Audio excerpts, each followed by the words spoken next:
there we go. And we're live and we are kicking. Top of the morning to you. Weren't expecting that, were you? Oh, it's 7:30 in the morning. I know. Just so you know, I'm going to try doing. Oh, there's the lovely wife. Look at it downstairs. Morning, Cameron. Morning,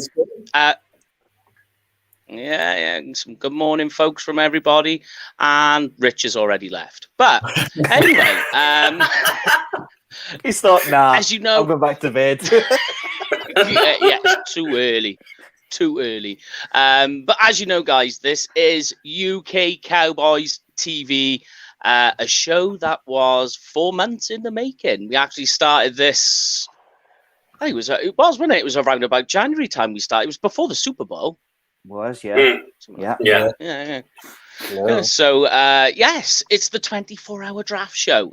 So just so you're aware, we did say last week, but we'll say it again, that the show is in 8-hour chunks. So this is part 1, as you can see in the description. So part 1, hours 8 to 16, and so on and so forth.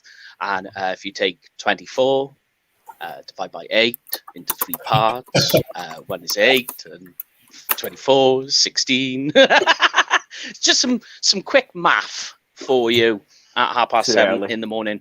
It's way too early. Now we'll give you some details. We will give you some details in a moment about the NHS charity. So obviously something here in the UK that is very close to us, family members, just like my wife. Wife works for the NHS. And obviously, without getting into much detail and getting heavy in the reads with this, very close to some members here as well with what happened over the last year. Details on that coming up. But before we go any further, here we go. Rich is back. Before we go any further, the first thing we want to thank is that we're up to, what episode are we on, by the way? Is it like 120 or something now? I don't know. Just going crazy. I could be wrong. So what we want to do is, when we started it was for a bit of fun, all the rest of it, and it just expanded, and that in part is down to our MVPs of the show, which is all of you at home. So we just want to thank everybody over the 120 odd or whatever it is episodes. Thank you to all of you for inviting us in your homes, giving us your time, your comments, your shares, the messages, and Jamie will attest to this as well. The messages we were getting last year off air about, just simple things. So we want to thank you all for that first. But there are other MVPs of the show. That is these guys. So, yeah, we'll welcome in. I always point the wrong way because it's like a mirror, so it's kind of awkward. So, yes, the other MVPs of the show today, or at the moment, we have our lucky charm from Ireland, Brian Gaynor, the Godfather, Jamie Smith, our cinnamon stick, Graham Wilson, and Bonesy Jones Malonesy, Richard Jones. How are we all doing anyway, guys? Fired up. It's draft day. Feels like we've been waiting for this for months. Just ready to get going. We all know about that. It's early. I don't think any of us got a lot of sleep with during that. I think I messages just after midnight, and you guys were still going. Yeah. Some of you were still going. It's insane, and it's finally here. I know. Yeah. I actually got invited to go on a show last night. I was like, I can't. It would be impossible to do. But yes, let's have a look, guys. The breakfast show. So that's what we're on at the moment. The breakfast show. Everything's coming in different parts. But on the breakfast show, what we've got going on. So what's on? So we have 3 guests coming on the breakfast show. They're starting off nice and easy, nice and simple, nice and gentle. So we got Marcus, Bluff City Cowboys coming on. He's actually coming on momentarily. Oh, we have an addition. There we go. So we got Bluff City Cowboys. We got Bluff City Cowboys coming on with us. He's coming on in just little less than half an hour at 11 o'clock in the morning. we have Sky Sports and Gridiron Magazine senior editor Neil Reynolds joining us. And from the NHS charities, we have one of their representatives joining us just to quickly go over what they do, how they do it, and where the money goes. So that's the guests. What we're looking at. In between all that, we've got my Cowboys experience. So basically, how you become a Cowboys fan, favorite moments, favorite draft moments, favorite games, players, all the rest of it. Quarterback fits. So now we're getting into draft talk. We're going to look at the quarterbacks, how they fit, what teams best fit. Get into some draft talk, our top 10 offensive and defensive player. We've got a combine drill game coming up. Play at home. If you get it right, who knows? Doug doesn't know who the secret test. Have you not seen the news? He must not be on Facebook.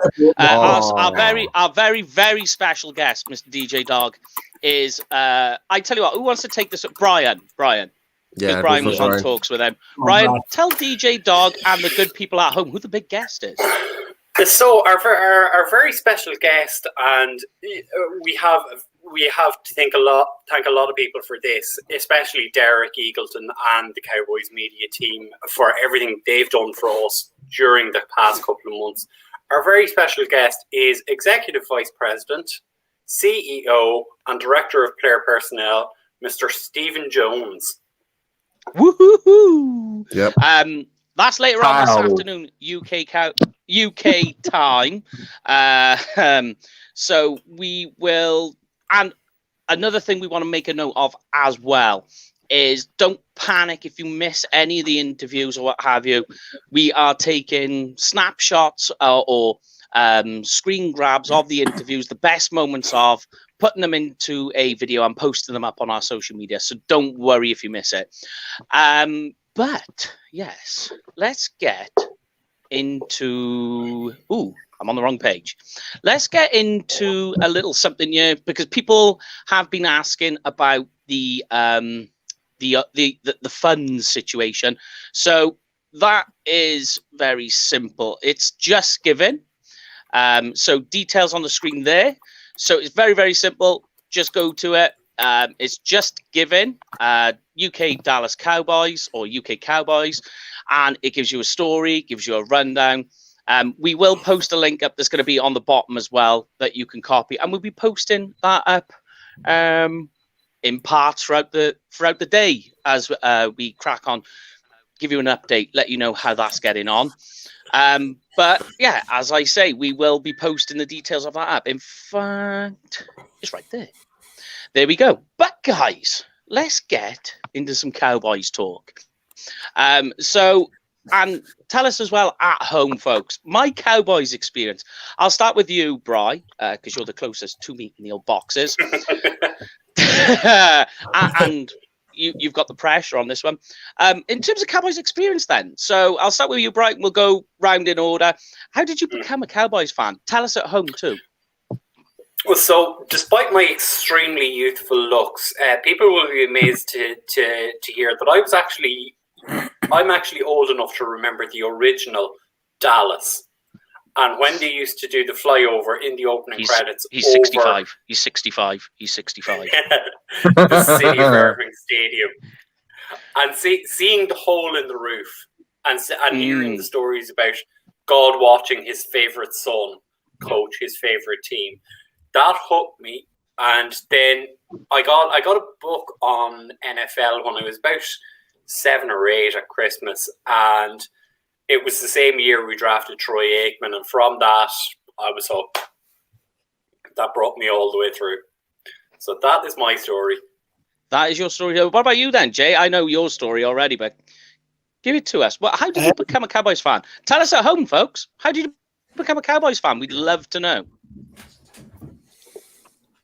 Literally, I think it was just more by mistake. Back, I think it was about 2000, and just flicking on the internet and come across the NFL, and was just like everybody else because it was new to us all. Was just like, oh, what's this? And was just more of a general fan to start with. And then I found myself going to college on a morning, and the first thing I wanted to do on a Monday morning was check the results, and it was always the Cowboys that I was drawn to. I don't know why. It was just they was the first team that I always looked for.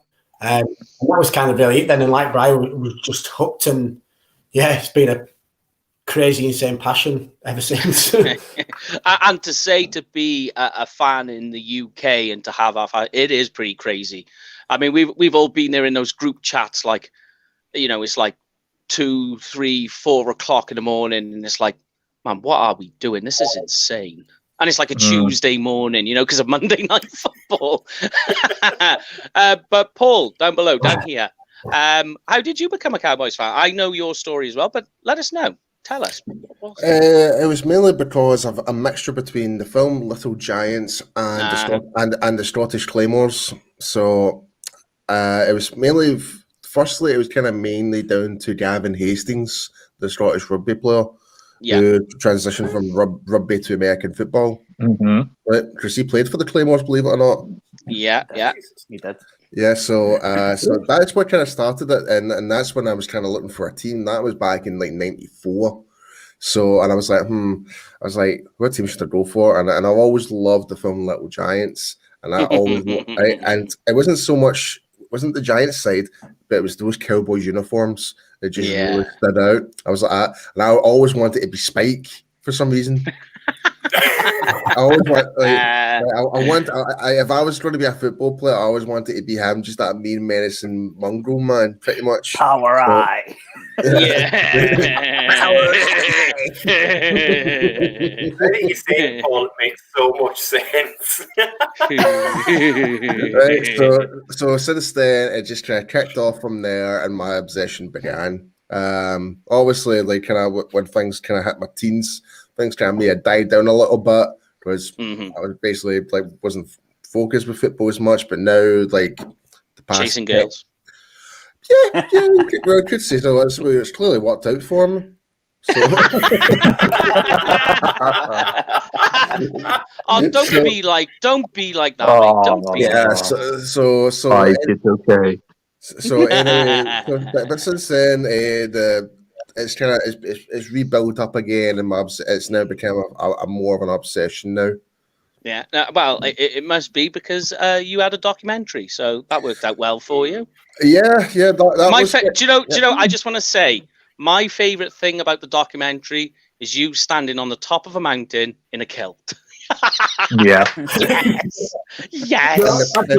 And you just honestly, like I hated the guys for suggesting that. In fact, no, mate, that didn't actually happen. The kilt didn't happen. I refused that to happen because I was not doing it. I was not doing it. Just basically, it looks so magical on TV, and I'm like, it's December. It's cold. You want me to go up a bloody a Ben? Like where I don't like, and at the time there, I didn't do any hiking at all. It'll take us about 2.5 hours to get up there, and you expect me to? Oh, Ken! Look who's back! So, I'm sorry, didn't interrupt you, Paul. So they were all expecting me. It's like, but it look amazing, and I'm But what's funny is if people don't know you, they don't know what that look on your face means. Yeah. Well, true. But on all positive note, though, the documentary was fantastic, though. It was cool. But barely got to meet Jerry Jones for, was it 10, 15 seconds? Where, I was a little bit intoxicated, so that's that's a little apology. And I got to, you don't get to see this, but I did actually get to meet Stephen, so I will be kind of saying a little bit less of drunk. Well, no, it wasn't. It was not so much that. It was the fact that I was. What, you're going to be drunk again? Is what you're saying? No. What I was going to say was, some mics on for him. Before I asked Stephen my question, I was like, Stephen, I have an apology to make. I'll be like, Stephen, I have an apology to make. I'll be like, it's like, I apologize for me screwing my head off just to grab a picture with you at the Houston, Texas game. It's like, oh my God, that's shooting. So he'll remember it. Now, we all know Graham's story of being a Cowboys fan very well, but tell me, Graham, how did you get to be one of the Wandering Stars? And I like to call them Wandering Stars because that's what we are in the UK. Well, my story goes back a fair bit. Actually, my dad got into the NFL by originally watching highlights on Channel 4 at silly o'clock at night or silly o'clock in the morning, and that was all the coverage we ever had. The other coverage was the First Down magazine. Some of you might have heard of that. Yeah, and he's been a lifelong Packers fan, and he got me into the game through my console, which was Mega Drive. Oh yes, the old Mega Drive. Back in 1992, I started playing Madden 92, and it was just like Paul. There was just something about that Cowboys star, that Cowboys uniform, and drawn it took to off it. from there. I've also had season tickets for the Claymores. I remember being there in '95 where we had an absolutely horrendous season. I think we won 2 games the whole season. And in '96 we went all the way to the World Bowl and beat the Frankfurt Galaxy at Murrayfield. We returned a kickoff inside the opening 12 seconds, and Murrayfield was absolutely bouncing. It's very weird. I was just going to say, when you were talking about that, I do miss not seeing American football in Murrayfield. It was something that just worked with it, didn't it? I think because it's built for rugby. There's something about it.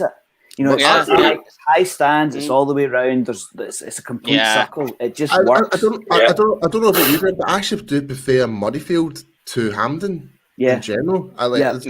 It just feels a much more personal stadium where you can actually have those rugby events feel a lot more up close and personal compared to Hampden, because it's more utilized as a more of a global stadium. Absolutely, for other events. So, any Claymores fans watching will remember guys like Sean LaChapelle and Scott Cooper and Yo Murphy. Rhyme off some of the names. We've had Super Bowl winners playing in NFL Europe. Sadly, it's all gone now. But I think Germany still has the same professional game. So don't forget, Kurt Warner played for Amsterdam. That's right, he did. And Vinatieri played for Rain Fire, wasn't it? Who's this? Adam Vinatieri. Yeah, I believe, and Andrew Luck's dad. Jeff Rainbow was a coach in NFL Europe. Yeah, he was. That's very true. Yeah, for a brief time. Wasn't Andrew Luck's dad like one of the coaches as well? He was the CEO, I believe. He was kind of heading it up. Right. But here's quite a funny one: is that you find a lot of people in Scotland talk about the Claymores. Ken just putting a quote up about Max Boyce. I don't know if you guys know Max Boyce, but he's a big like rugby fanatic. Does a lot of singing, a lot of music, and a stand-up comedian. But it's all rooted around rugby. And you find that a lot of people in Wales, their ties are literally down to Max Boyce and what he did back in the 90s. It's wild. I think it was more the 80s, actually. And you find a lot of people say it. And it's crazy that you see that. But it's just how it goes. People all have ties and reasons why. But here's one for you. I'm going to ask you all around again. What is everybody's most memorable moment since being a Cowboys fan? Well, I'd be lying if it was 1995, because I can barely remember, because I was like 11 years old. But I will say this is the actual 2014 game, actually getting in London. That was good. That was good. My first ever moment. Get to meet you guys. Met Jamie for the first time. Meeting Lauren as well, which I'm sure she'll be watching this through the day as well. And love you, Laura. And just meeting, just meeting everybody. Really, that was the biggest thing. It's like it is the get together, isn't it? The get together is a lot of best. Right? And don't get me wrong. The victory was even amazing. Yeah, yeah. And do you know what was mad is where we were sat when Des scored the touchdown right before halftime. he was like, he threw up the X and it was right at us. Where we were sat was right there. And we were like, and my brother's a Cowboys fan as well. We were all like, ah! But what was funny is like, because you know how busy Wembley gets with the toilets. And like I was tanked. God. I was absolutely tanked. Right? So they give you the pints in those little plastic cups, don't they? Well, by us, because there was 4 of us, the whole seat was just absolutely. Honestly, it was a dump because we had so many empty plastic cups there. And I was like, look, I go to the toilet. I go half time, so I'm not in the queue. And my brother was like, Jamie will know that one for fact when we went to the Lions and Chiefs game the year after. oh yeah, that was a good game. But yeah, and I can remember. I can remember saying to my brother, I was like, I'm gonna go. It's half time. My brother was like, no, just wait. And I was like, no. And then all of a sudden, you see him and he bundles over one, darts past another. He's going to the like, Great day, very drunk. I think I'll attest to what you just said in terms of. I'm going to be greedy. I'm going to go for 2 just for the fact. Yeah, we've had some great memories with this group in previous games, but seeing the Cowboys play this side of the pond was immense. But just also to see that I think that was the first time as well that Wembley has been split, because normally you get the neutral crowd. It was literally the Jags, it was Cowboys fans, and it was everybody that hated the Cowboys. And Cowboy fans there. And then the second one was lucky enough to go out in 2016 to Dallas to watch the Cowboys. And that was just it's an experience. It's hard to explain, and yeah, it was just insane going there. And especially when people realised, traveling all that way from the UK to go to a game. I can remember getting a connecting flight from Atlanta to Dallas, and there was a woman sat at the side of me, and she was like, "Oh, sure, what you flying into Dallas for?" And I was like, "Oh, I've come over from the UK." And literally for the full flight, I think it was about 2 hours to go to Dallas from Atlanta, and she was just mesmerised that fans over this side knew what the NFL was. It was just really weird. Yeah, it is funny, and like what is funny as well is like, you know, like when we get the guests on and the comments we get from them afterwards, and they were like, "Man, you took me to school." They're surprised about not so much the knowledge that we've retained, but it's more of a testament to how well the NFL has branded out beyond the United States. I think that's what's important, and the community it creates. This is why I keep saying this. Like, well, I keep saying this main quote, just more so within us Cowboys fans. Is like, it's not just America's team; it's the world's team. No, and I keep standing by saying that. And that was just a wee off the cuff comment I got when I was in Texas for the first time. Yeah. But they will come back over again. And in typical UK Cowboys fashion, it will be one hell of a week. You think what we could do in a day on a computer, imagine what we can do in a week live in London. We have our very first draft comment. But we do have Waiting in the Wings looking to join us in the next sort of 5-10 minutes. Marcus, he's just getting set up, as we can see. Officially, he is our very first special guest here on UK Cowboys TV. We'll just let him get set up a minute and we'll join him. But, okay, then, let me ask you and everyone at home as well. I'm going to ask you 2 questions, guys. Who is your favourite current Dallas Cowboys player, and who is your favourite historical? My 2 are very simple. If you don't see my Facebook, you'll know I have a strange affinity with Emmitt Smith. And my favourite current player is going to be, it's a very close one between Dak and Cooper. I'm going to go Dak. There we go. You just stole my right? So you can have the same. You can have the same. Quickly, I know everyone is gonna say Jeff Eaton's my favorite player of all time. I would love to say it's true. It's not. Troy Aikman is my undoubted favorite. Always has been, always will be, and I still love Jeff, and he is the GOAT. My favorite current player is Zach Martin. It's pure and simple. The guy is absolutely Hall of Fame bound. There is nothing he cannot do. He will go into the Hall of Fame. He will go into the Ring of Honor, and he will go down as the greatest right guard of all time. Okay. Before I get to Jamie, let's bring in our first special guest of the 24-hour show. We have our brother from Tennessee. Long time no see. Welcome to the show, Marcus. Bluff City Cowboys. Great to have you with us. I know over in Tennessee it's like 2 o'clock in the morning. 2 a.m. Can you guys hear me? Yeah, we can hear you fine, man. Okay, That's good. Perfect. But it is good to see you. How you doing, brother? I'm doing good. I mean, when we started our podcast, you guys stayed up to 2 a.m. to join us. So I thought it'd only be right to return the favor. So a very quick question. We're going round. We're in a moment of my Cowboys experience, talking about being a Cowboys fan. Yeah. We're just on basically favorite players, current and historical. So we're just in the middle of getting Jamie's, and I'll come to you next, Marcus. But Okay, Jamie, who was your historical and current favorite Cowboys player? I don't know if you can really class them as historical, but it's only been about 20 years I've been into the game. But I've got two, Jay Witt and Tony Romo. Absolutely love I like it. two. I like it.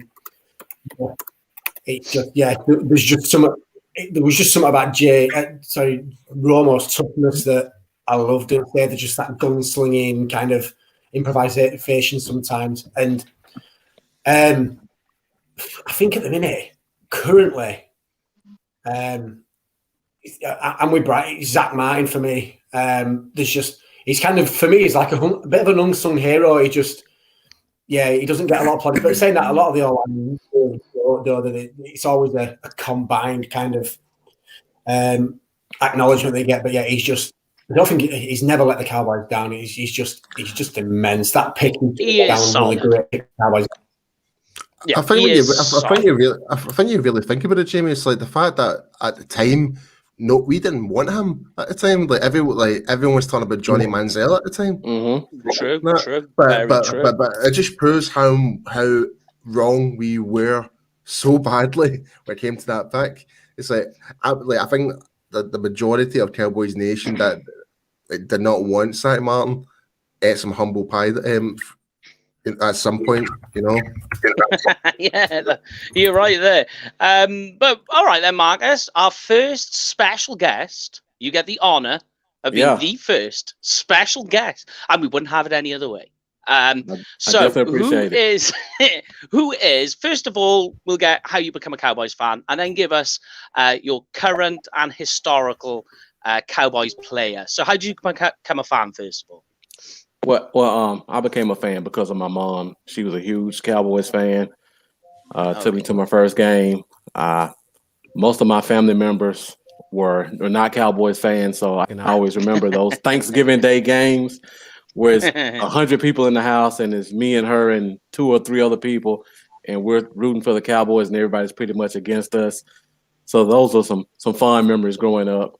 And I've always been an O-line guy, even as a kid.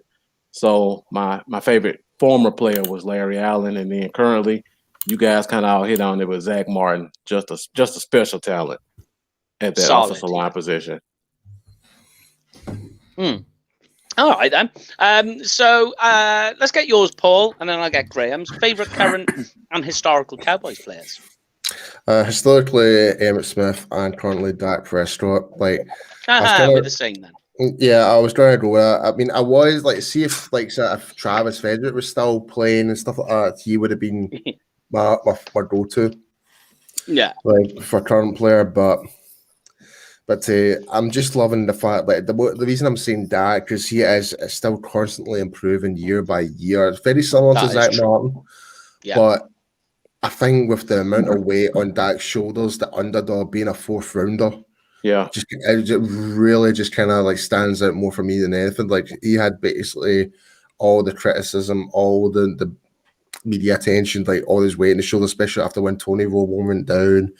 And I think the way how he's handled himself, even with the adversity of him doing his ankle like his, from last season and how he's conducted himself coming back and seeing him how he was. Like he's just a natural born leader for the team. So that's why I'm saying Tony is Tony Romo. I'm saying Dak Prescott.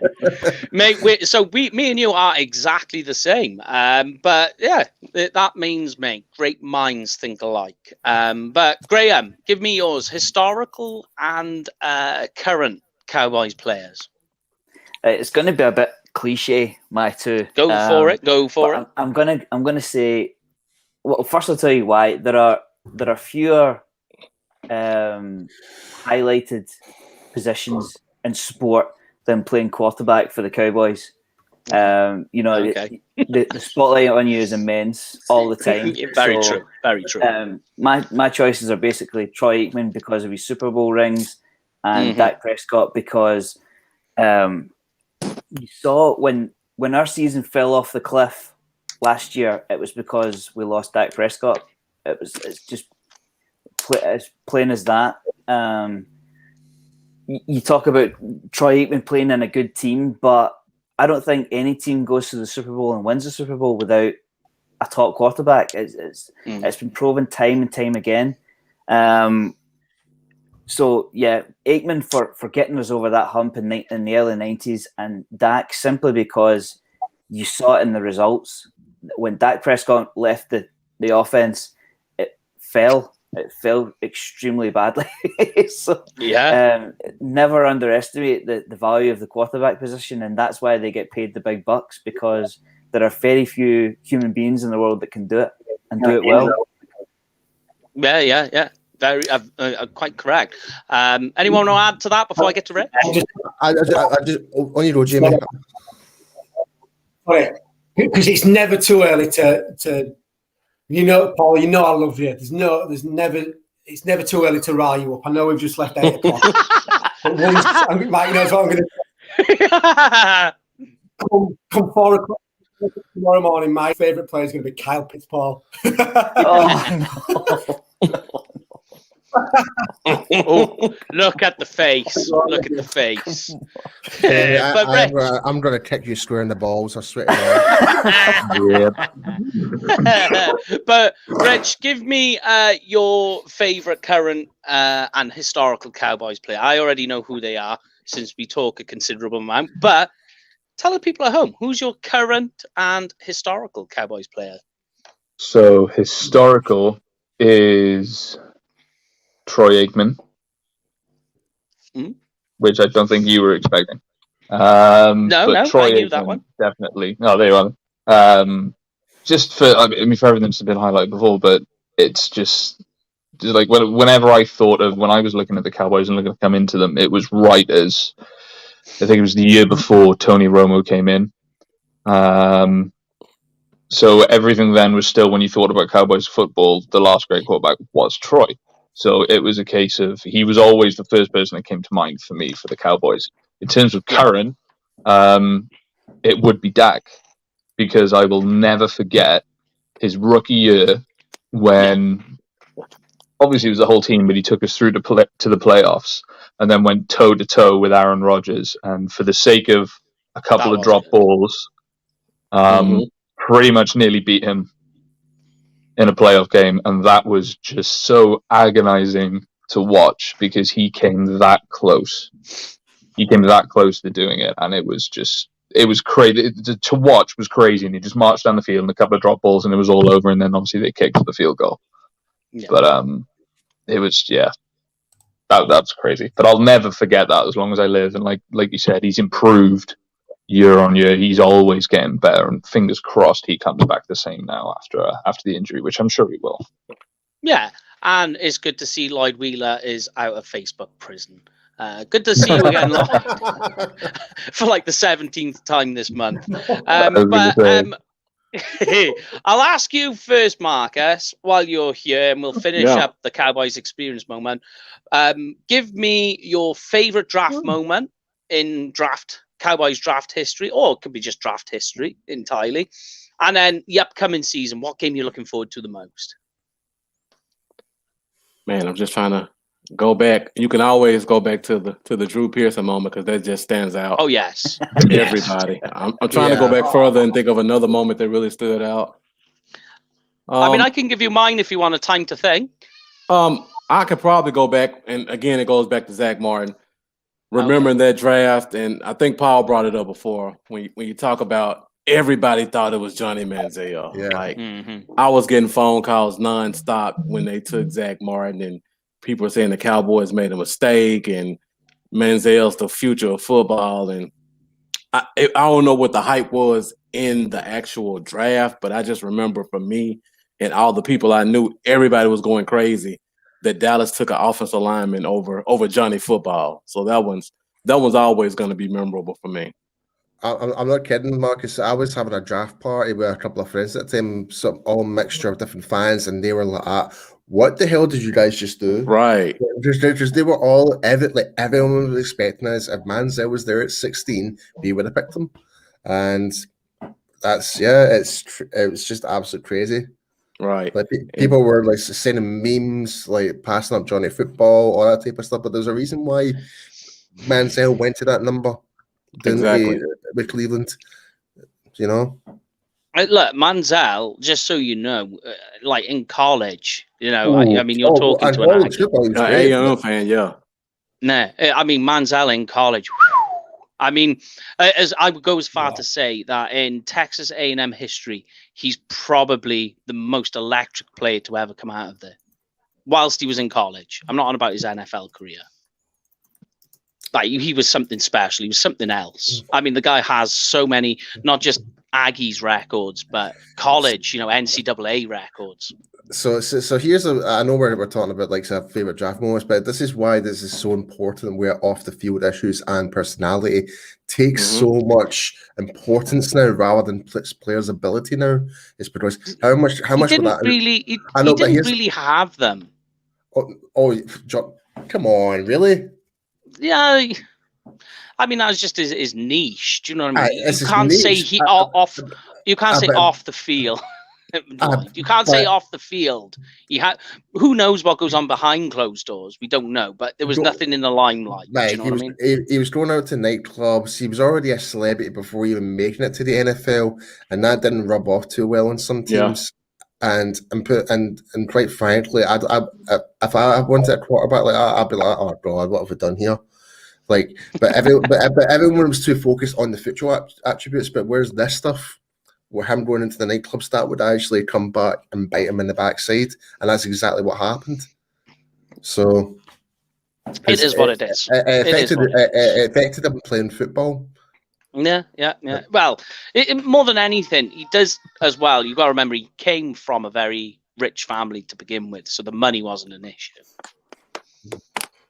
So there was that side to it. But Jamie, before we get too deep in the reads on the Manziel character talk here, when we haven't even got an hour into it, give me your favorite draft moment and what game you're looking forward to in the upcoming schedule. I think kind of just shouting on what everybody else is saying, just for the fact it was in Philly, and you every word he said, you could see every Philly fan getting angrier and angrier. It was just glorious. In terms of player selection, it was. I'm going to kind of not just the same player, but I'm going to go down to the roots of what Marcus and Paul did. And probably the Travis Frederick pick for me, just for the fact that I was It just that would be mine. Nowhere kind of thing, and everybody was slagging the pick off, saying he was a third rounder. And to be fair, doing kind of, I didn't pay. Not like a kind of disrespect him, did pay a lot of attention in terms of when I was looking at tape and stuff and that kind of thing. So I was more on first rounders. But as soon as the pick come in, I was like, right, put the tape on, and the tape, I was like, oh, this guy's going to make this offensive line even more elite. And yeah, I was saying, I think it's just a shame he had to retire when he did, but it was fun watching him. He was on a Hall of Fame trajectory, if you like. Yeah. I would say he is close to being in the Ring of Honor. I I would say more for what he did to assist that O-line, because he was part of the big O-line, the return of the Wall of Dallas, if you like, in 2016, when people were talking about Tyron Smith, Zach Martin, and Travis Frederick being MVP of the league, saying, can you make an O-line the MVP of the league? Yeah. So there was that moment. But okay then, Paul, your favorite draft moment and your favorite game that you're looking forward to on the upcoming schedule. Oh, our game will come to the schedule as well. I need to be looking at who we're up against. Everyone's made some really good points when it comes to the draft and stuff like that. But I will kind of say, I've always kind of thought this one was always kind of special, was the Jalen Smith draft pick. With the phone call. Yeah, because obviously what happened to him with the was it the Senior Bowl game? Yeah. So was he ever going to actually get the chance to even play football again and all that type of stuff? And there was the whole gamble, second round pick on a guy that might not ever even play again. Yeah. Watching the video clip of him with his brother. He's like Dallas, Texas on the phone, and he's like, hello, Mr. Jerry Jones, how we doing? Like he was so excited, and the hand goes into his head and all of that. He's like, that to me was a draft moment for me. That's what you would love to see. You love to see those moments where you see players getting that phone call and it changes their life. That he knew, even though he's injured, but he knew his life was going to change. He knew he was going to go to the best doctors and stuff like that and get looked after. And and so with that, he came back and he's actually had a good couple of seasons. And hopefully Jalen can get back to form, better form this season. This year than last season. I know we've had a wee bit of criticism with Jalen, but yeah, but other than that, for what we drafted him at, and for him to come back, he's actually been when you really break it down to the narrow grit, he's actually been a really good player for us when you really break it down. In terms of the opponents next year, I'm actually looking forward to the Patriots for once to actually Christoph. There we go. I was waiting for somebody to give us that one. Because the reason why I'm saying that is they have no longer that invisibility cloak. Mm-hmm. But they don't have the Tom Brady factor anymore. Edelman's gone. It's just Belichick, and they're in this weird phase right now. So we don't even know what they're going to be doing in the draft. Are they going to be drafting a quarterback this year? Are they going to be having a rookie QB or whatever? Are they going to bring someone else in from a trade? We don't know. So I think it'll be quite interesting game. All right, no, I like that. That would have been mine too. But I'll go to Rich first. Graham, are you okay, Gray? I was going to come to you. Yeah, good. Yeah. So your favorite draft moment and the upcoming schedule. Hit me with it. I think the favorite draft moment. Favorite draft moment. You're all right, bro. Live TV. Don't gotta love it. Live TV. Live TV. Live TV at breakfast time. You still hear him? No, it's not mine. Yeah. Graham Jr. In the house. So yeah, whenever somebody trades up into the top 5 on draft day, I couldn't give you a particular time. I think those days are gone. I think teams like to get up into the top 5 early on so they can make their preparations. There's very few teams that actually go up and make a smash on draft day. You saw with the 49ers, they jumped up to 3 pretty early. And so, whenever in NFL Network get all excited about it when a trade flashes up across the screen and Rich Eisen goes crazy and everybody loves it. So yeah, I love those moments. On the schedule, I'm going to have to say the Buccaneers in Tampa because I think we're going to have to go through the Buccaneers to get to the Super Bowl in the playoffs. So I think that's going to be a big test in the regular season. That'll be an indicator of where we are. Yes, yeah, I like that.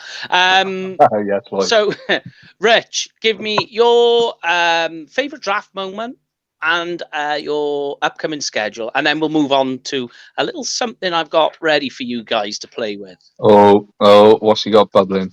They're all here.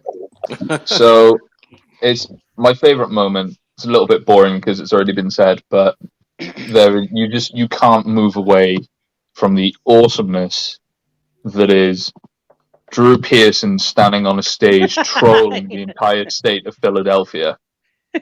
And my hatred from this side of the pond for Philly knows no bounds. And I think anyone who watches regularly knows that. So that is always going to be my favorite. I think that'll be the test for years from now if I ever have some sort of amnesia or something like, Rich, do you remember that? Yeah, okay, he's good, let's go. It's just I will never forget that as long as I live, and that'll be one of my favorite moments in history. In terms of opponent, Graham nicked mine, so I'm gonna have to go with my second choice, which is Kansas. That you've got to think that could be a serious, like, really fun shootout game to watch. Like, offensively, that could just be lights out, balls out from start to finish, and just like, oh, what the hell is going on? It's like, like it could be potentially a repeat of when we played, was it the Broncos? I swear it was when we played the Broncos, and it was against Peyton Manning, and it was like, we just missed 50 points. They go to like 49-51, I think it was, because that's one of my favorite games that I physically watched of all time. So I'm hoping, touch wood, it's going to be like a second coming of that. Yeah. Go on. Sorry, you go. I didn't get a chance to say the game I'm looking forward to, but yeah, go on. You hit me. I'm right there with Rich. Kansas City. Hopefully, if the world open backs up by the season, that's a game I plan on going to. Ooh. So that one should definitely be a shootout. I got a lot of Chiefs fans that I know. About an 8-hour drive, about the same length from me as from here to Dallas. So looking forward to that one. Like you said, it's going to probably be first to 50. A great measuring stick game for this team. Yep. Because if we think we're going to be a Super Bowl team, this is a team we got to see how we match up with them. Absolutely. Oh, Mike, I've got a wee additional wee thing I want to add in terms of draft moments. It's not necessarily Dallas Cowboys, but I think whenever the Jets make their pick, expect the unexpected. Yeah. I know, Brian, you were just off air for a moment, doing stuff away from the scenes. Brought you back in just to get your favorite draft moment and then the upcoming schedule. So my favorite draft moment is actually, I'm going to bring it back to 2015, and it wasn't a pick per se. It was actually getting in touch with Jamie and Lauren and realizing there was people on this side of the world who were Dallas Cowboys fans. Growing up here in Ireland, everybody supported the Chicago Bears, the New York Giants, the Green Bay Packers, the New England Patriots. There were no Cowboys fans around. I had nobody to talk to something I was so passionate about. And I found Jamie, I found Lauren, and then I found all of you guys. That is more important to me than anything because it's the family I didn't have that I could talk football with. That was what it was great to have something like that come back into my life. In terms of the upcoming season, it's got to be the Eagles. I knew you was going to say that. I knew you was going to say that. But yeah, beating them. So which one are you looking forward to the most? Beating the Eagles at AT&T or beating the Eagles at Lincoln Financial? And you can't say both. Beating them at that dump that they play at. Oh, yeah. Go in for the jugular before a bacon sandwich. All right, so I got a little game because got if anyone's got to add. So, I was just going to touch on a little bit then, what if that's just about what Bryce said, like I said, what this fan group. It's done on it. It's brought us all closer together. As like you say, it helps game day get more exciting. The late nights, and then people like Marcus as well. Like he gets in touch with Cowboys family across the pond and around the world. That's what it's all about. The real heroes. The real heroes. Experience. Yeah, do you know what I mean? And it's also like when the England games happen and when fans get out to America, do you know what I mean? Like everyone wants to meet up, and that's what it's all about. I'm saying we go to meetups during the year. I mean, that's what a fan base is about, isn't it? Oh yeah, definitely. So you guys ready? You guys ready for the first game of the 24-hour show? Yeah. So very, very simple. Play along at home as well. I've got a number of them. It is a game of Would You Rather. Now, some of them are draft related. Some of them make sense. Some of them are complete junk. But here we go. I am going to start off, and I have done this on purpose. Paul, I'm going to let you answer first, then the rest of the guys. Let me guess. Go on, what? Hey, I'm prepped. I am prepped. All right. Here you go. Right. Now, before you say anything, let me finish the Would You Rather before you just straight away, when you hear the first words, stop, right? So here it is. Cal Pitts, right? Yeah, I fucking knew it. I fucking knew it. Okay, just wait. Just wait. Okay, would you rather Cal Pitts or Jamar Chase, right? But wait. But Cal Pitts, no trade straight up. Or Jamar Chase with Gallup traded for a second round pick.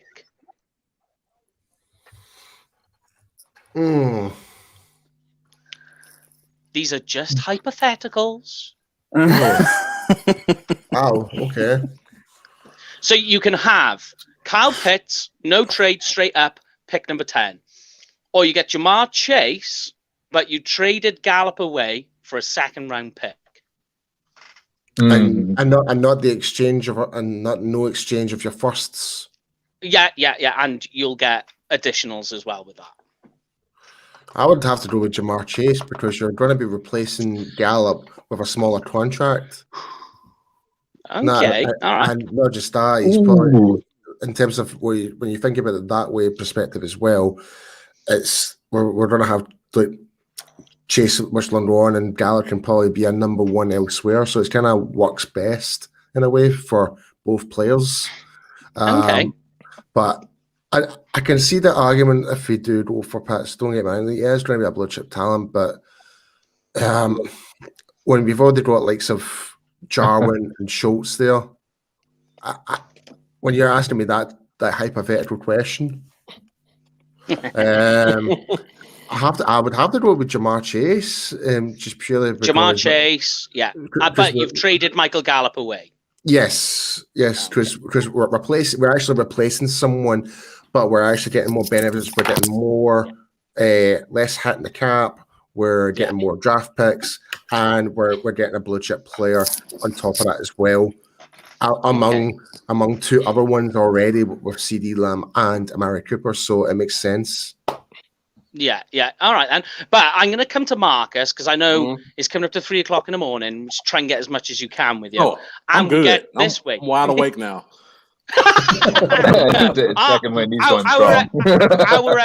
Our energy is your energy. Right. So we'll be your coffee. So because we haven't had your take yet, I know we spoke briefly before about Kyle Pitts with you. Yeah. But what would you do, Kyle Pitts or Jamar Chase? But in this scenario, we've traded Michael Gallup away in return of that. Man, that's a tough question. Is it a second round pick this year in this draft? Yes. Ooh, that makes it tougher because that's the meat of the draft. Yeah. That's the sweet spot. Yeah. Yeah. That's almost chasing in a defensive starter. I know. That makes it tough. Think of it, Marcus. You can maybe get Nick Bolton, perhaps. Who knows? You know, I would probably have to go with Pitts on that one. I probably as difficult as that is for me to say, I would probably go with that first option. Keep Gallup for a year and just go nuclear on offense for 1 year, see what we can do, and then we'll just get that third rounder in next year's draft for Gallup. Yeah, and the thing as well that I've said about, because people are panicking about the Gallup contract. Yeah. I was like, you've got to realize, though, how saturated right now the wide receiver market is. And that's good for the Cowboys because that means you can get Gallup for cheaper, because it's always because of that, you can turn around and go, well, if you're not going to sign this cheap deal, we'll just go and draft someone, because the wide receivers coming through the draft are just, you look in the last 4 years, the wide receivers coming through in the draft, everybody says it every year, this class might be even better than last year. It's even deeper. And that's what's happened. But okay, the Godfather, Jamie, Kyle Pitts, Jamar Chase. Jamar Chase, though, Michael Gallup's traded for a second-round pick. Do you know, Jamar Chase is an absolutely unbelievable talent. Oh, yeah. And that second-round pick is tempting, but I can't go against what I've said for months and months, and I'm going to bang the drum all day. If Kyle Pitts is there, the Cowboys do not tonight. I don't think he's going to be there, but yeah, Kyle Pitts, just for the fact that, it expands this offense a little bit more for me. Like I say, it makes the defenses think a little bit more. In terms of his build, he's not a natural built end. And do you know what I mean? Just think Dak, Cooper, CeeDee Lamb, Kyle Pitts, and Zip, man, that's sexy thinking about that. Yeah. Sexy picks. And people complain about the defense. How do you help the defense? Keep your offense on there. But Brian's joined back in. I'm assuming this one is to weigh in on the would you rathers. Then I'll get Graham and Rich's. But give it to me then. Would you make the trade for Jamar Chase, or would you straight up pick number 10, take Pitts? I take Pitts because he is a red zone target, which this team has badly needed. Since Jason Witten has retired, we've lacked that sure thing in the end zone from inside the 20. Pitts gives you that. The guy catches almost everything. I think he only had 7 missed catches last year in college. None in the red zone. None in the red zone. None in the red zone. That is what this team has lacked. We tried to get cute for the last 2 years of running the ball continuously and then throwing it when we shouldn't. So Kyle Pitts all day. Lovely. All right, then Graham, make the trade or go straight up on pick number 10 with Kyle Pitts.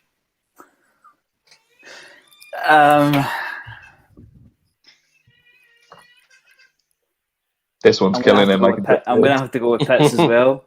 As much as I've argued against it in that scenario, I think it would be Pitts. Okay, then. Because I'm always nervous about first round wide receivers. There have been plenty that have fallen flat.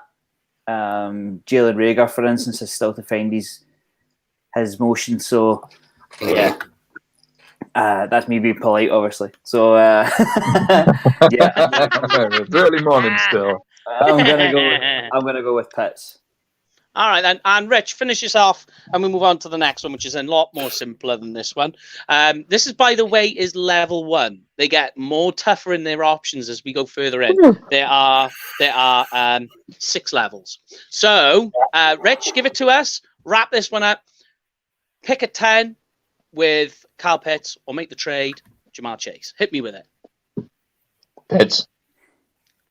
I like it. And do you know what I like with Rich is he's just straight, he's blunt, he's to the point. He knows. He's just Pitts. Yeah.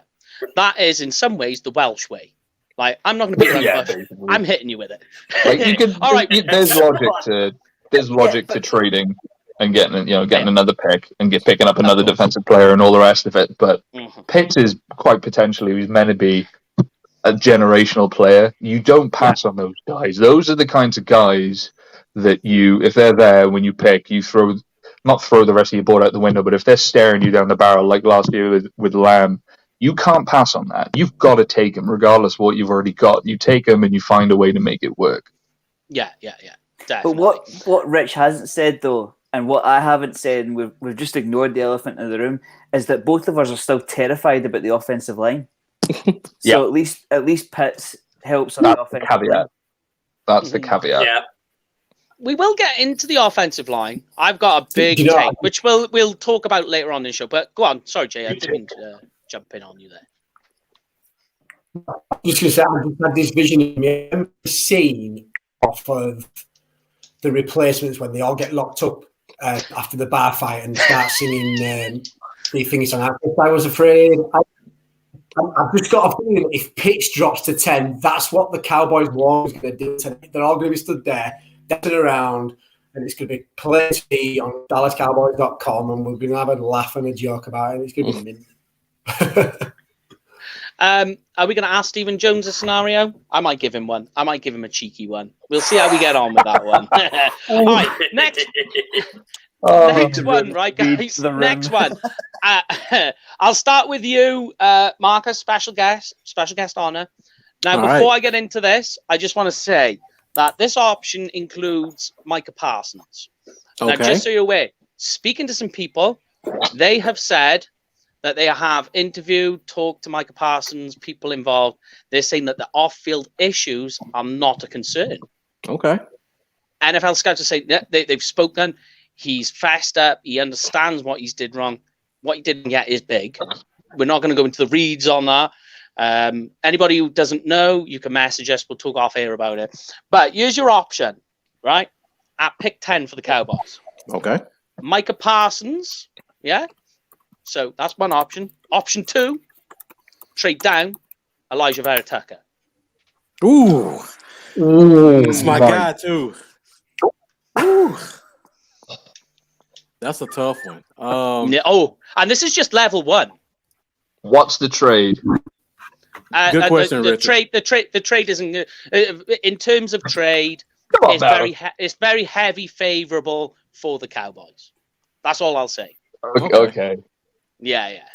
Now, going back, I know everybody's probably going to be against me on this one, but going back to October, before the off-season issues came out, I was pounding the table. We need to take Micah Parsons. Yeah. But everybody loves the corners, but the second round we can get a good corner as well. Agree. And number 2, our biggest problems on defense were we didn't have guys who can tackle in the backfield, and we needed sacks. Micah Parsons helped solve both of those problems. Exactly. So, as much as I love Vera Tucker, and I think he can come in and just be a role grader at guard, I would probably go with Parsons at 10. Okay, I like it. Some people, and I would have to agree, are saying that Elijah Vera Tucker is such a big sleeper in the first round. Yeah. They are saying, depending on the scheme, because he can't play gap power, but he's a zone blocker. But if he goes to the right scheme, he will have a Pro Bowl and better career than Penei Sewell. And I'm looking at it, I'm watching the tape, and I'm like, I can see why you're saying that. Yeah. People are completely off the radar on this one. All right, then, Godfather, tell us, Micah Parsons or Elijah Vera Tucker in a trade down? Vera Tucker, one of my favourite players in the draft. I don't feel confident taking the 10. Now, if you'd have offered it maybe the other way around and maybe said Surtain at 10 or trade down for Parsons, I would have gone Parsons. But yeah, I can't spend number 10 on Parsons. So give me the trade. All right, I like it. Paul, what you got for me? Parsons or Vera Tucker? I know you're a big Vera Tucker fan. You're a big O-line fan. You're a big nasty. You're a big nasty.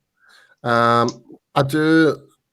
actually do like both scenarios. Like I do like Parsons as a player, but you say even like you're saying, but I think even for 10 is still a bit rich from him. If we were to even trade down and get Parsons, I think that'd be a better coup. But I think what Marcus was saying, you went with Vera Tucker as well, right, Marcus? Or did you? No, I said Parsons. Parsons. He solved 2 problems. That's my option. Well, that's my option too. That's why I was kind of also.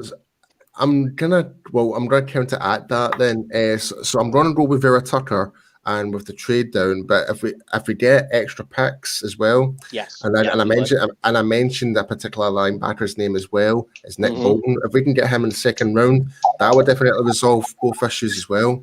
Because I think he'll be quite high regarded in that second round for sure. Okay. Graham, what would you do? Yeah, Parsons or Vera-Tucker? Vera-Tucker, and it's not close. I think you could plug Vera-Tucker. You could plug Vera-Tucker in at left guard. Takes away the Connor Williams question.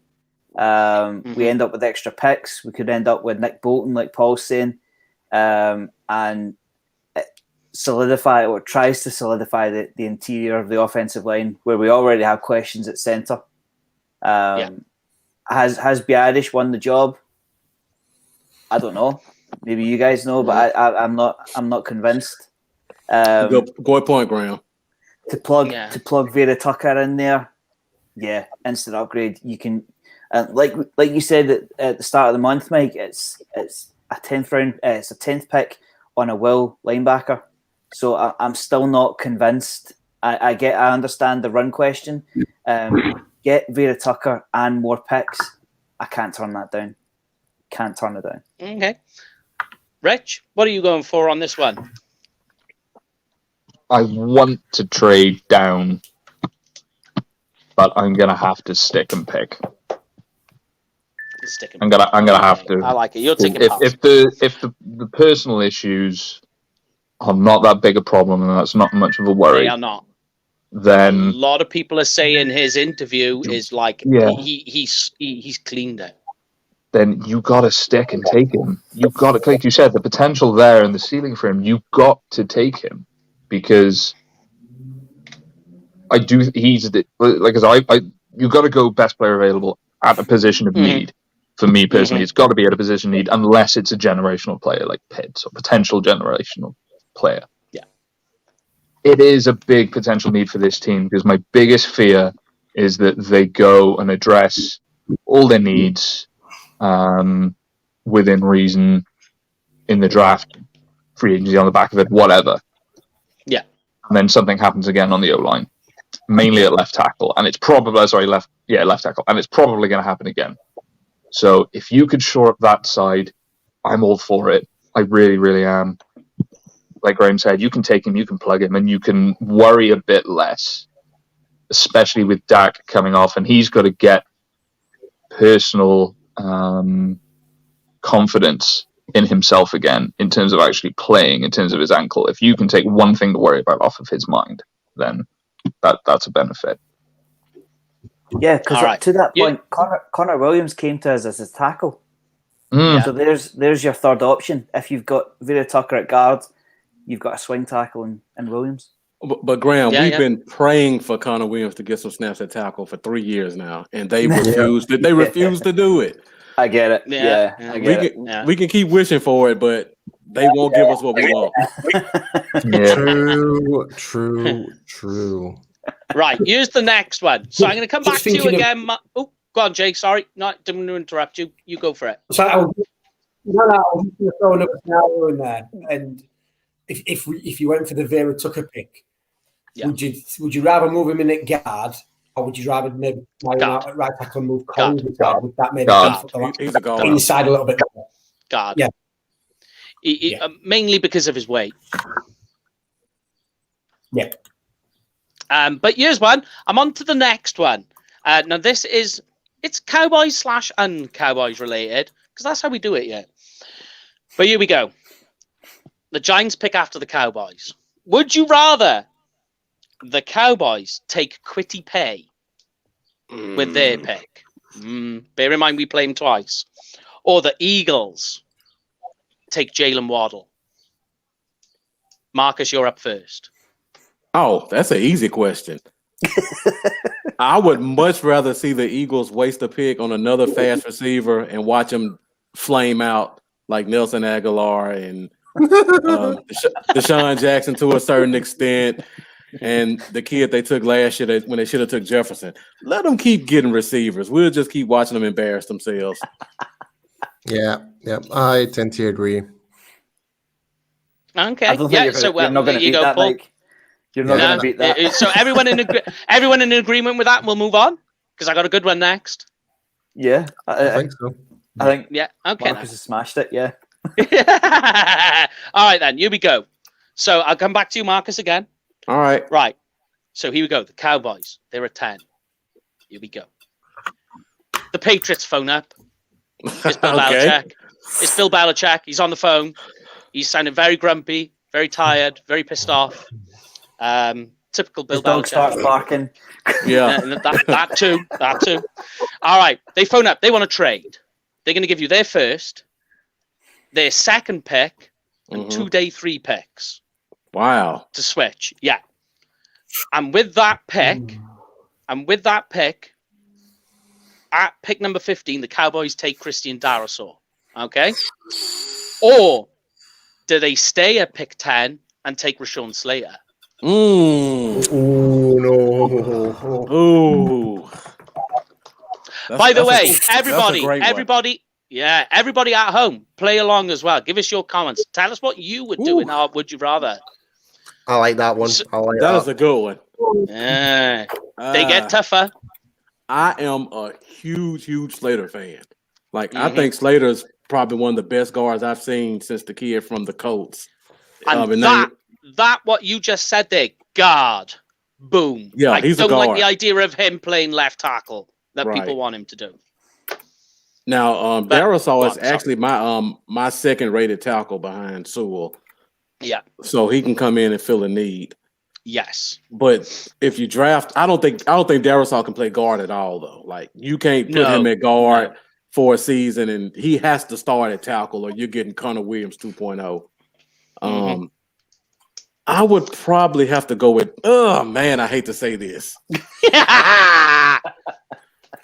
I would want the picks and probably go with Darrisaw and hope we can figure out that O-line situation. As much as I love Slater. Yeah. Man, that's a tough one. Yeah, I know, yeah. I mean, like, look, to me, Darrisaw as pure left tackle. Yeah. What I like about Slater, left tackle, Darrisaw all the way. Rashawn Slater, the thing with Rashawn Slater is from right tackle to left guard, in terms of versatility, the guy is off the charts. The versatility that Slater has is insane. But I don't want him playing left tackle. He cannot hold the B gap. That's his trouble. So I like that you said guard. I like that. But Paul, I seen you in cahoots over there with this one. Trying to work this one out. But you hit me with it. What would you do with this? Trade with the Patriots for the second round, 2 day 3 picks. But the Cowboys at 15 take Darrisaw? Or do you stay at 10 and take Slater? Take the picks. Take the picks. A lot of people are saying this. It's not so much taking the picks. There's the implications when you draft at 15 that is less of a hit on the cap as well. Yeah, and don't like. It is a really tough one because, like you said, you said the magic word, mate. Versatility, where it comes to Slater. But with Darrisaw though, yeah.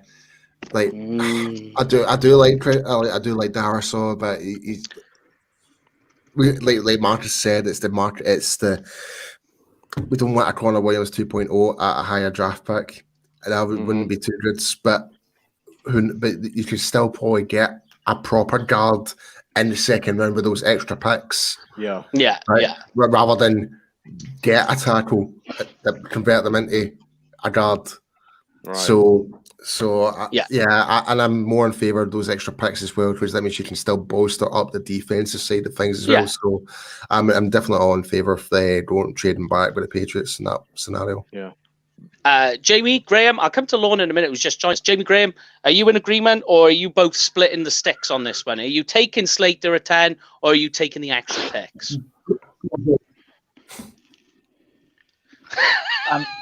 Let you run first. Brilliant. No, I'm taking the extra picks.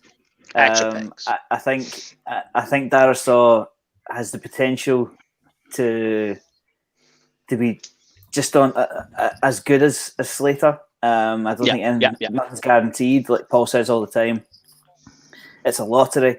So give me more selections in that lottery, because I don't think Darrisaw is that much of a step down. Whereas you pick up more options in day 2. I'm just laughing at Lloyd Wheeler. He wants to bring back Chaz Green. Right, okay. Lorne is in the building. He has joined us. So in case you're wondering, this is very, very typical of what you're going to see today. 24-hour show. You've got all the guys in the crew join us, plus the special guests. Although it is a 24-hour show. West Coast is in the building. Good to see you, brother. Yeah, great. West Coast joining us later on in the show as well. You can go to our guest list and you'll see them all there. But Lorne, as I was saying, very typical what you see today. All of us on pretty much for most of the day, but you're going to see us hopping on and off here and there. So don't panic. We are not going anywhere. But Lorne, I've given them a would you rather scenario. It's level 1, nice and easy, and we're already sucking teeth. We're already sucking teeth here. The option is Patriots. They phone up. They give you their 15th round pick. They give you their 2nd round pick and 2 day 3 picks. At pick 15, the Cowboys take Christian Darrisaw. Or do you stay at pick 10 and take Rashawn Slater? I would take the extra picks so that you can use them to come back into the first round and pick somebody else up later on. The last pod that we did last week, that was something I was advocating, is that, we should probably look at double dipping in the first round. Get a guy like Ojulari or whatever, or, one of these corners likely to slip. Everybody's talking about Caleb Farley dropping. Yeah.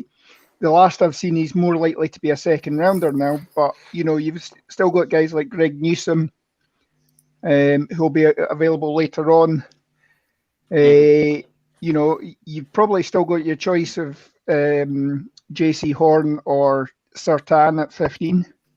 Yeah. If the Patriots are coming up for a quarterback, which is likely, especially the last couple of days, I think the quarterback market has probably changed a little bit. A lot of the mock drafts now are actually seeing a lot of the guys dropping, so it might not even be a 1, 2, 3, 4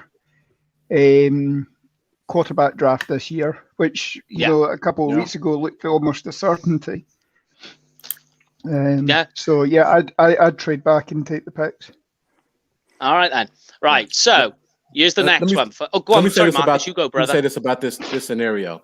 For the people watching, you have to understand, if this scenario happens, Darrisaw is not going to be a day 1 starter. You guys just have to accept that. I don't think he'll beat Collins. He definitely won't be Tyron. He's going to sit, wait in the wings for an injury or 2022, and then he's your tackle for the next decade. Slater comes in and beats Connor day 1. So you're really going day 1 starter versus true future starter. Yep. That's what really makes it even more difficult. But on that, I think it's only a matter of time. I think it's only a matter of time with Smith. I agree. It's really it's a sad state. I mean, I love Tyron Smith, but the numbers are there. He does not play 16 games in a row, and it's a sad fact. But we have to face up to it. Yeah. Okay. Here's the next one, Marcus. Go on, Jake. Go on. Go on, Jake. Go on. I'm a little bit delayed, so I apologise. But just to kind of piggyback on what Marcus said, then unless it's quarterback, and you're really picking one first round as having him here, I'd probably go Slater. You're more likely going to get him to start day 1. Yeah, you would. I think if you got Slater. Let's move on to the next one. This is the end of level 1 of Would You Rathers. They get tougher from you. Oh wow. They wait till you get to level 6. They're near as damn it impossible. You're wrong both ways. All right both ways. Let's try and be positive here.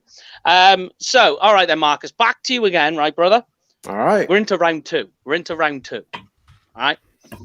We took an offensive lineman in round 1. Okay. Right. The Cowboys looking to trade up. Then there are 2 players high on their board they want to take. Do you trade up for cornerback, Georgia, Eric Stokes, or defensive tackle, Alabama, Christian Barmore?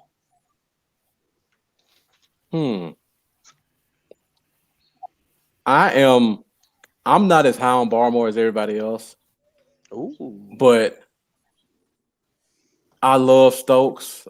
I call him Baby Horn, because if you watch them play, they're built about the same height, weight, speed, still that same aggressive nature.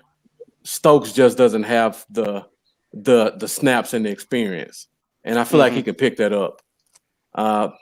Again, I'm just not as high on Barmore. I would probably take Stokes if at that point I feel like he was the best corner available, because I feel like defensive tackle 2 through 4 is right there with Barmore, in my opinion. So I go with Stokes.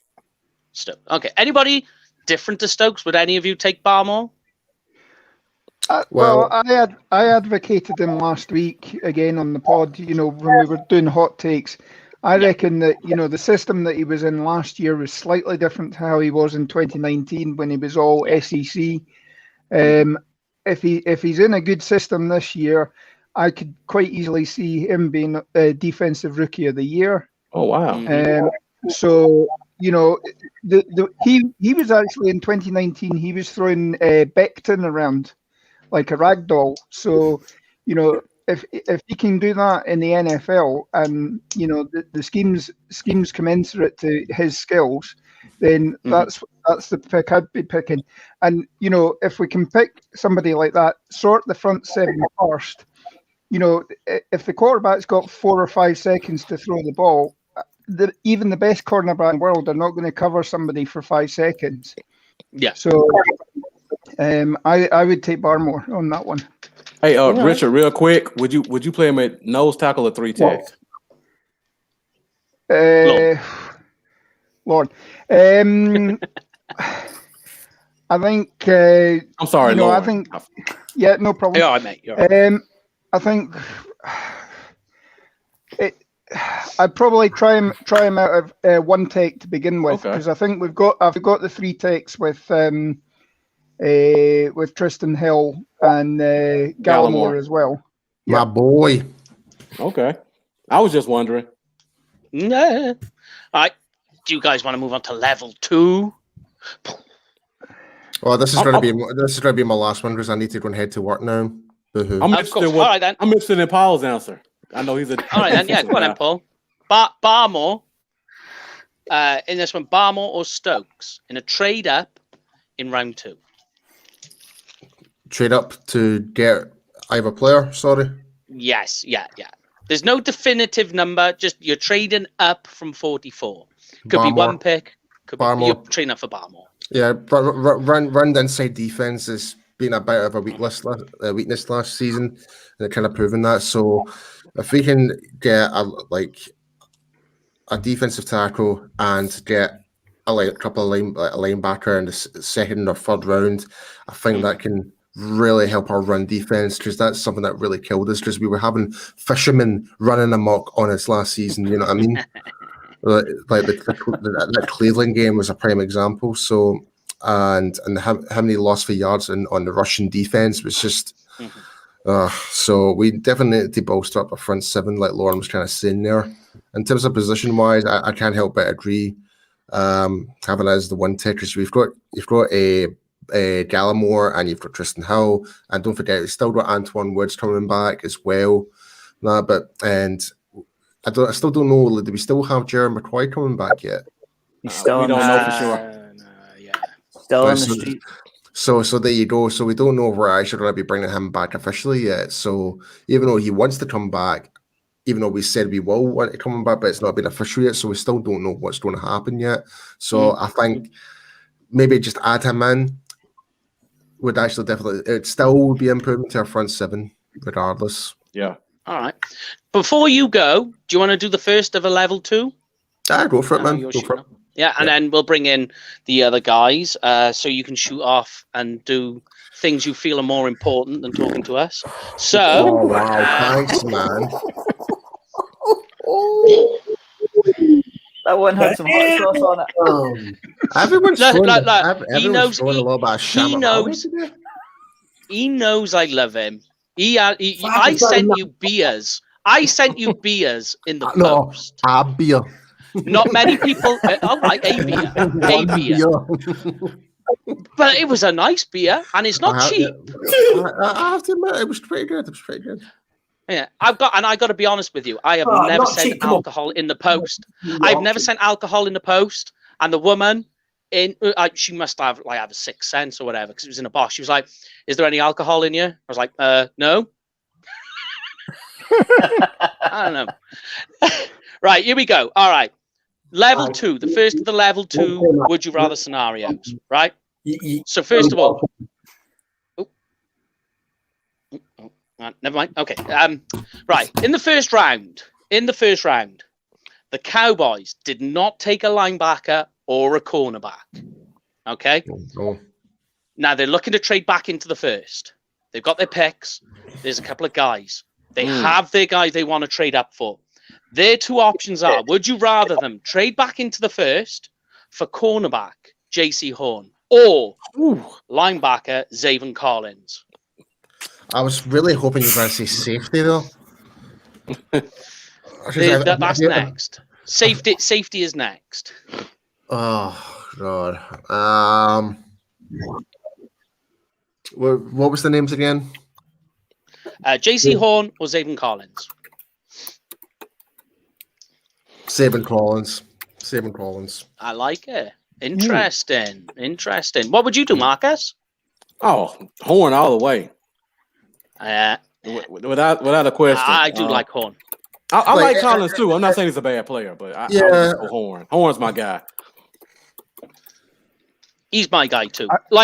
In fact, I would go as far to say that if the Cowboys took Horn at 10, I wouldn't be angry. Yeah. I wouldn't be angry too. Yeah, no. I mean, at the end of the day, so would you rather hypothetical? Okay, guys, I'm gonna have to go and shoot, boys, but I will see you later on. I should be back on at lunchtime for a little bit. Brilliant then stuff.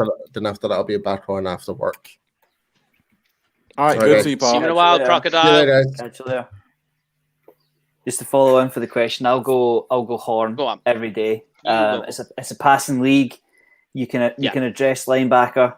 I don't think it's close. If we haven't taken either, I'm jumping back up for Horn. All right. Rich, Lorne, what would you guys do? Are you both going Horn or are you going Collins? Depends what where you're trading back up to and what the cost is, because obviously I think Horn's going to be top 20. Collins probably a little bit later than that. So your collateral that you're giving up to move up is probably a little bit more if you're trying to get into the top 20. Certainly Horn seems to be the one that, again, we need the cornerback help.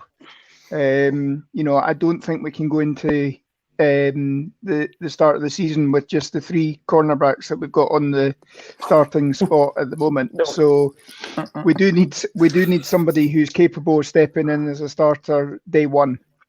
But again, as I've said, build up the front 7, and you don't need the best cornerbacks.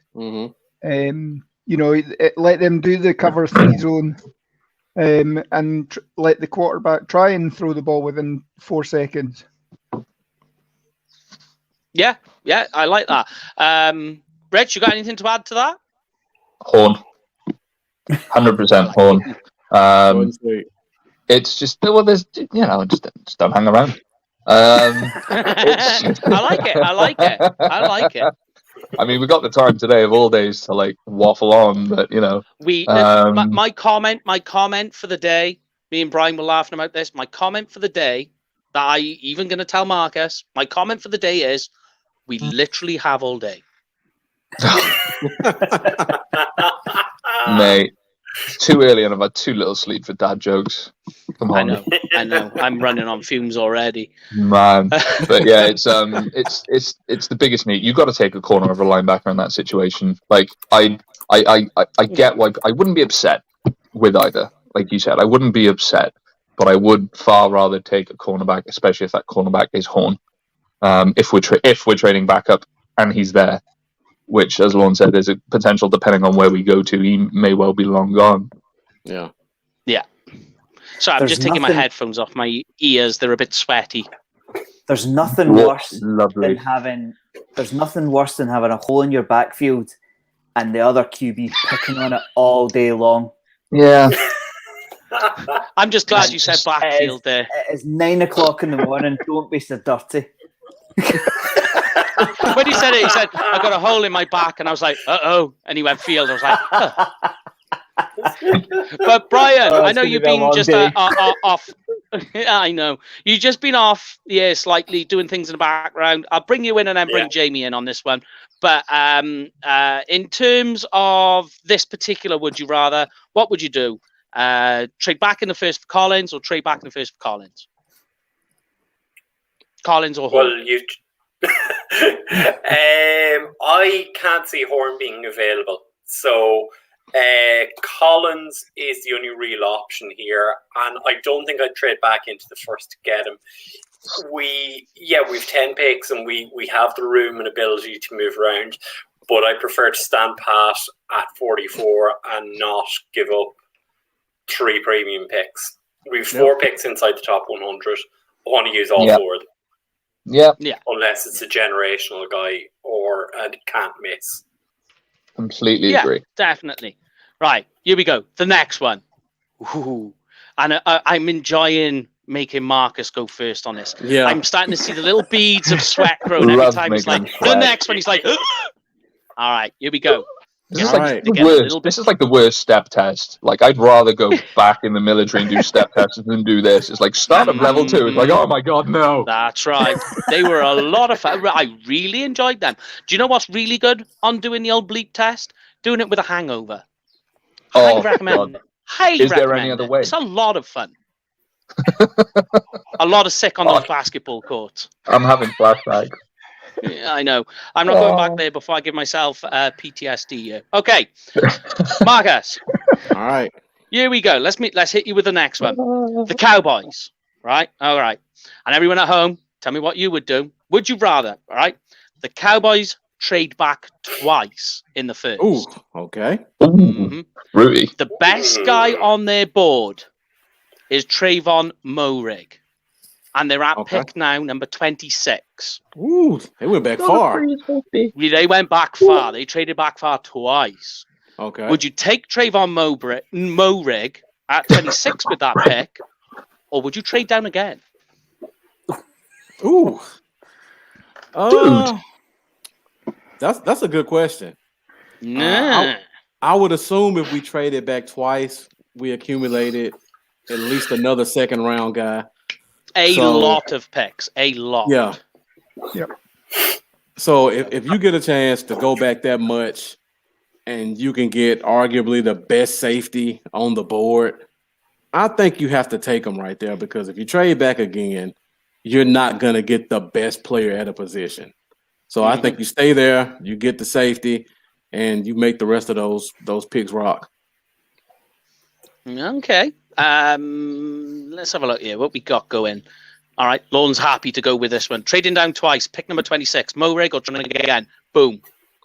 Again, I'd go Moehrig. Okay. You know, you've probably picked up a couple of picks next year's draft as well. Yeah. If you're asking for that. Yeah. You know, so you've got room to address. We don't spend draft capital on safety. Or high draft capital and safety. The guys that we've brought in are only 1-year deals. Yep. You know, so and they're coming back from question mark injuries. So somebody like Moehrig could be a long-term starter, even if it's not immediate. You know, he could be a long-term starter halfway through this season, and then he's playing 9-10 years for us. You've also got him for the 5th-year option as well. So you know he's not going anywhere for the foreseeable, and that's your safety group settled for at least the next couple of years until you decide what you're doing with Donovan Wilson, etc.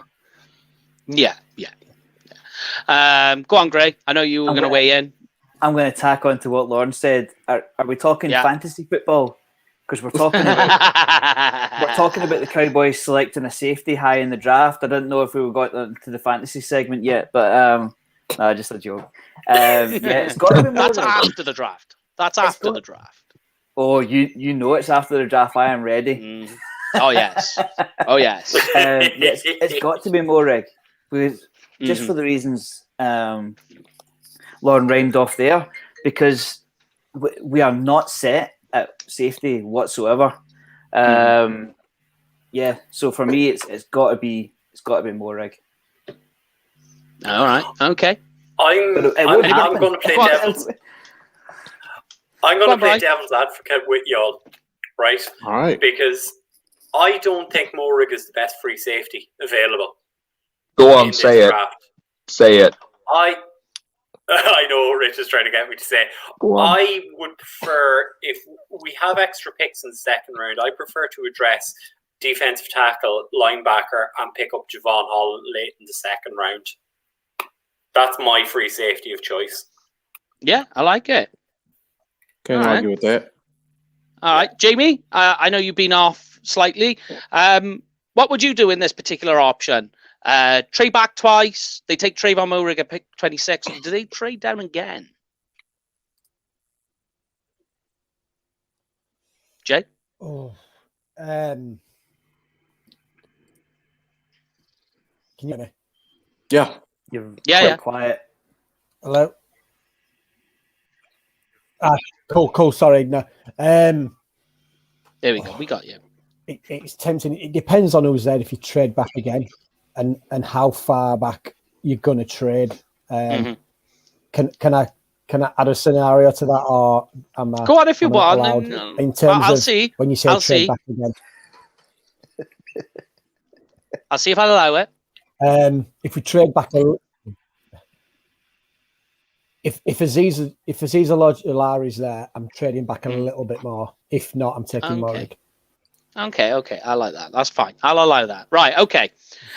Now, this option is you're not the Dallas Cowboys. Okay. You are the GM of your own team. All right. You're not the Dallas Cowboys, but you're at pick number 10. Right. So they're sitting there. Your coaching staff are looking at you. Hey guys, how are we all doing? You're like, yeah, I got this. I've been eating pancakes all morning. I'm good. Right. So at pick number 10, the two options available to you to start your franchise is, and I'm starting with you first, Marcus. All right. Is at pick 10, do you take quarterback Justin Fields, or do you take Penei Sewell? Starting my franchise. You are starting off new, and you're at pick 10. No trade downs are allowed in this scenario. I'm sweaty. In that scenario, I think I would probably have to go with the quarterback, and I'm an O-line guy, but Fields is just a pure talent, mobile, accurate, strong arm. You got to see what he can do. And hope you can, and just hope that mobility will protect you, since you don't have a left tackle for him. But yeah, I would have to go Fields. Yeah. Anybody different? Anybody would take Sewell to start it off? Would you start from the front and work back, or is everybody going Justin Fields in that particular scenario? Yeah, no surprise. I'm taking Sewell. Yep. Sewell. Okay. So it would definitely be the safer pick, considering quarterback history. True.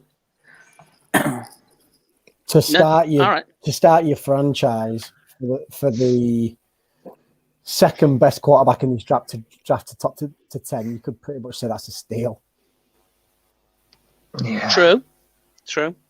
If you're starting out, you like, if it's from fresh, you gotta take the quarterback. Yeah, definitely. All right then. Let's move on to the next one then. All right. Which one do I pick here? Okay. Mike, can I just ask? Mike, we still level 2? Yes, we are. See, at about 5:30 in the morning, are you going to be throwing out like 7th rounders? Yes. Undrafted free agents. Oh, Yeah. Okay, here we go then. I'll give you this one. See, now that one's really good. I like that one. No. I'll do it in the order I wrote them down in. Okay, right, Marcus. At pick 44. Right, Okay. we're there. We're in the second round. Najee Harris is still available. Do you take him or leave him? They took corner in the first round. Oh. I'm going with whoever else is there. I'm not giving up on Zeke just yet. Okay. Yeah, that's where this scenario's leading to. Yeah. But you all doing the same. You're all saying, no, give Zeke the benefit of the doubt. Badger with old Miss Rona and all the rest of it. Yeah. We have much bigger fires to fight than running back, especially in the second round. Yeah. I'm with you too. I think I would leave Najee Harris well alone. Yeah. That's pretty unanimous on that one. Yeah. All right then. Right. Okay. We're still in round 2 here. Okay. Would you rather, and it's up to you. We're at pick 44. Would you rather take Liam Eichenberg or Levi Onwuzurike? Go on, Marcus. Tackle. Give me the tackle. Yeah, who said that? That'll be Jamie. Go ahead, Jamie. Go ahead, elaborate. Go on. Yeah, go on, Jay. No, I just think, he's one of the high prospects. I would. I say, it depends on it. But then you look at it the other way. It depends on who we take in the first round. I'm not if we finish the text. I'm not double stacking at that position. If we go a different way first round, then I'm taking the tackle. Okay. All right then. Is everybody sticking on the defense? You're going Levi Onwuzurike? I'd go with I'd go with Liam Eichenberg, to be honest. I would too. Yeah. I think Eichenberg is more special than people are leading to believe. I think that the power is unbelievable. But let's move on to the next one. Now, this guy, about 3 years ago, he was my pet cat. I was in love with this guy. I actually told Brian the story about this when I found out about his injury. Almost made me cry into a box of noodles. But anyway, right. Are you ready, Marcus? Yeah. Linebacker, Dylan Moses. We're in round 3, pick 100, right? Okay. We get his medical reports. And he says in the medical reports, they warn of unrepairable damage to the knee, which explains his senior year. So instead, do you take a punt at pick number 100 on Dylan Moses, or instead do you take linebacker Shaz Surratt? I'm actually pretty high on Surratt, and I'm not as high on Moses. If initially, I feel like Surratt wouldn't be an option for this team just because of the size. Yeah. But then we signed Keanu Neal, and that pretty much opens up that we may take a undersized will linebacker. So now that floodgate has been opened, I'm going Surratt. This kid in 2 years, he just has it. He's smart. He's fast. He can tackle well. He covers very well, and he has that quarterback background. He's still learning the position, and we still are considering him as a top 100 guy, as someone who's only played the position for a year. So I think you get him in the league, and you just let him work it out. Yeah, it's so awkward because we was talking about Dylan Moses before, and I don't think there's any player that you can go through where you go freshman, sophomore, his junior year, obviously he was out completely in his senior year, where you go, if you was going to draft him by his freshman, his sophomore, and his senior year, the disparity between all three of those years are crazy. You go, man, freshman, you're like 3rd round pick. Sophomore, you're like, this guy's going top 10. He's an unbelievable talent. Then you see him in his senior year, and you're just like, man, I wouldn't even draft him. I at all. I'd see if he drops in the undrafted free agency market. Yeah, it's so crazy. I just don't know what to do with him in terms of my rankings. But would anybody take Dylan Moses with the top 100 pick, or are you taking Chaz Surratt, the safer pick? Safer pick. Yeah. Just with Pick. Yeah. and not to kind of Call me a pansy, but take the safe pick. We have sometimes some awful history with picking players with niggling injuries. So yeah, I would rather go with a safer pick. Not saying Moses isn't a good talent, like, but you say it's just it's that injury thing that just scares me.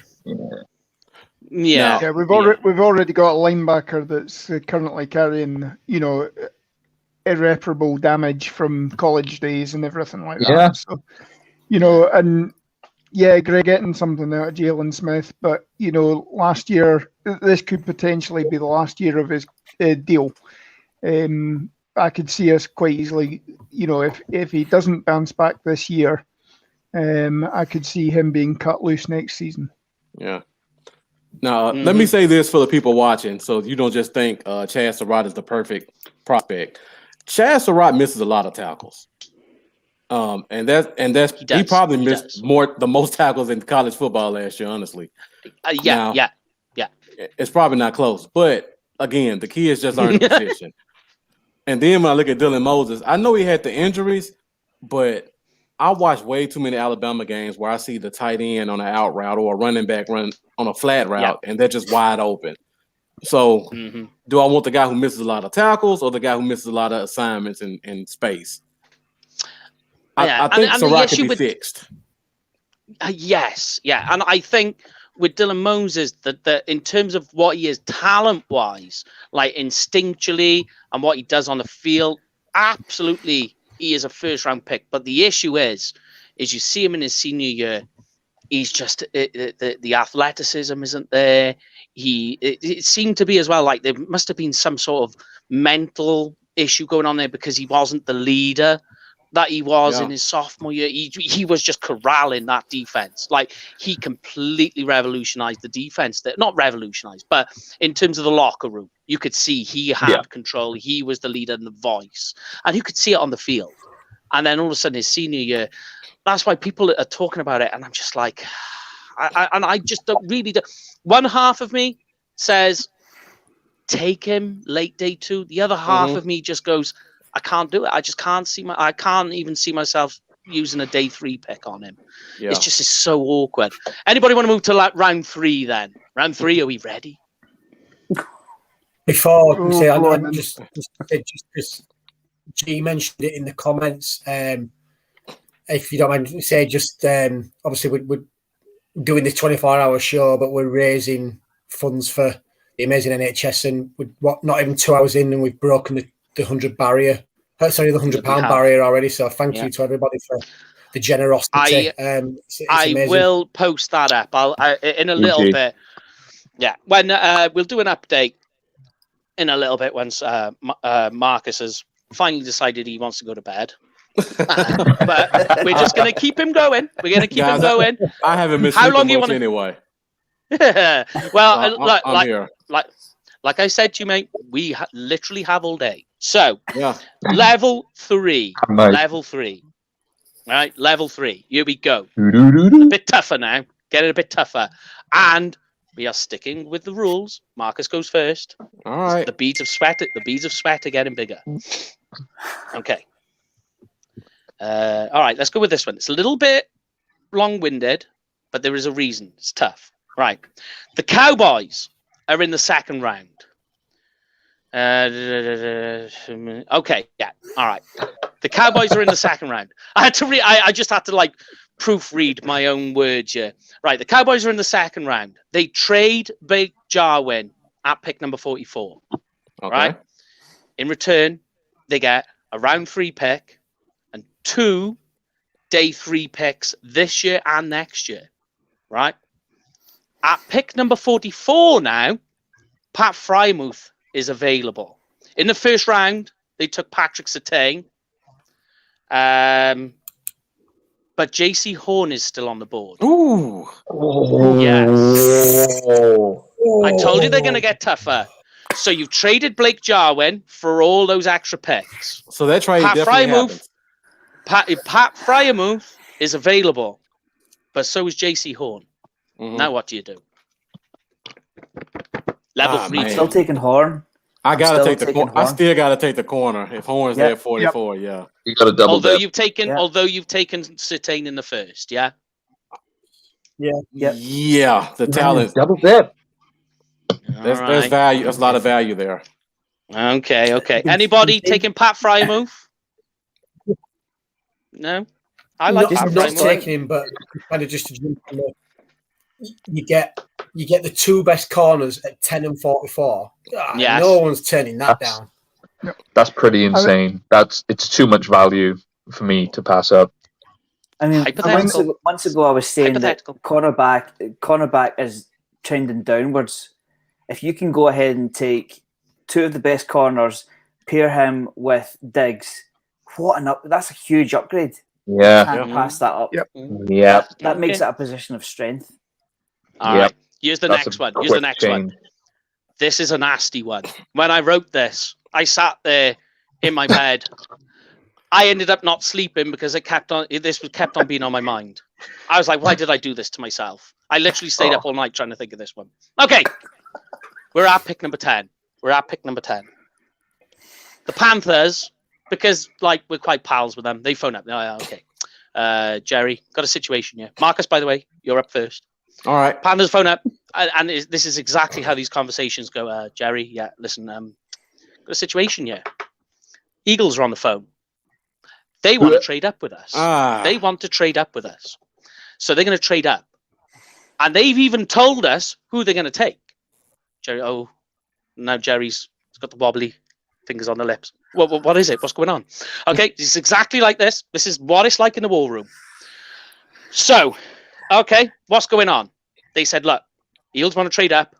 They're taking Kyle Pitts with our pick. We're swapping picks and getting some extra picks. But because we like you, Jerry, so much, we respect you. We are willing, however, to trade with you. But to trade with us, it's going to cost you your first round pick. So we swap picks. It's going to cost you your second and your 2/3 to go up. No.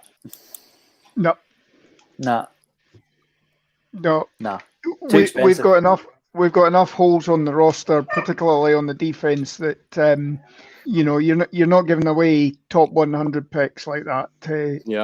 Even to get a generational talent, as Pitts has been classified. I think we've got enough holes that we need to fill players with. Yeah. Okay. In this year's draft, those top 100 picks are like gold because those are pretty much defensive starters, in my opinion. Any pick in the second and third round. Before we move on, guys, I'm a little rusty in my foreign currency. How much is 100 pounds converted to dollars, roughly? About 175. Oh wow, okay, it's not bad considering how early in the morning it is. Yeah, it's more than that. So it's probably at the moment it's about $200. Okay. Yeah. So thanking you kindly, everybody. Yeah. Okay. Here's the next one. I have another trade scenario for you in our Would You Rathers. Washington. Oh, no. The Washington football team. They're now on the phone to Jerry. They are looking to trade with us at pick 10. Okay. The reason is Trey Lance is available. Do you take the trade for their pick number 20, pick 54, linebacker Reuben Foster? Would you make the trade? No. If they're coming up, this was mentioned on a couple of the Cowboys shows last week. If they're coming up for a quarterback, especially even more so because they're in our division, I'm wanting a king's ransom. They're gonna have to give us 2 first-round picks. I'm in a division where we'll get a quarterback of the future. I'm not going to pay for it. I wouldn't even want Foster on this team. I wouldn't even take him in a trade. You think the character issues are too much? Way too much. Yep. Okay. All right, then. Yeah, and I want their first round pick this year, the first round pick next year, and their first round pick the year after that. You get Bo Callahan. Come on, say it with me. I mean, even for quarterback, I don't think jumping from is it 20 to 10. I'd be looking for a first. I'd be looking for a first next year. That's a pretty big jump. I don't think Washington have offered enough value there, and I don't like Marcus. I don't like Foster either. Yeah, I'd be looking for a first round pick. All right then. Right. So what was it? It was a second and 2 3s. A second and Foster said. You would get the first round pick, the second round pick, and Reuben Foster. Where did I get 2 3 from? I just made that up. They get pick 10. No, that's not enough. That's nowhere near enough. Yeah, especially when they would end up with Trey Lance. I don't think so. If you're trading up if somebody's trading up for a quarterback, they've got it. You know that there's a quarterback premium on the sort of, draft charts, which is at least a first round pick the next year. Rank. All right then. Let me change this then. Change it on the fly, right? Same scenario, all right? Except it's not Reuben Foster anymore, right? They're going to trade you for this year, their first and second round pick, and instead of Reuben Foster, they give you next year's first and second round pick. Oh, I would do that trade, yeah. You would do that trade? Okay. They're giving us next year's first and second?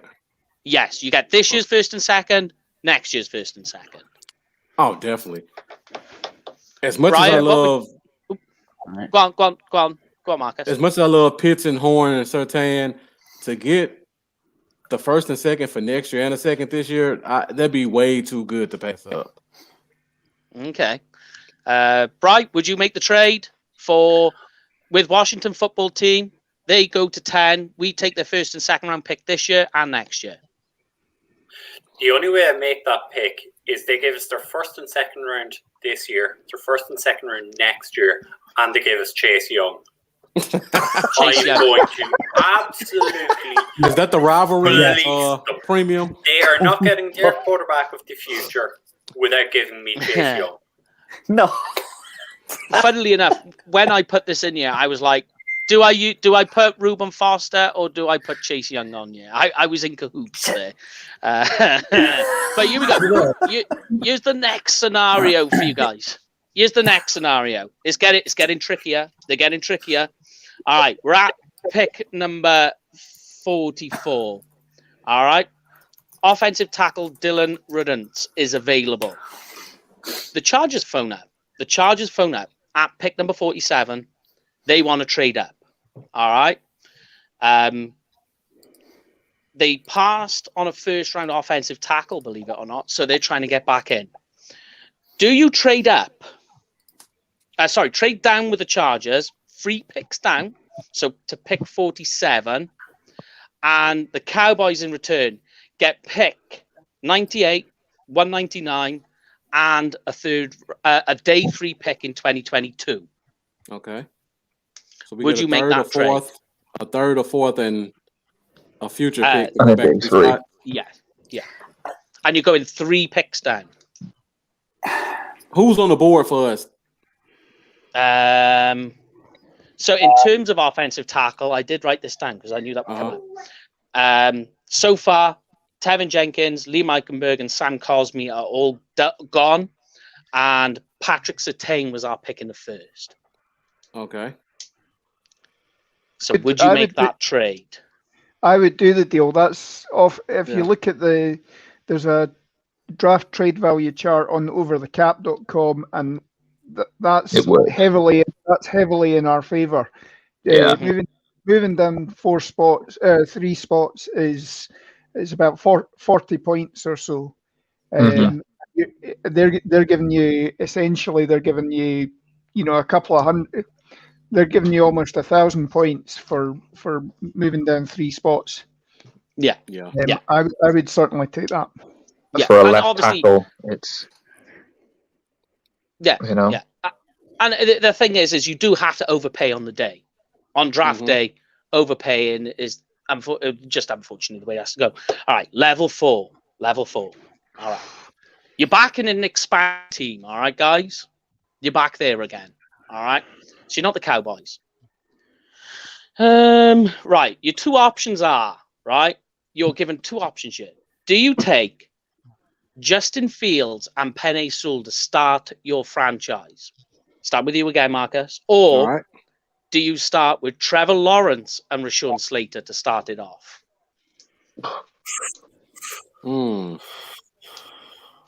I would. I'm a Clemson fan, so I'm always going to take Lawrence in any scenario. And I'm a huge Slater fan as well. Yeah. I don't think he's a tackle, but in terms of guard, I think he's just as good as guard. He's probably a better prospect at guard than Sewell is at tackle, in my opinion. So I would probably go with that scenario. Yeah. Okay. Yeah, everybody go in that way, or are you going another way? No, I'm going that way. I'll go that way as well. Yeah. No, all right then. Okay.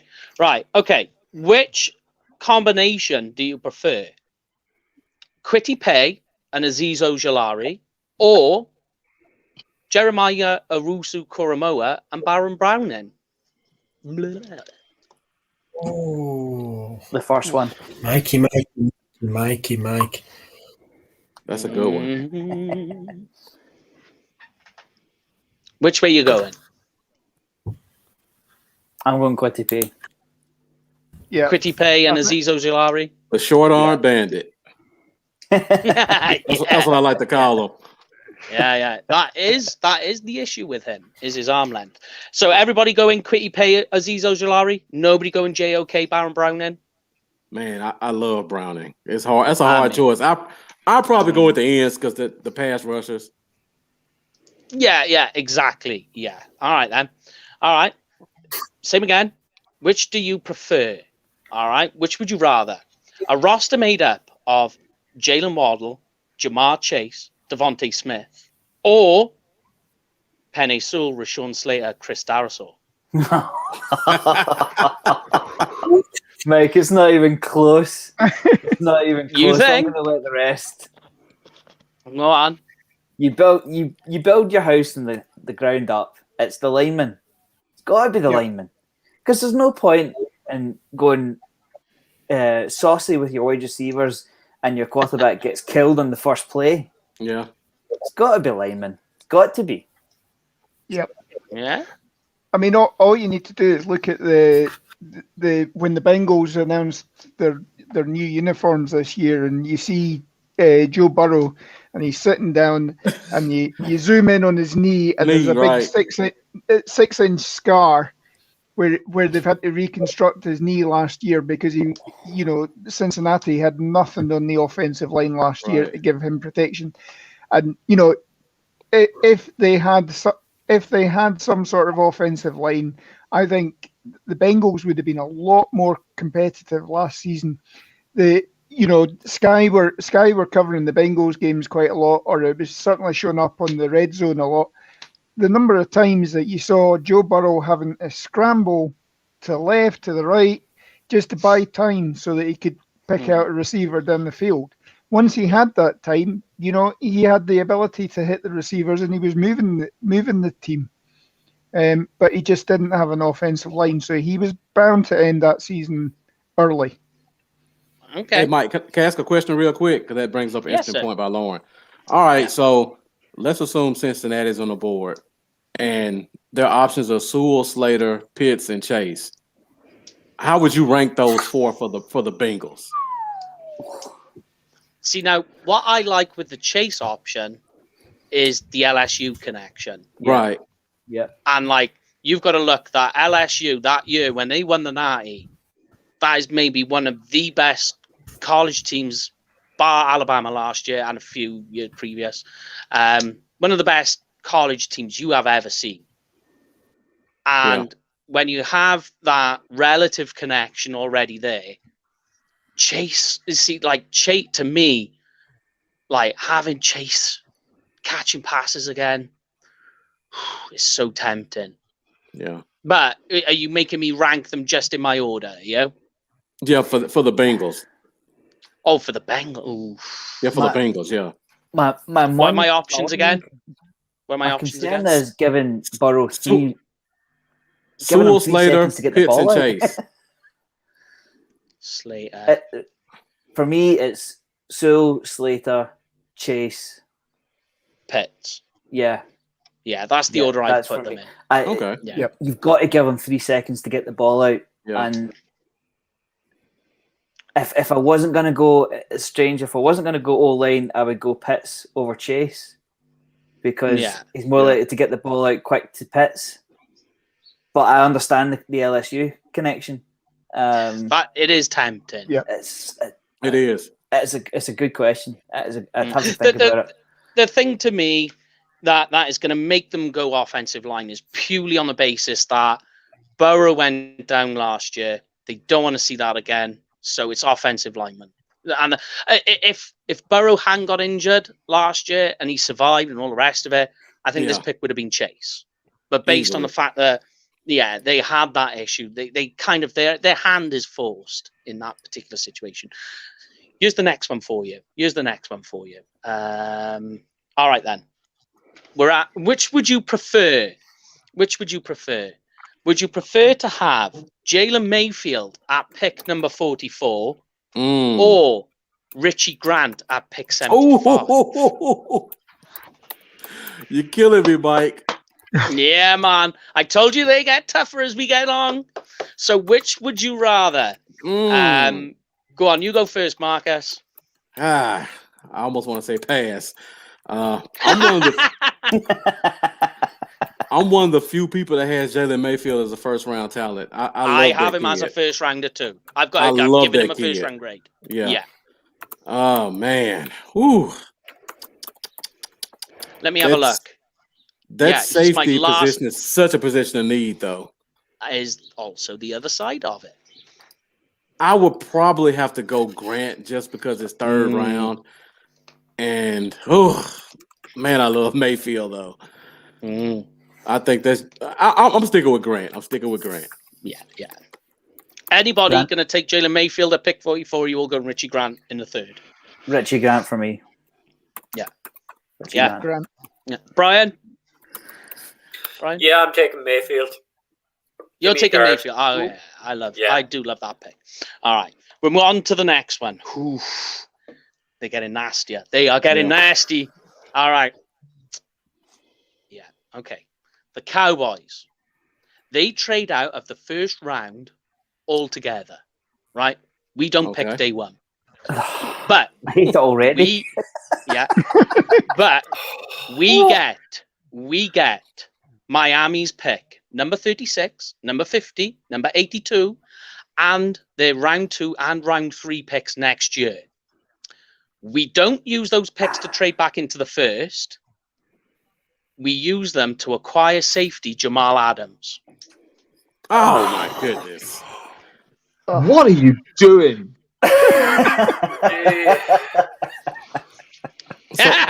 This is savage. So basically, we trade our first round pick for Jamal Adams, essentially, and all the extra picks. Read them out to me again, please. Okay. The extra so we're out of we're not going to pick day one, but bear in mind we know how much Jerry dislikes that, right? Yeah. But we get Miami's pick, number 36, number 50, number 82, and 2022's round 2 and round 3 pick. We don't go back into the first with all those picks. We keep them, we corral them, but we use some of the picks to go get safety Jamal. Some to go get Jamal Adams. Right, Mike. What's the money on this? Or are we not taking that into account? No, don't worry about that. We're not going to overcomplicate this. That's brutal. Mike.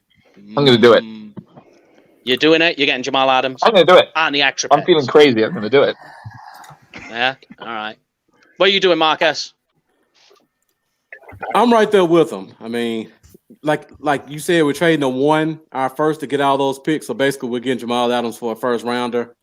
And if we're not giving up all the picks, yeah, I go for it. I go, yeah. And you get one next year as well, because you got all these picks next year are really valuable as well, because obviously you've got all these players this year that are on 1-2 year deals, so you got to replace them. Yeah. Yeah. Anybody not doing it? There's some people on the comments, which, by the way, thank you very much, guys, for all your comments. Some people in the comments not doing the trade. Anybody not doing the trade? I'm not doing the trade. Jamal Adams is not a free safety. I want a free safety. It's a good point. Yeah. I'm glad you said don't worry about the money, Mike, because there's no way we can afford to pay him. And that's the other part. Money is not an issue right now. Just remember rule number 1, guys. There is no such thing as a cap room. That's a myth. Yeah, we're already dabbling in voided money. A lot of voided money. What you've got to think about is the amount of Vicodin or Novocaine that you need to put into Jerry if he's not got a fan pick this year. Yeah. And we know he doesn't like that. Yeah. And as one of the comments said there, you need to pick up a first next year. If you're going to trade out the first round this year, you'd need to pick up a first rounder next year for compensation. Yeah. All right, right, here we go. We're still in the region. We're still deep on this one. All right, day 2. You're into day 2.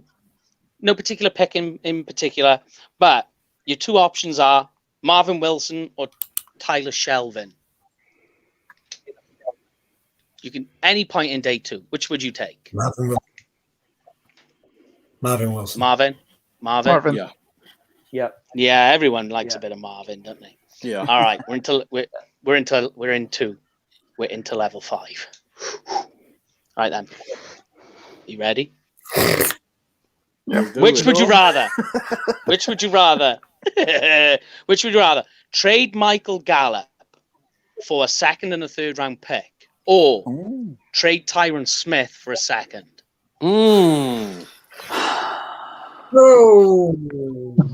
What? I had people coming and going there. Say that to me again. Okay, what would you prefer? Trade Michael Gallup and get a 2nd and a 3rd round pick, or trade Tyron Smith for a 2nd? Say it for me, Rich. Rich, take it away, Rich. I know exactly what Rich is going to say, and I totally agree with him. Do it, Rich. Yeah. Go. Bye, Gallup. Yeah. I like the guy. I really, really like him, but there's no way in hell I am trading away Tyron. Are you bored? No. Nah. No. Is this before the first round's done or not? I haven't decided. I haven't decided yet. Generally, I would say buy Gallup, but if somebody like Sewell or Slater was there at 10, it's a possibility. I'd hate to see it happen, to be honest. And there would be a significant cap hit. Yeah. If we get rid of Tyron Smith. Yeah. But if we're bringing in Pitts or so, the argument that we've been having the last couple of weeks is why would you take an offensive tackle in the first round if he's going to sit on the bench, But if you've got somebody that can come in, he'll get schooled in training camp by DeMarcus Lawrence. Much the same as DeMarcus Ware sort of trained up Tyron. I could certainly see that being a possibility. The fact that we're not going to have Tyron for a full 17 games this year. You maybe do need to start looking at life after Tyron. But you can't, doing that is all well and good, but you can't, I don't think someone's going to come in and play at the level of an 80% Tyron Smith. And if you haven't got that, It's pointless having someone like Pitts because Dak might not be standing long enough to get the ball to him. So for me, I'm like, I wouldn't trade away someone. I want someone that can sit behind him or sit alongside him, take some snaps here and there. Whoever you take to replace him eventually is going to get some starts because, like you said, he's not going to play a full season. So I don't trade away Tyron. I couldn't stomach it. I really couldn't. What I was saying there, I wasn't talking about taking Pitts. It was whether Sewell or Slater was there. Sorry. Well, I think you need same thing. Something to replace him. Yeah, but it's not going to be the same level. Yep. It's a step down. It's like it is. Which you may, but then in fairness, you may well get that anyway because it's Tyron Smith. So no matter who you take now or next year or whenever, Yeah. All right, apologies, gents. I gotta go. My those picks. What chance of what have you got the better option of doing as well? So if you took the trade of Smith, are you more liable to be able to replace Smith second, third round, or are you more liable to be able to replace Gallup in the second, third? I'd like our chances of seeing Gallup in the second and the third round. Because you see the class going down a bit. You probably might say he's a little bit deeper than the offensive tackle list. Yeah. Oh yeah. But sorry, Reg, you're gonna scooch then, are you, bro? Yep, I will be back in a bit. We'll let you in a bit. All right, see you, Rich. We will be here. We literally have all day. In a bit, baby. So we'll bring Brian back in, who's been off the air doing his thing like a ding-a-ling. But here's the next one, right? Right? Okay. We are deep into level 5 here. Which would you prefer, right? This is more of a draft philosophy, but which would you prefer? The Cowboys have 2 first-round picks and no more picks in the top 100. Or would you rather have no first-round picks but 7 picks in the top 100?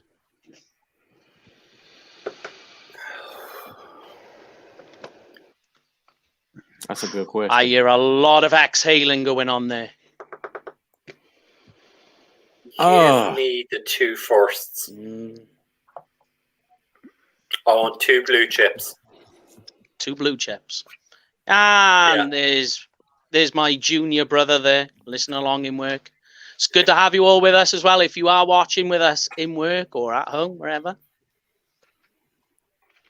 In this draft, Mike, what was it? Go ahead. What was that? Sorry. Go on. What was that? Sorry. I would rather have. No, I was just saying, what was the scenario? So your options are: you have 2 first-round picks and no more in the top 100, or you have no first-round picks but 7 picks in the top 100. Yeah, I'm going with the 7 because you've got to believe, you've got to trust your scouts, you've got to believe in bringing in above-average players, and the Patriots built a dynasty on late-round picks, so there's no reason why somebody else can't do it as well. It's a lottery at the end of the day, like Paul always says.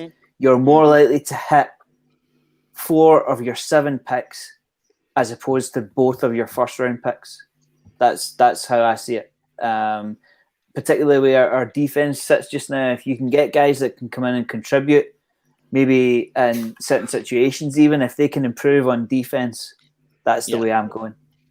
Because I don't know if two selections and say you hit on one of them, I don't know if that's going to make that much of a difference. I'm going with the 7.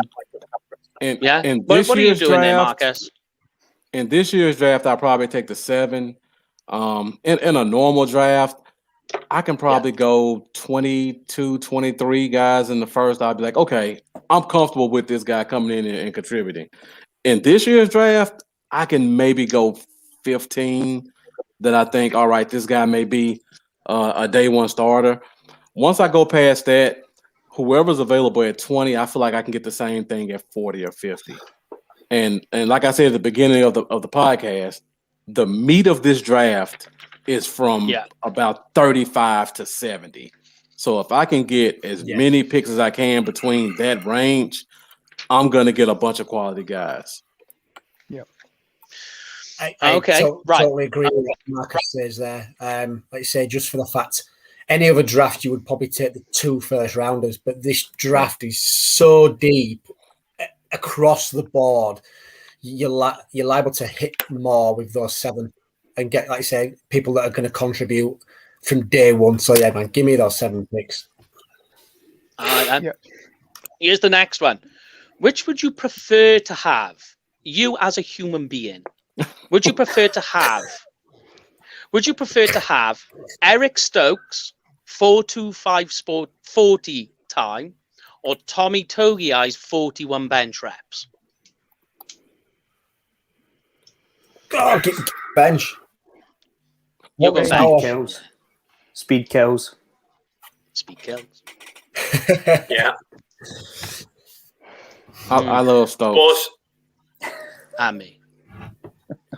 I'll play devil's advocate with you, right? Yes. Does a corner stop the run? Exacto. Yeah. I mean, Paul always says yes. No, but a decent offense stops the run. Very true. Graham. Also very true. Okay, then. Which of these... Oh, go on. The 41 reps on bench presses is a sign of, just how much stamina you've got and endurance you've got as the game goes on. I mean, these offensive and defensive linemen are playing 80 snaps a game on average, or 60 to 80 snaps a game. If you've got somebody who can still be knocking out 41 bench presses, then he's still going to be contributing in the fourth quarter. Somebody like Stokes, who's having to follow somebody for 80 snaps, he's going to end up taking plays off. So again, I'd go with the front 7, to be honest. All right then. Here's a kicker question for you guys. Right? Don't worry, I've got you covered. Right. So do you take? Which would you rather have as a kicker? Right, and these are their pro day numbers. Would you rather have kicker Justin Rotwazers? He kicked 12 of 13 kicks with a long of 57, or would you rather have Dylan Brown's 10 of 11 with a long of 61? Give me the 61, but just for the fact that there's those numbers don't really not in terms of. I mean, he obviously just kicked less, so give me the length. The length over reps, yeah. Yeah. That was just a fun one. Just to remind you. It was just to remind you there are kickers in this draft. Yeah. We're only going to need extra points from our kickers. Let's face it, our offense is going to be so good. We're only going to need extra points. So let's go for If only we had a free safety who could take extra point kicks. All right.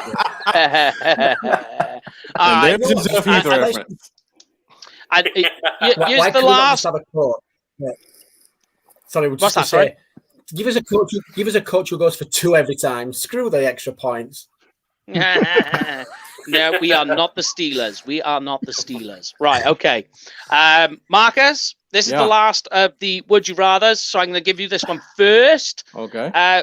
Do you choose Micah Parsons' off-field character issues in the locker room, or manage Caleb Farley's medical situation / snap count?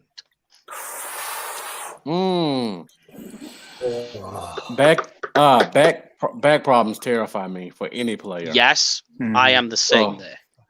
I would have to go with Micah Parsons. I mean, yeah. Okay. Anybody going to take Caleb Farley? Yeah, he can't get suspended for locker room problems.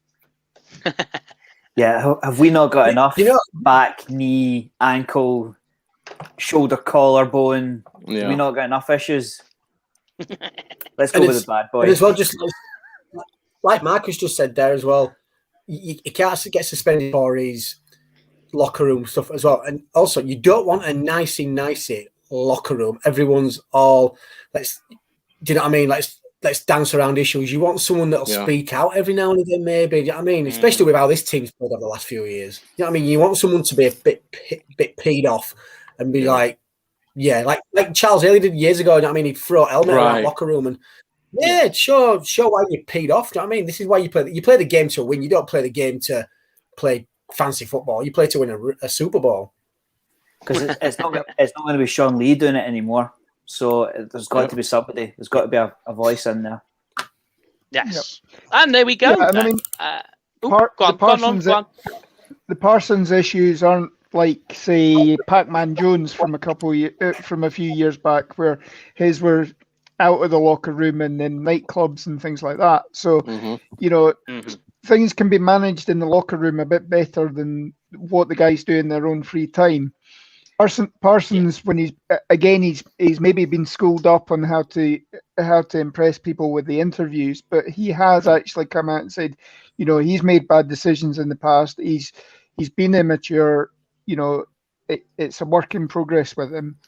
And some guys do take a bit longer to mature. True. But you want the competitive spirit that he has.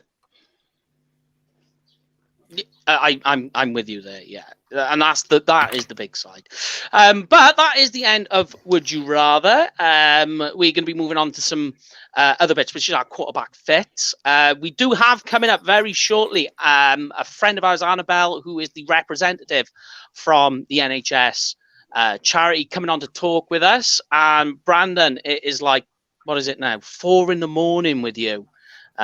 So hopefully our voices have been a gentle, soothing tone to your ears to help you relax and calm down and get ready for a day in day one of the draft. So we will let you go at this point. You're always welcome to come back, of course, later if you feel like. Ooh, are you there?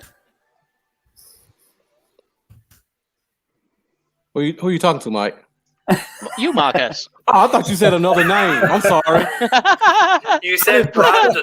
I thought he said Brandon, right? I was looking for Did Brandon. I say Brandon? You did. Yes. Oh, man alive. Oh, yeah. Man alive. I am terrible. But we do have Brandon coming on, funnily enough, later on. He's on about the other 6 half o'clock of the in evening Cowboys our time. on. Yeah. The exactamundo. So yeah, we will let you go. With and obviously with everything that's gone on in your day, you've got a busy day ahead. Just so you know, though, our thoughts are with you. I'm not getting too deep in the reads with everything there, mate. Oh, you're fine. Yeah. But obviously, if you want to come back later, you feel up to it. Okay. Like I've said to you, the door's always open, mate. Yeah, no problem. But thank you very much, sir, for joining us. Yeah. It has been a pleasure and an honor. Right. And you were our first guest, and you have set the tone. Exactly. And before I go, let me just say thank you guys for having me. Everybody who's watching, if you get a chance, check me out. Bluff City Cowboys, Facebook, YouTube, Instagram, Twitter. My co-host Brandon Lambo will be coming on later on today. So we make up both halves of the Cowboy Zone, which is a Cowboys podcast that airs every Thursday at 7:30 Central Standard Time. And I know Mike didn't feel comfortable with saying this, but I don't mind saying it. My mom passed last week. Her funeral is today, and that's why I'm up. I haven't been able to sleep. So I appreciate you guys kind of helping me take my mind off this to help me get started on this very long day that I'm about to have ahead of me. But like I said, my mom was a huge Cowboys fan. So this is definitely helping me pay tribute to her. So thank you guys again. As soon as I get off, I'm going to donate. Everybody who's watching, make sure you donate as well. I think they've reached $200. So let's try to keep those numbers rising throughout the day. Yes. Thank you very much, Marcus. It's been an honor and a pleasure, as always, brother. And we will speak to you off air. All right. Thank you. I've got the chills up my back at the moment. Take it easy, buddy. Thank you. Have a good night. Catch you later, good day. And Sorry. you, mate. And you. Stay safe, all right, brother? Right.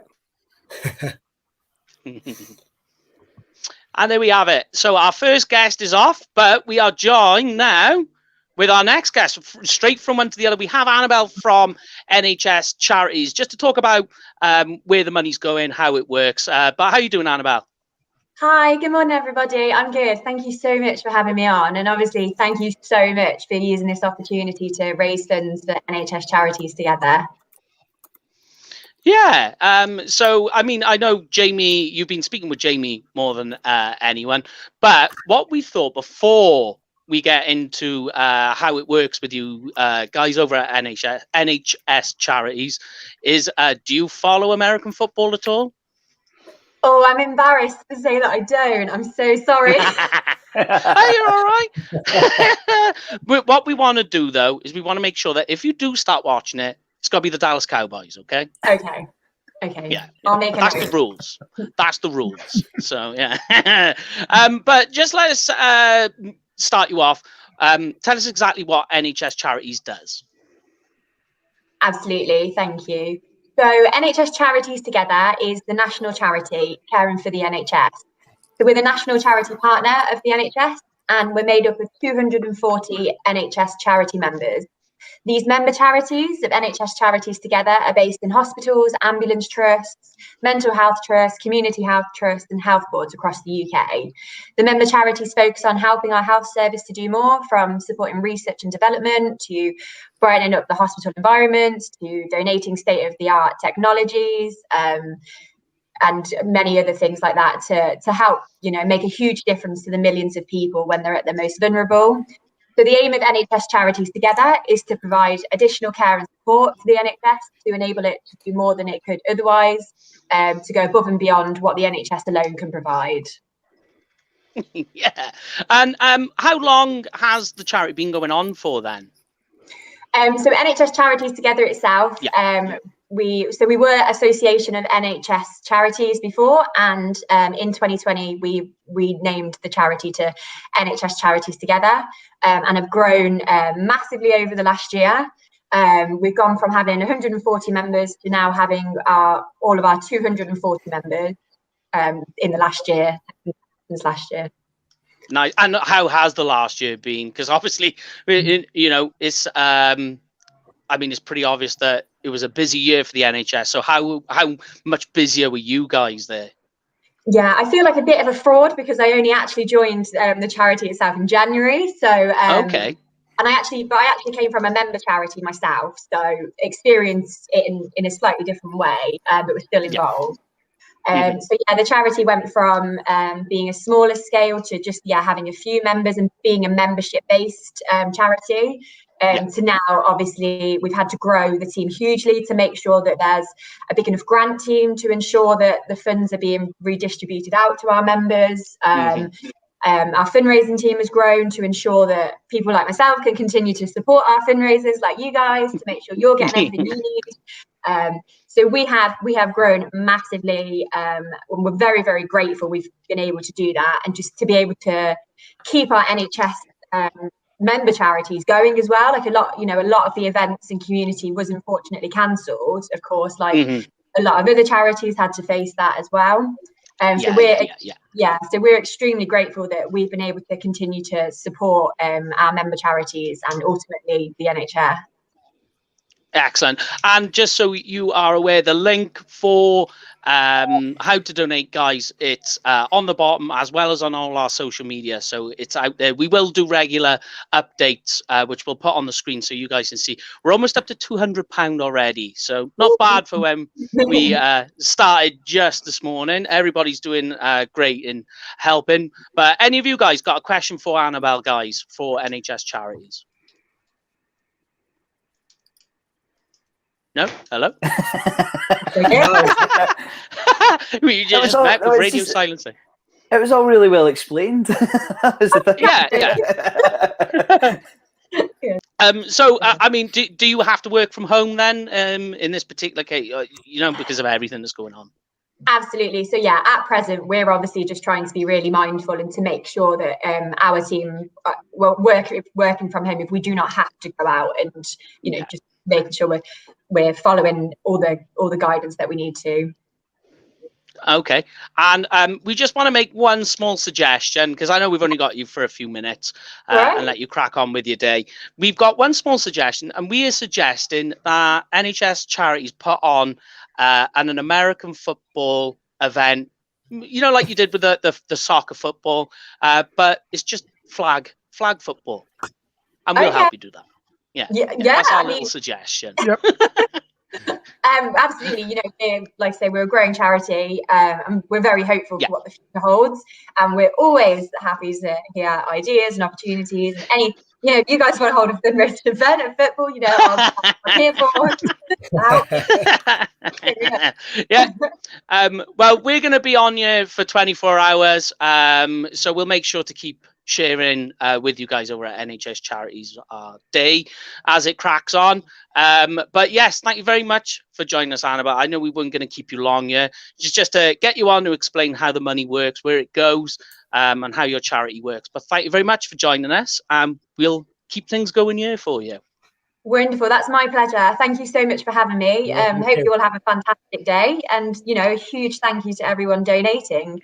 And as you mentioned, you can head to NHS Charities Together website as well if anybody wants to learn anything more about how the funds have been used, continue to be used, what events we have on, and everything else like that. So great. No worries. Yeah. Right. Well, thank you very much for joining us, Annabelle. Have a safe day, and we'll no doubt we'll speak to you again during the day. Definitely. Take care, guys. Bye. Andrew, thank you very much. Bye now. And there we have it. We're 2 guests in already, and we haven't even reached lunchtime. Coming up, guys, in less than an hour, Neil Reynolds from Sky Sports is joining us. Yes, that should be a lot of fun.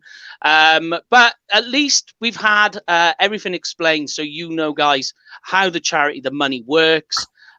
So let's just keep things flowing and going. Yeah. How are we all doing so far then? Everybody all right? Doing okay.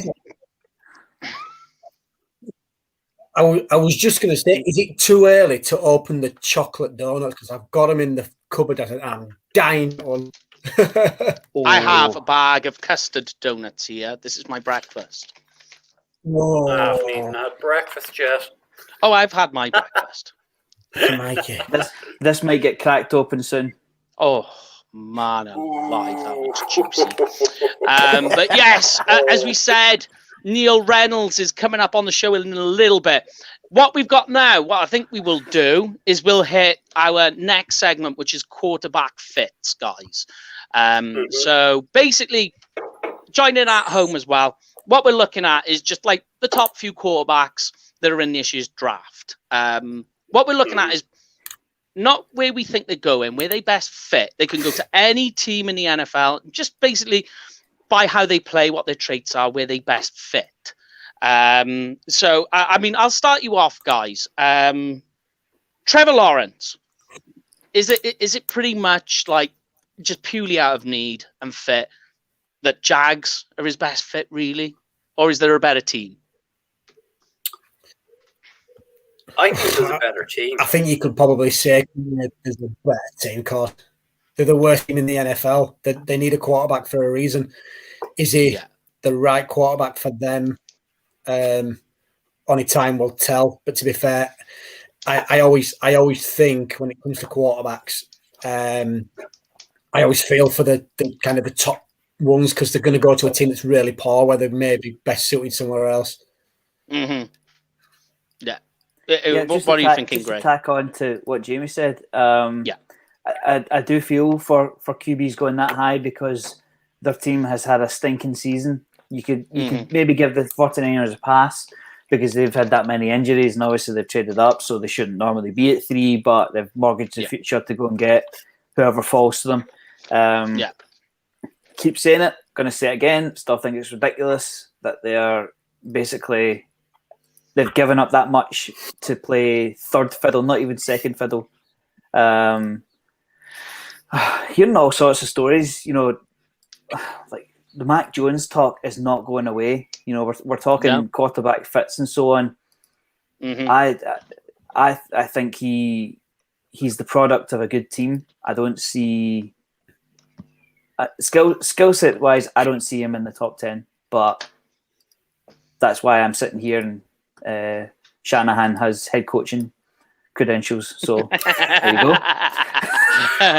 Right. I mean, Trevor Lawrence, where would you best put him? Where's his best fit? So here's the thing, Mike. You and I talked about this on Tuesday night, right? Yeah. And I said there could be a surprise yet. Mm-hmm. Trevor Lawrence doesn't fit into the Jacksonville scheme. Yeah. Urban Meyer likes his quarterbacks who are mobile, smaller than Trevor Lawrence, who can run and run fast. And that does not describe Trevor Lawrence. That describes Justin Fields. Mm-hmm. So for me, I have a feeling, and I'm not fully convinced yet, that Trevor Lawrence goes number 1. I think the Jaguars could pick Justin Fields and throw the whole thing wide open. Okay. For me, Trevor Lawrence fits in San Francisco. And if he gets to San Francisco, my God, we're all goosed. But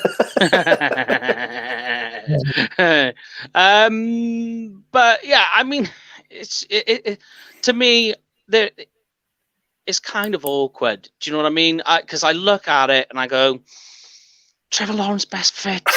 Like it's a tricky one because Jags just need a quarterback. They just need a guy who can throw the ball.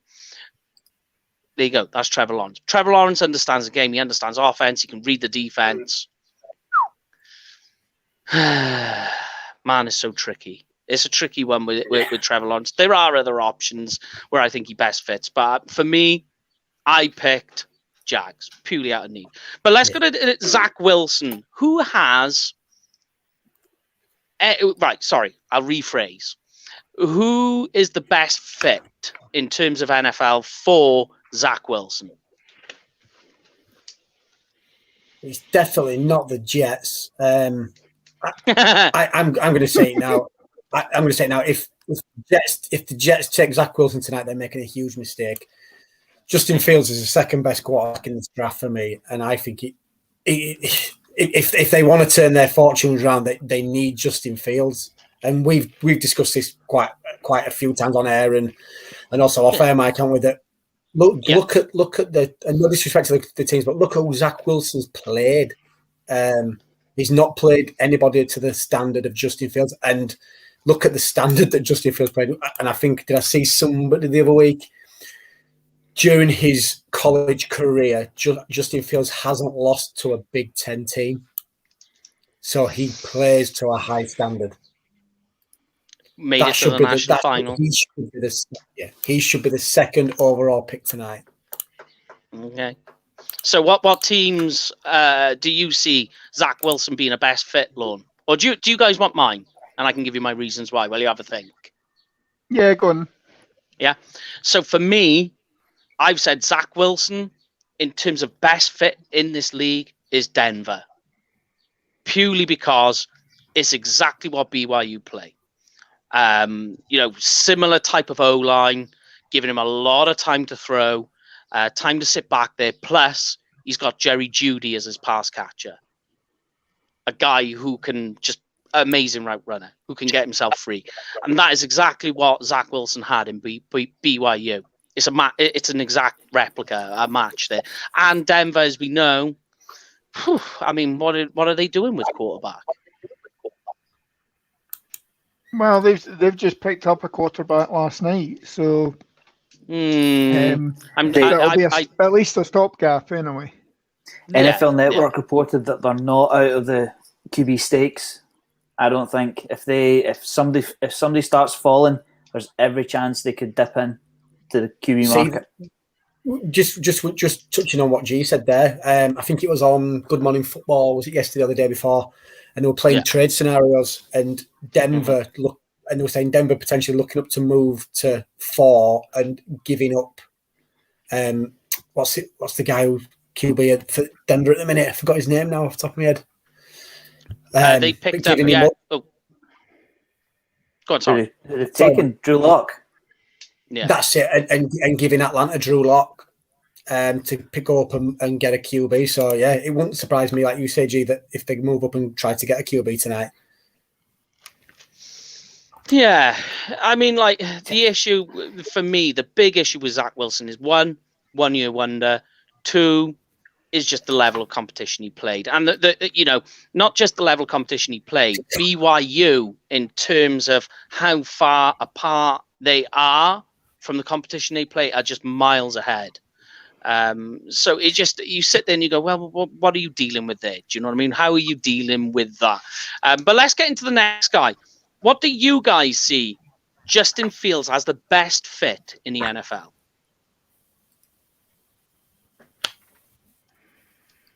I see a lot of Dak in Justin Fields. I do too. Do you know what? He might be I would say he'd be a fit for the Jets because he can do enough with his feet, but I don't see him going that high. I don't see it. I don't think anybody's reported him that high.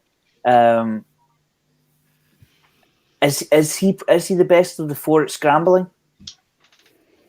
Would you agree? Trey Lance maybe is better, I would say. I'm just thinking for like scrambling when your pocket collapses and you've no general scrambling. Yeah. Okay, I see where you're going. Yeah, in terms of scrambling for escapability, yes, Justin Fields is better as an outfield runner. Trey Lance. So yeah, I would say he's the best scrambler. Yes, I agree. I would say that Fields is most likely to pick up 10 with his feet. You know, like we see the stats on the screen, his completion percentage is around 70%, which isn't bad. It's brilliant. It's almost as good as Zach Wilson, but obviously Ohio State is a better measure. Exactly. You know, Sorry. I was just thinking, what can anybody kind of put the finger on why he's potentially, because there's even talk of him slipping down as far as 15 if the Patriots don't move up, where only 2 months ago there was talk of him being the first overall pick. So I wonder what the knock is on, like I say, because I know we talked before. I had him as number 1, and to be fair, and it was only the national title game where he just kind of disappeared that just kind of give me the knock of taking him first, but I just can't see why he's fallen off so much. Because I mean, like the issue. No. The issue that you've got is people. Years Pat Mahomes, couldn't he, kind of way? I mean, there's that style. He's got a good arm. He's good with his feet, and it's just weird. What the people have the problem with, and I think it's a bad evaluation because he got better at it as the year went on, is that they say that his processing speed is too slow, and some of it, or a lot of it, is down to just the style of what the Buckeyes do. That it is a 1 or a 2 read option and then move. So there is that. But if you look at Justin Fields, because bear in mind they only played like 7 games last year in the Big Ten. But you look at Justin Fields at the start of the season, that there was some slow processing going on. But you look at it, especially when he went to Clemson. Played Clemson in the college football playoffs. That was not an issue. And it wasn't an issue so much that they blew Clemson apart. Absolutely destroyed them in the playoffs. And a lot of that was because Justin Fields' processing speed was just up there. But because there's that knock that was there at the start of the season and the season previous, that's become the narrative that his processing speed's too slow. And I disagree with it.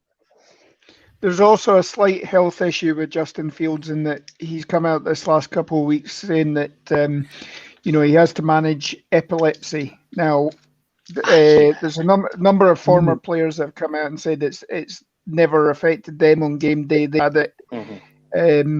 But you know, if it's something that, you know, if it's a bad enough epileptic fit, he may end up having to spend some time recuperating a little bit, you know, even taking a day off here or there. And if you're a quarterback, you can't really do that. Yeah, and apparently as well, coming out on the epilepsy side is they said that it is a hereditary thing, and all of his family members over time all grew out of it. So me personally, I don't see it that as an issue. But okay, Mac Jones. So the controversial quarterback in all of this, Mac Jones. Where do you guys see Mac Jones as being a nice fit for any NFL team in the style that they play? The Saints. Cheeky. Ooh, elaborate. I think if you stuck him in with a good defense, Alvin Kamara, a wide receiver that can catch balls with his eyes closed, I think he would fit in very, very well at the Saints. I think he would probably beat out Jameis Winston day one. You know, simply in terms of turnover ratio. But I don't see the Saints having the ammunition to go up and get that high to get him. I don't think he goes past 15. Yeah. Well, funny enough, the team I've got him best suited to is the Patriots. Yeah. Well, there's that shout as well. Yeah.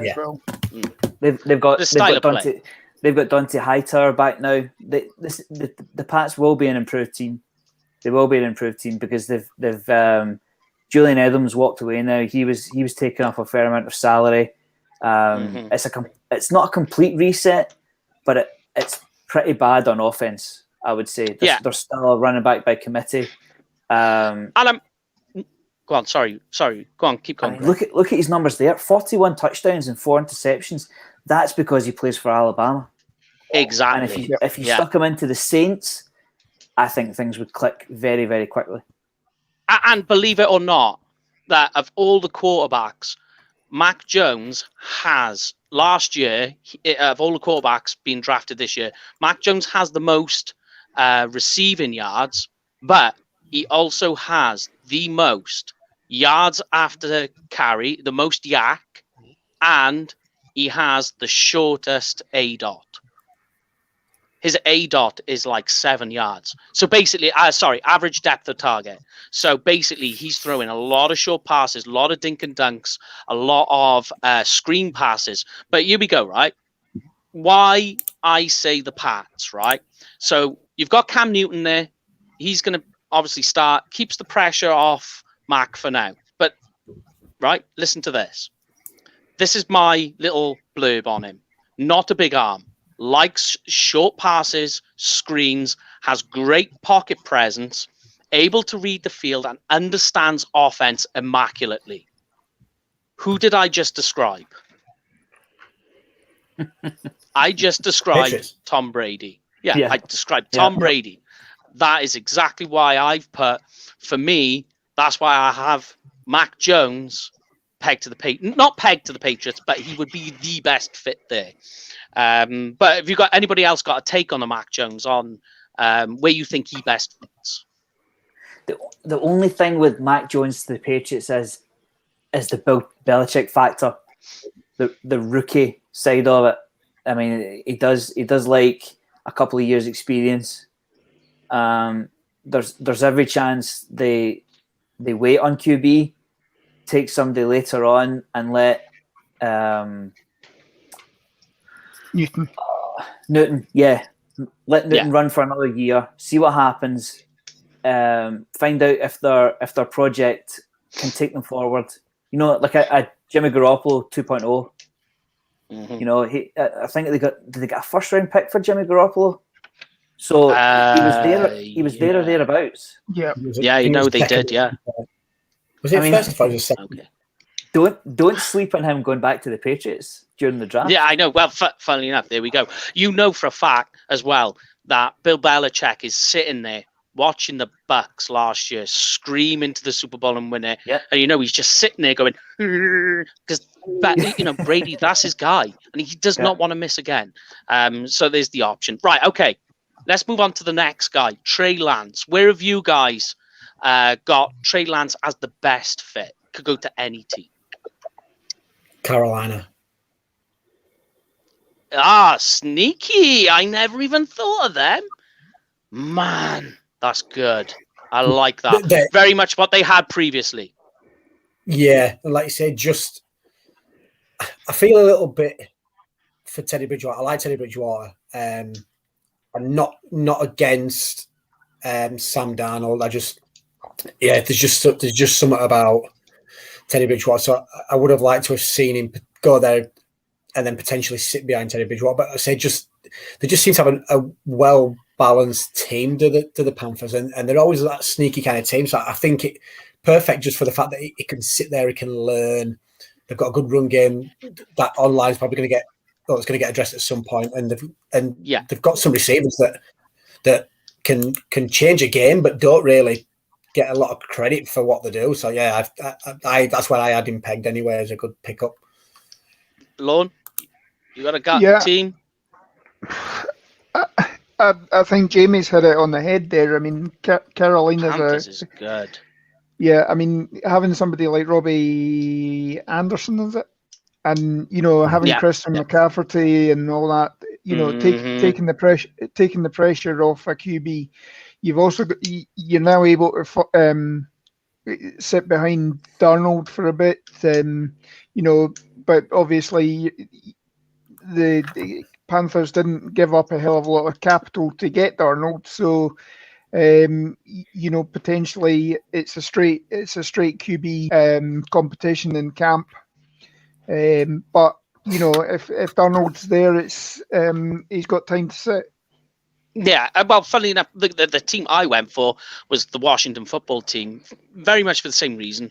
They've got Fitzpatrick there, gives him time to learn. But when you look at Fitz with his throwing style, there's a lot of patience, a lot of standing in the pocket and moving that up. So that then, if you get Trey Lance to learn some of that now all of a sudden expands his style of play. Gives him as well. And the good thing as well with Trey Lance is he offers a team a lot of formation diversity. That's the good way. And because you can expand the playbook with what he can do with his feet. And then, you add in the fact that they've got Scary Terry, Antonio Gibson, and the big one, they have a good defense that can keep the score low if they do have to play Lance. So he's not always trying to play catch up. Takes the pressure off him. The Eagles like Bisons. They do. There is of course that connection. So I just wonder though if Howie Roseman looks at it and goes, "I'm not going through this again." Yeah. We've seen we've seen too much competition in Green Bay. Can you imagine? Just because you said that, G, and we always kind of take the mick out of the Eagles, and won't it just make tonight if they trade up and picked a QB just to see Eagles Twitter just explode pieces? It'd be hilarious. No, I know. Yeah. So we didn't think they were going to take one last year. We didn't. True. So give me, guys, who you think is the best team fit for Kyle Trask. I'm not a Kyle Trask fan, so I've kind of yanked mine down a little bit. But who do you have as a Kyle Trask fit?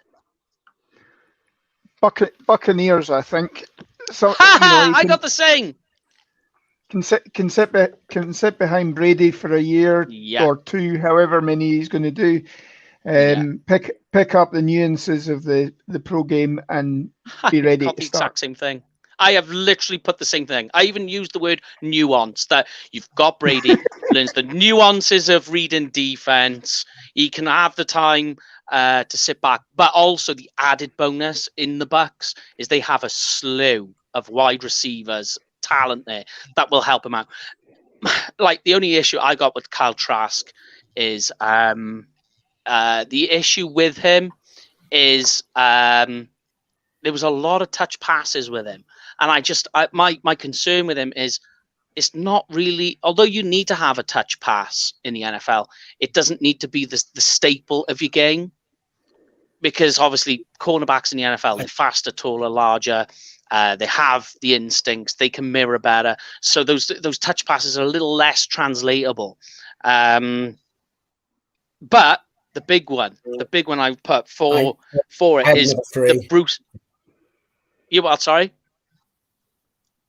Sorry, not going back. Sorry, apologies. It went finger this side. Apologies. I had a bit of a delay, so go on, keep going.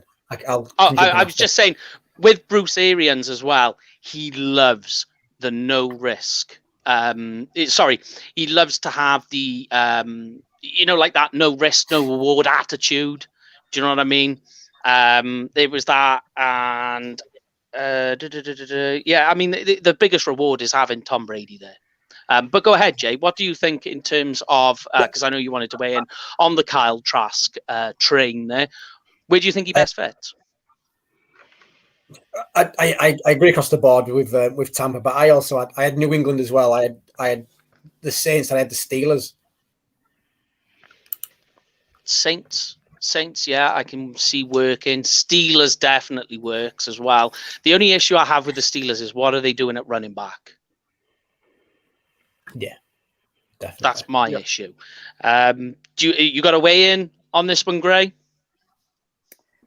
I wouldn't take Trask in the first round, so they can maybe address running back in the first round. You know, if it does go with a Najee Harris, is it a luxury pick for the Steelers to take a QB second round? I mean, they've got to address Roethlisberger's age sometime. Yeah. So, you know, they need to do it sooner or later. And certainly another year of development wouldn't hurt for any of them, I might add. Yeah. No, I'm with you there. All right. What about Kellen Mond then? Texas A&M. People are actually putting Kellen Mond higher and higher up their board. There's some people like Bucky Brooks are even saying he's now actually closer to Mac Jones than most people actually give credit for. But where do you guys see Kellen Mond as being a good fit for any NFL team? If you haven't got one, I can give you mine. For me, all right, then I'll go first. I have the Lions as a nice fit for him. So basically, you've got Jared Goff there. So you instantly put competition behind Goff, which will hopefully stick a rocket up his ass. If not, you've got to remember Kellen Mond at Texas A&M, pro style, very versed in pro style offense. So instantly that's a help to the Lions. Played in the SEC, so he's used to the pressure, used to tough competition. Also, you have issues with Goff in terms of him being very statuesque in the pocket, which is one of the reasons why the Rams decided to move on from him. He is like a statue in there at times, and you get all this seeing ghosts and all of that. Mond, instantly, he's got speed, he's got acceleration, escapability, everything that Detroit are hoping that they can get with Goff. If not, you've got time for Mond to develop for this year, moving forward. Now you've got a guy that has learned for a year, learned behind Goff with both the positive and the negatives of his game. And then the Lions have a guy who is instantly an escapability type guy back there. Anybody want to add on from that?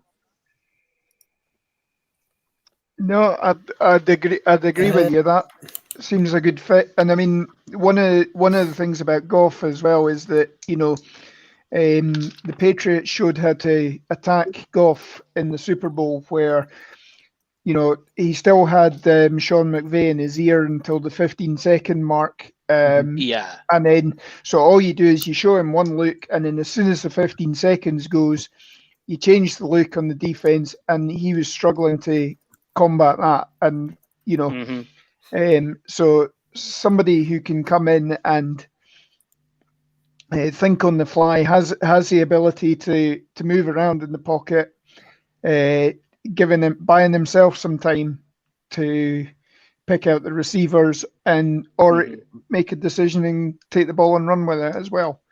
You don't see that enough with Goff. Yeah, definitely, 100%. The last guy we have then is Davis Mills. Anybody got a nice team fit for quarterback Davis Mills? If not, that's okay. I've got my guys. No. I got my teams. Anybody want to go for it?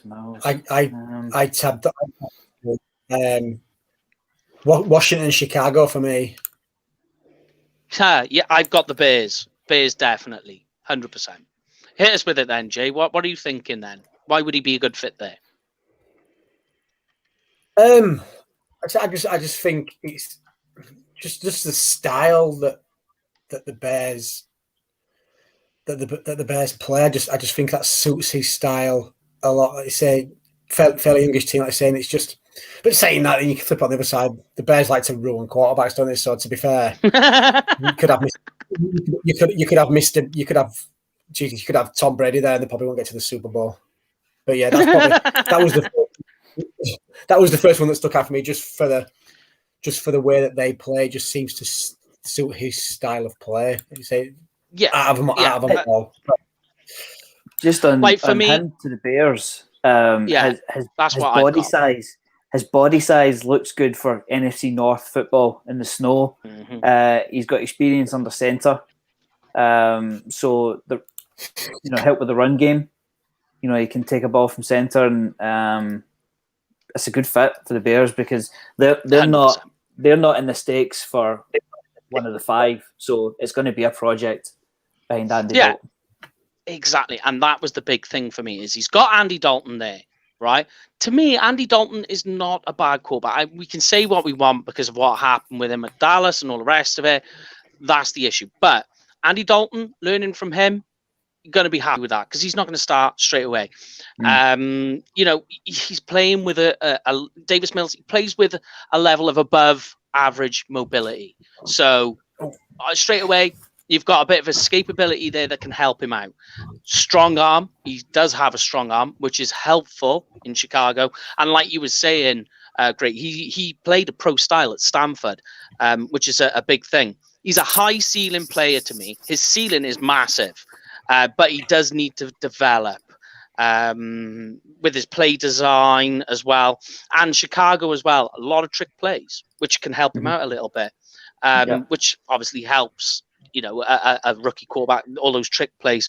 But yeah, to me, he needs mentoring time. Absolutely ideal if he goes to Chicago. What are you thinking, Lorne? Are you going to weigh in on that one? Go on, sorry, Greg, you go for it. They're going to need some tricks to get that offense moving. I'll tell you that. I've just actually had a quick look, and there's an article actually that's talking about Davis Mills. And the best fits that they're suggesting is the Bears, Washington, or New England as well. So, and pretty much again, all these, it's get nurtured for a year, learn the game again.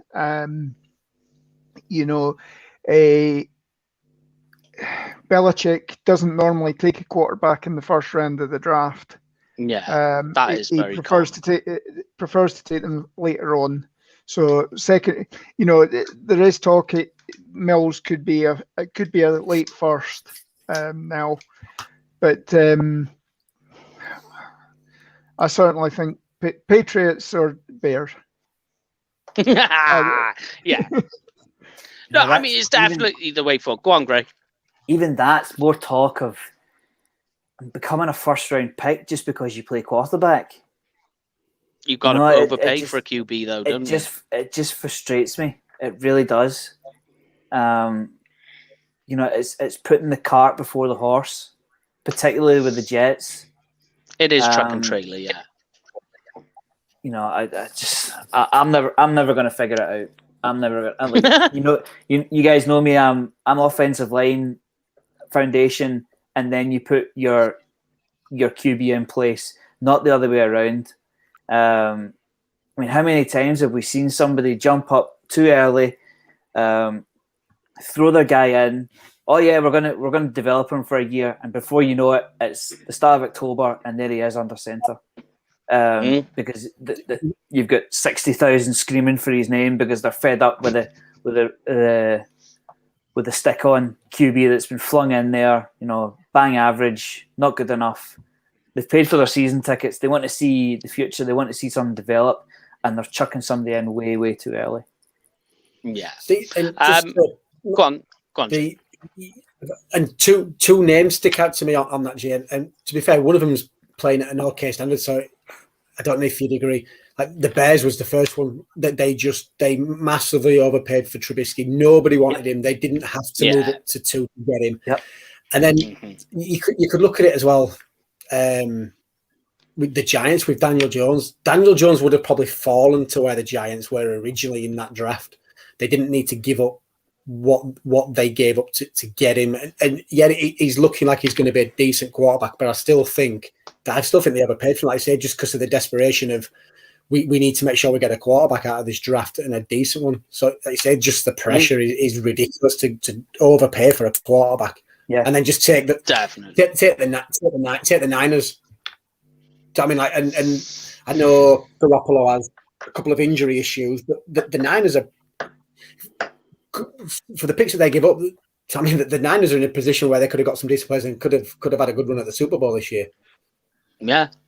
So we are going to move on to some draft talk. So everybody at home, get involved. Get to that in a moment. Just going to pop this on the screen for y'all. Just let you know how we're doing on the UK Cowboys charity drive for NHS Charities Together. We're up to £164. So thank you very much, guys. You're absolutely amazing. Thank you very much. Coming along very sweetly, very nicely. So everybody, thank you very much for that. You are amazing. But let's move on, guys. So it's time to do some draft talk before we get Neil Reynolds on the show, who's coming up fairly shortly. Brian's back in the mix here.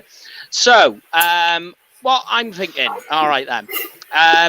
I want to get some of your guys before we move on to Neil Reynolds, and then I have a game that we can play, which people can play along at home. Then a bit early for drinking, is it not? Not that drinking game. But to let you know that we are doing a game, and then after Neil Reynolds is dusted talking to us, we're going to start posting some of the competitions that we have going on. Oh, yeah, baby. It's competition time. Just to make you aware, it is real simple to get involved. We are going to be posting it up on our social media with explanations on what to do. Totally free. You win, pay nothing. It just turns up in the Windy pops. Ooh. Turns up in the post. Too much coffee. Turns up in the post. It's yours to win. So what I want to do is there are rules right now. Between now and Neil Reynolds coming on, you are not allowed to talk defensive players. It's offensive players only. All right, guys? So everyone at home, join in. What I want to do is I want to get your guys. I want to see what you guys all think of your top 10 offensive players. So, Brian, I'll start with you first. Don't have to give me all top 10. Just give me a couple of you guys from your top 10 offensive players in this year's draft. Now, are we talking offense or are we excluding just offense? Line? No, just offense. Everybody, yeah. If he plays on the offensive side of the ball, yeah. Okay, so guys, I'd be looking at. You have the 4 obvious quarterbacks. Mm-hmm. You have the 3 receivers. Yes. You have the 2 offensive tackles and the tight end. I think that's pretty fair summation. Unanimous. Yeah. I mean, bring around the horn. If there's anyone else that you guys think isn't in that discussion. I mean, there is. You can be quite controversial here. Say do you put Elijah Vera Tucker in there as guard, which is crazy to say. Is he? Let's have a look. 1, 2, 3, 4, 5, 6, 7, 8, 9, 10. So for me, Elijah Vera Tucker, he's in your top 10. Is he in your top 10, Jay? Though Offense, as tackle or guard? Is he tackle or guard? I'm going to cheat here. I've just got him in his O line. Sorry. But if you want me to narrow it down, I would probably say guard. 1 minute. We have news. Yep. We've got some news coming in, yeah? Oh. Yeah. That is interesting. After what we just spoke about with the quarterbacks. With the quarterbacks. That could be quite a sneaky deal there. That's very interesting. It does, though. It's almost as if we know what we're talking about. Yeah. Does anybody have Rashad Bateman in their top 10? Wide receiver, Minnesota. Or are they all just slightly... Is he just slightly out of your top 10? Yeah. I've got just 12. Out. Just out, yeah? So in terms of like the top 10 targets for the Cowboys, your top 10 offensive players, is it literally for you guys then? Just, I know Kyle Pitts, it's an argument, whatever.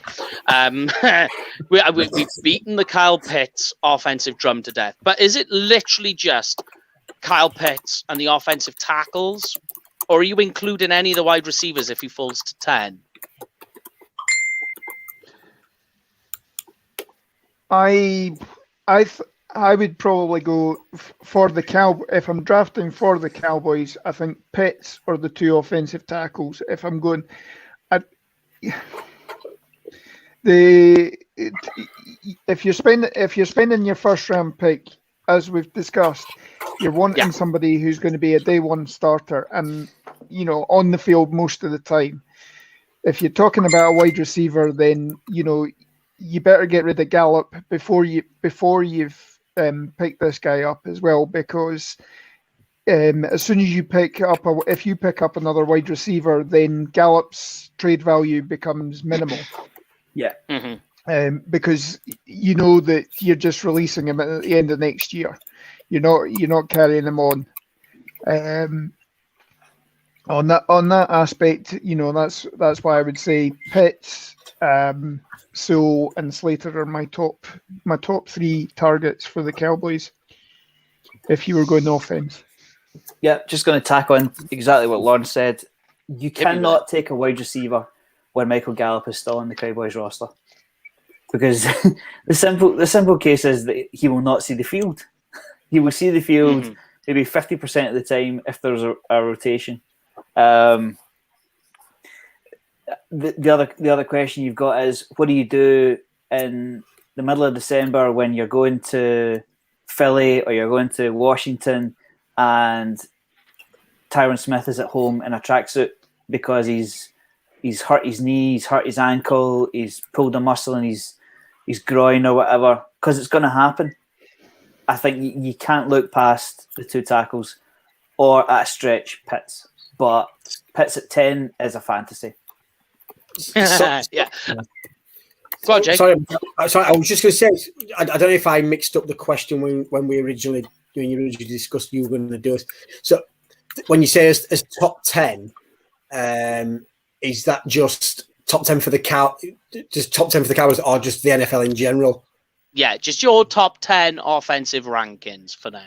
All right, cool. If we were doing the Cowboys, then you say it's totally different. Yeah, the list is just totally different. Yeah, sorry. I just didn't want to. I just didn't want to kind of confuse the situation. Sorry, I'll go back into no. Put down. No, but I mean, no. Why we got you there? I mean, Devontae Smith, for argument's sake, he's in your top 10, Jay. Oh yeah, definitely. I've actually just to think I've got him at. He's my 8th overall player in my top 50. I know, and not like that, but so he's up there. But would the Cowboys? Yeah, he's my 8th. Do that to us again 2 years in a row when I know a lot of needs. and that's why I'm saying it, because like, say he does drop to you at bear in mind knowing what is behind us, would you take him? I think what I'd do is I know where we got the luxury of sitting there. What I would probably do is I would probably make some calls around, because if anything, I won't. Oh, we've lost it. Yeah, I wouldn't want the Giants to get him. So I'd field some calls me to say, look, yeah, we're hearing news here that the Giants want Smith. We're willing to trade with you. Do you want to come up and get him? And yeah, just, like you say, and it did it last year, wasn't it? Like you say, did the Cowboys need CeeDee Lamb? Probably not. But do you want CeeDee Lamb to go to the Eagles and then destroy you for over 5 years? So yes, I'd field some calls personally and try and get someone to be tempted to come up and take that pick. Get the pancake ready. Yeah, I mean, here's one for you, because we know you're an advocate of it. And Graham did say, look, Kyle Pitts is a fantasy pick. In our mock draft, you took Kyle Pitts at 10. What's the other argument side then? So Graham has given the reasons why not to take him. What is the reason to take him? If you post that, one for me, I'm not happy with the tight end core that we've got. I just don't think it's dynamic enough for the team we've got at the minute. But also, it opens the offense up so much more that if you put him in there, so you can play Zeke in the backfield on his own, and then you put out, say, Pitts with, then you've got your receivers. It brings maybe someone into the box, and it opens up the back end, or it does it the other way, and it makes teams think and makes teams sit back a little bit, and you've got a lot more over the middle. I just think it'll cause a team a lot more confused. So, I mean, headaches, and also you've just paid your quarterback a ton of money, so give him another weapon, especially with, and just more so. I know we've piped on that with how drafted we can get some really good defensive players, second, third, fourth, even especially fifth round. So you're not going to really stump yourself by taking a tight end if he falls to you. I wouldn't trade up for him, but if he falls, then take him. Okay, well, here's one, right? Great, I'll let you have your moment now. But we're talking of Kyle Pitts. We get joined by Mr. Sky Sports and Gridiron Magazine senior editor Neil Reynolds. How are we doing, good sir? I'm good, thank you. Thanks for having me on. How are you guys doing? You're fresh at the moment, right? Fresh. We're okay. We're okay. About 18 hours. Yeah. Well, try like after midnight, how we're all looking, and everyone's a bit jittery off caffeine, but we are going for it. Thank you very much for joining us, Neil. The conversation we were just on, and we thought we'll get your take, because our team is completely divided on this opinion. So we'll get yours to split the difference. Right. So Kyle Pitts at 10. Should the Dallas Cowboys pull that trigger or not? If he's there at 10, I would. Yes. I don't think he's okay. I don't think, Jerry Jones said it yesterday. I don't think you trade up and use up all your picks to go and get him. If he's there, I think that kind of trumps all of that. Look, the defense needs help, but Kyle Pitts is special to me. Yeah. I look at when they put the tape on and you watch Kyle Pitts. If you didn't tell me what position he was, then I'd say, well, that's Megatron, that's Calvin Johnson, that's a big wide receiver, right? It's not a tight end. So imagine the mismatches and the fun you can have. And look, this is still an offensively driven league. This was the number one offense in the NFL a year removed, So I heard the back end of somebody saying, give Dak more weapons. I totally get that. Don't force the issue and don't move up to get him. But if he falls into your lap, which I know you've got 24 hours to fill, so you're trying to fill it, but I don't think you will. But if he does, then I'd run to the podium and I'd take him. Yeah. I mean, and the argument I actually said, because we've spoken about Kyle Pitts, as you imagine, during the off season ad nauseum here on our on our show. But the way I always say is, you look at how teams have gotten to the Super Bowl, and you try and do a little emulation on the mismatches there, and you look at the last 3 teams that have been to the Super Bowl. The one thing they all have in common is a mismatch at tight end. When you look at Gronk, Kelsey, and Kittle. And that's the thing I always look at. It's all about mismatches. It is. This is a mismatched league. And also, it's about being able to spread the ball around. When you think about Kansas City, who is going to be the one catching the passes? And it could be anyone. The same with Tampa Bay to the back end of last year. The year the 49ers went to the Super Bowl, I think they have 3 running backs that had about 800 yards rushing. They didn't have a receiver that had more than 500 or 600. It was a collection of parts. But you're right. It's about creating those mismatches. And I think you can find, like I heard, again, the back end of it. Of course, we always focus on the first round, right? It's what we're all kind of just geared up to. But all the other rounds are vital as well. And you can pick up players in the second, third, fourth round. I just think if somebody's got kind of true superstar potential, and we've seen that as well before, when you think about, you look at teams over the years where you're like, okay, they've got a really good defensive line, and then they'll add a defensive lineman. And it's just because that person's too good to pass up. I mean, even the Packers took a quarterback, didn't they? So never say never. I mean, so what we'll do is we'll go around the horn, let everyone ask a few questions to you. I know we haven't got you for long, because you are, today of all days, you're a busy man. Well, I thought I was, I'm doing a 3-hour live show, but now I'm thinking I'm a bit of a wimp compared to you lot. So I am praying to the gods of Wi-Fi because of COVID and stuff. So it's basically me hosting for 3 hours in the studio on my own. Now, we have done a ton of interviews for Sky. We've spoken to 3 or 4 prospects. We've spoken to Lee Steinberg, the super agent, Colts head coach Frank Reich. We've got Brian Baldinger joining, Jeff, Will Blackman, Vince Young.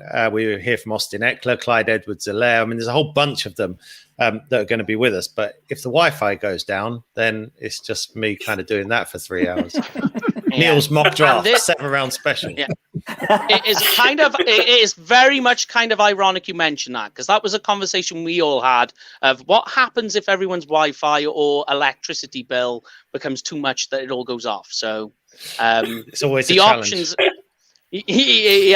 And as they say, you can try and plan a perfect picnic. But my question, Neil, to you.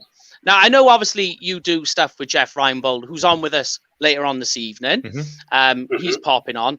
Apart from what you do there, after the season finishes, so the Super Bowl has ended, apart from what you do with Jeff, what does Neil Reynolds do with his time in the off season? So it's funny, I get asked this a lot, and I've actually just booked 4 days off for after the draft. And with the exception of 2 days after the Super Bowl, that's the first little break I've had. And I was suddenly thinking, oh my goodness, it won't be long before we're getting ready for training camps and we're going again. So I better get some time off. But so I basically, we carry on, myself and Jeff carry on doing Inside the Huddle. I've been doing a lot of sort of work for the draft for NFL.com. So lots of little bits of writing. And then basically for the next 8 weeks after the draft ends, I kind of wait until all the rosters are settled, all the drafts done. Then the next 8 weeks is writing my season preview magazine. So that gets done up until the end of, so the deadline for that's the first week of July. Yeah. And then actually you're only looking at 3 or 4 weeks. Please let everything open up. I'm going to get some sun on the bald head. Then hopefully off to training camps. There you go. Good. I'm seeing we're well represented. That's right. Training camps, and then away I go again. And I do a lot of interviews for my own podcast, the Neil Reynolds podcast. Now that starts up again in July. So I'm getting a lot of interviews in the can for that. So actually, I'm very fortunate to be able to sort of write or talk about the NFL all year round. So it's not like I just disappear. I mean, I actually will. I won't lie. I do sit in the garden quite a bit in the summer, but I'm still doing some work. Yeah. Hey, downtime and relaxing time is still working. Exactly. Well, I don't really have a job, so I can't really complain in the first place. Well, I mean, one of the things I was going to add just before I let the guys take over is I just want to add as well, I do enjoy the Cowboys banter. Some people don't get it. I love it. So don't stop on that. I enjoy it. I'll never stop on all the teams. If a team gives me an inch, I'll take a mile, right? Because everyone thinks I hate their team. I don't, but especially when I'm doing the NFL UK live stage shows or whatever, we're looking to try and take the mickey out of teams or players at various times. So yeah, I'm not gonna sort of stop. So and I even do it to my own team because my own team drives me bonkers and has done for years. They've been absolutely rubbish. So I mean, it's not like I'm saying the Dolphins are great and everyone else is terrible. You know, the Dolphins have been through some absolute trash at quarterback in all the years since I loved Dan Marino. So yeah. On that note, do you still have a Dolphins phone cover on your phone, or have you taken it off again? Gone, just a blank one. Look, broke my heart. Well, no, the problem was with the Dolphins one is that I forgot about it and I had it on, and I kind of have this habit of always putting my phone down, face down, because in case it goes off in meetings or there's a message from the wife saying I didn't take the rubbish out and I'm trying to interview someone. So I had that Dolphins cover on, and then I was at the New England Patriots media day at the Super Bowl. Ooh. And I was like, oh no, this is really bad. And I'm trying to interview Chris Long, and I knew Chris previous anyway. And he was like, Neil, are you kidding me? He's like, you got to take that cover off while you're here, man. You got to get that cover off. And I took it off and I never put it back on. So I don't know where it is now. So I'm going to hand you over to the team. Jamie, I'll let you go first. If you want to give the main man, Neil Reynolds, a question, and we'll go around the horn, and then we'll let him crack on with his day. Do you know what? I'll because we've had a comment coming, so I will pass my opportunity to give Neil a question. I'll give it to one of the guys who's put a question, if that's all right, Neil. So it shouldn't pop up on your screen. It's a two-part, so I guess you don't have to answer one of them if you don't want. Okay, that is a poison chalice. The first part of that. Coming in hard. Yeah, obviously, me and Jeff go back years. You know, we're really, really good friends. Love working with Jeff. He's a bit like, they always say you should never do live TV with children, animals, and Jeff Reinbold, because you never know, you never quite know what they're going to do. But that's part of the fun of it. Love working with Dallas Clark. Loved working with Rob Ryan. Really enjoy Cliff Averill as well now. I think those guys have a lot of fun with it. Favorite NFL player I've interviewed? Oh, it's got to be when I went fishing with Fitz. I mean, what a day that was. It was just brilliant. It was just... And it wasn't just the sort of 30 or 40 minutes we put out on the podcast. We were out there for like 3 hours. And it was, and then what was great about it was Fitz is just a big kid. So we were going, we'd done the fishing, and then we were going to the end of the road to sit by the water to do the interview. And he was like, right, we'll send the crew down, send them down in the car. I was like, how are we getting down there then? He's like, look, we got these, come here. And we go into his garage, like, let's have a race. And it's these electric scooters. So two grown men having a midlife crisis riding these electric scooters on the streets of Tampa with Ryan Fitzpatrick. You just think, well, this isn't work, is it? It really isn't. And actually, it was a shame because it was right before, like, it was about 2 weeks before, like, lockdown. And it seems like a different lifetime now. It seems an absolute world ago, but it was fun. Yeah. All right, Bright. Got a question for old Neely? Right. Yeah. No. Again, I'm gonna pull up a question here. It's not who do I hate working with on Sky, is it? I'm not gonna. No, it's not. No, it's more looking at your own beloved Miami Dolphins, the long-suffering team down there. And I actually have a friend of mine who's a Dolphins fan. So, who are you expecting the Dolphins to pick, or who would you like, and who do you want the Dolphins to pick? Taking quarterback again? It has to be.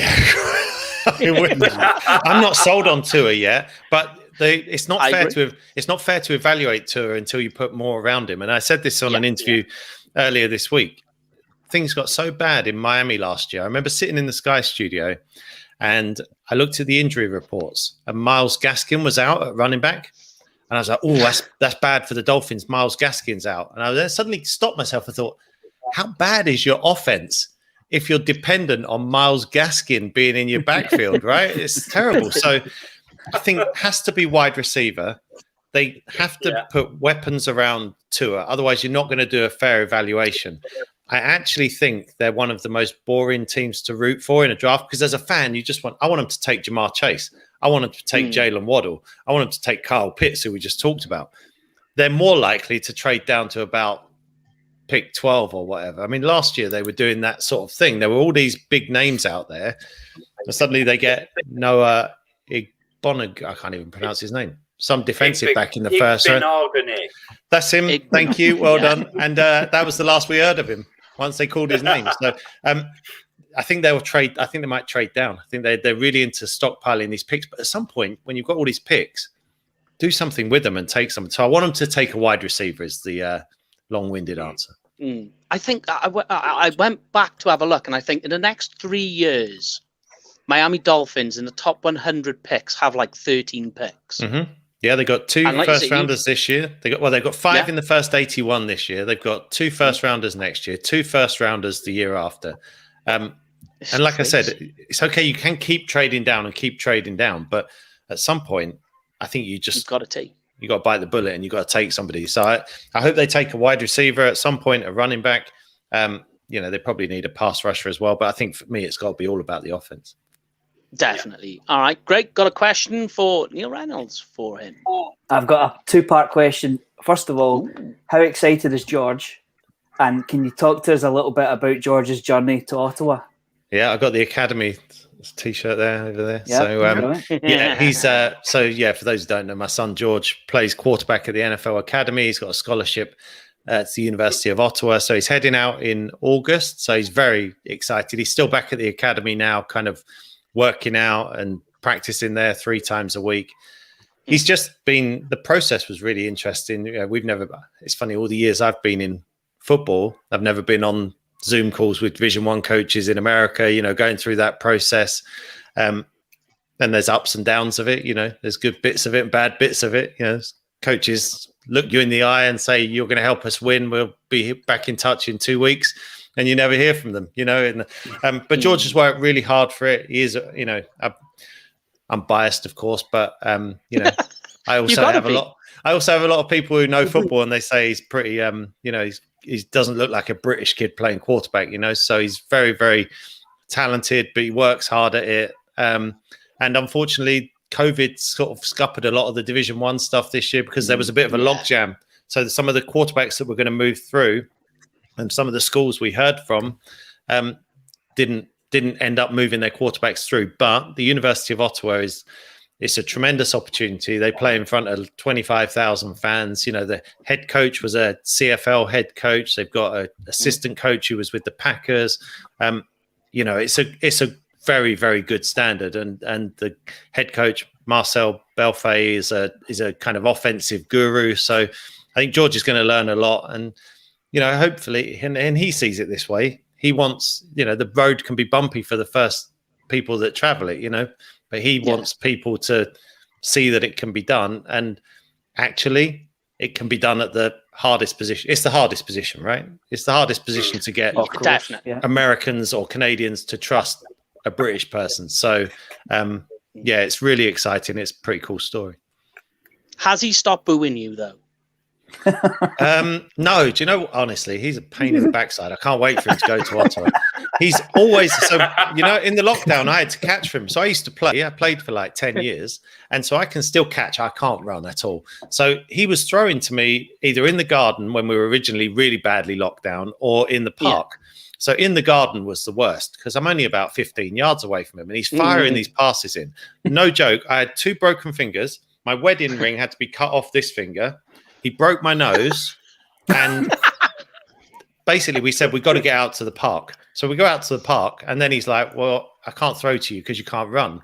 So we're running like if I run a post pattern, he has to start me 25 yards downfield and I basically run the last 5. That's all but he's I think he's kind of bored with lockdown as well. So I'll go to bed at night and I'm turn the light off, and suddenly he'll jump out of the bed in the pitch black just to scare the living. He's just bored with lockdown.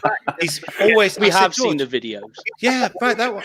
I said, George, I'm 48 years old. Sometimes I have quite. I'm right in that window now. You know, you're going to have to be giving me some of this at this rate. So he's a pain. He needs to go away to Canada. Lon, do you have a question for the good Sir Mr. Reynolds? Yeah, sort of piggybacking on the top of that. Is there anything that with all the evaluation that George has been going through, have you learned anything new about how to evaluate players, film, whatever from him?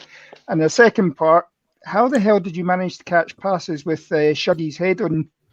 Because I've worn Shuggy's head as well, and there's no way could I do anything when I was wearing that outfit. I did not know that. That is brilliant. I'm following his footsteps, as they say. I was in the NFL UK office with Henry Hodgson, Handsome Hank from the Dave Damashek podcast from over there on NFL Network. Yeah. And we always used to, every Friday afternoon, we would go into the storeroom. It was a huge storeroom. It was like a warehouse. And we used to throw passes for 20 minutes. And then there'd be this old box of trading cards. And we'd sit there and open one pack each every Friday. And then we'd throw it through the racks and all sorts. And then we were bored one day. And Henry was like, try this on. And I put it on and was running routes with it. And I did catch a few, but not many. They were mostly bouncing off the head. And the chief financial officer of the NFL walked in and properly tore us apart. He wasn't even like saw any funny side to it. He was like, we've shut the Scottish Claymores down.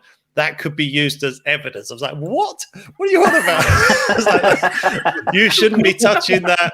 So this is all while I'm trying to take the head off, you know. So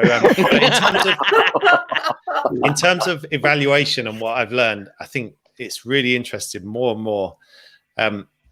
Quarterback play is about, put it in baseball terms, it's about hitting the singles. It's not always about hitting the home runs. So the amount people were watching George's film and there'd be like this 40-yard touchdown, 40-yard touchdown. Then there was an RPO play where it was just perfectly timed up, and he faked and then he threw a slant over the middle. And a couple of coaches from Penn State was like, that's the best play on this film because it's all exactly what we see in college. And it's all about hitting the 10-yard passes. It's about accuracy. It's about making sure you can move the chains. It's not about all the stuff that we see that creates the highlights. And interestingly, a couple of coaches told us the amount of times they have to tell their young quarterbacks now, you're not Patrick Mahomes. We don't want to see a no-look pass. You don't have to be laying on your side throwing the ball because all the kids want to try it now. So it was interesting. It was a good lesson for George to kind of, take on board. So yeah, and like you say, 99% of a quarterback's games between the ears. Yeah, it's between the ears. It's the accuracy. You can throw it as hard as you like, but if you're throwing it 5 yards over the guy's head, it's accuracy. And all these quarterbacks, they live within 0 to 10 yards for the most part, right? For 90% of their life, it's 0 to 10 yards, especially with the game now, with all the bubble screens and all this sort of stuff. It's accuracy, it's timing. And then if you have to take a shot, can you do it? And can you do something special if you're under pressure? That's where Mahomes is then so different. He can give you all that other stuff as well. But even Mahomes, if you watch a Chiefs game, I don't want this sounds a bit disparaging to him, but there are some easy completions there, right? There's some stuff that's dialed up very easily for Patrick Mahomes. So it's it's very interesting. I've learned that a lot about the quarterback position because we all get excited by a 50-yard touchdown pass. Yeah, that's what it's about. It's all about the highlight reel. But like you say, in terms of what the game is about, it's all about the dink and dunk and just continually trying to find a way to move the chains. Absolutely. But here's a question for you. I know you haven't got long. That's all right. Let's get a couple of bonus ones in. Let's get some bonus ones. We'll get a couple of bonus ones, and then we'll leave you to it, Neil, so you can get prepared and all the rest of it for what you've got planned later on, which we will share on our social media as well. My question to you is, you're Mike McCarthy now, okay? Mm-hmm. You're sitting in the war room, and you're now on the clock. Jerry looks at you. Who are we taking? The door's completely open.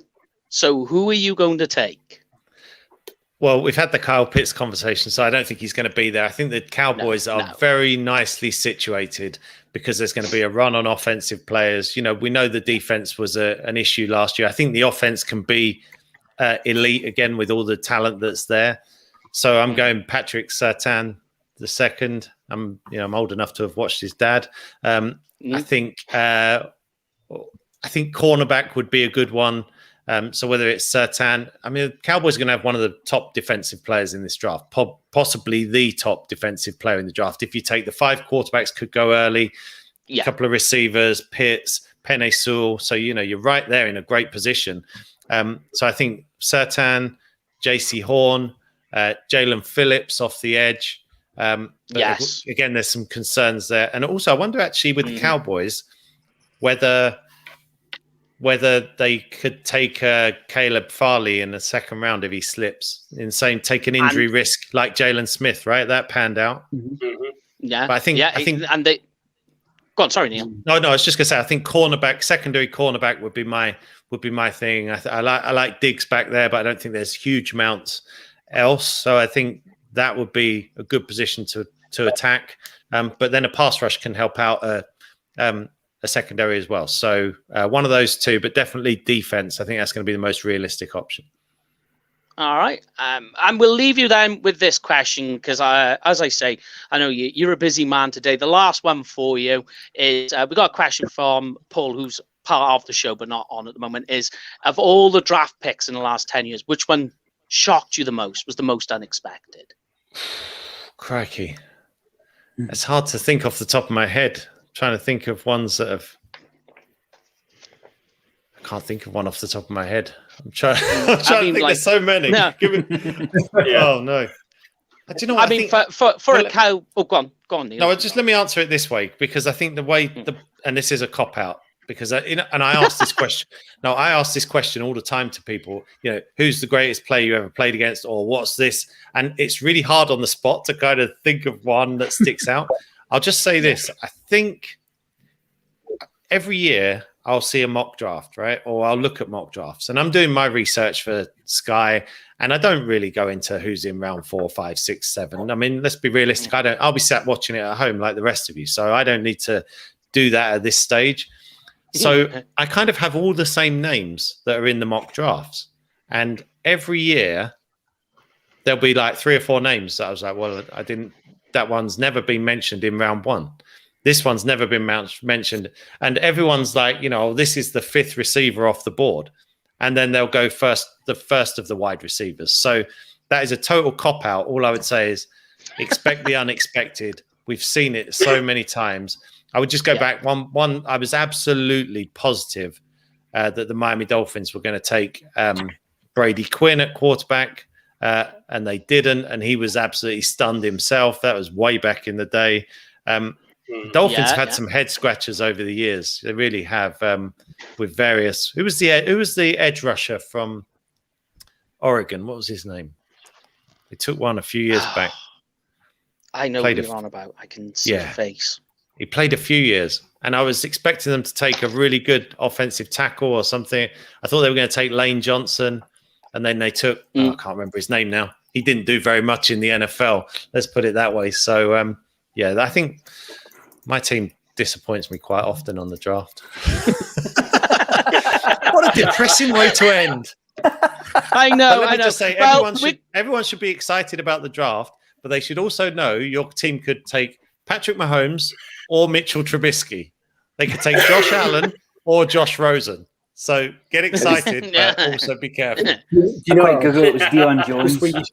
That's it. Deion Jones. Deion Jordan. Yeah. Deion Jordan. Yeah. Thank you. Yeah. Absolute shock. Put us out our misery.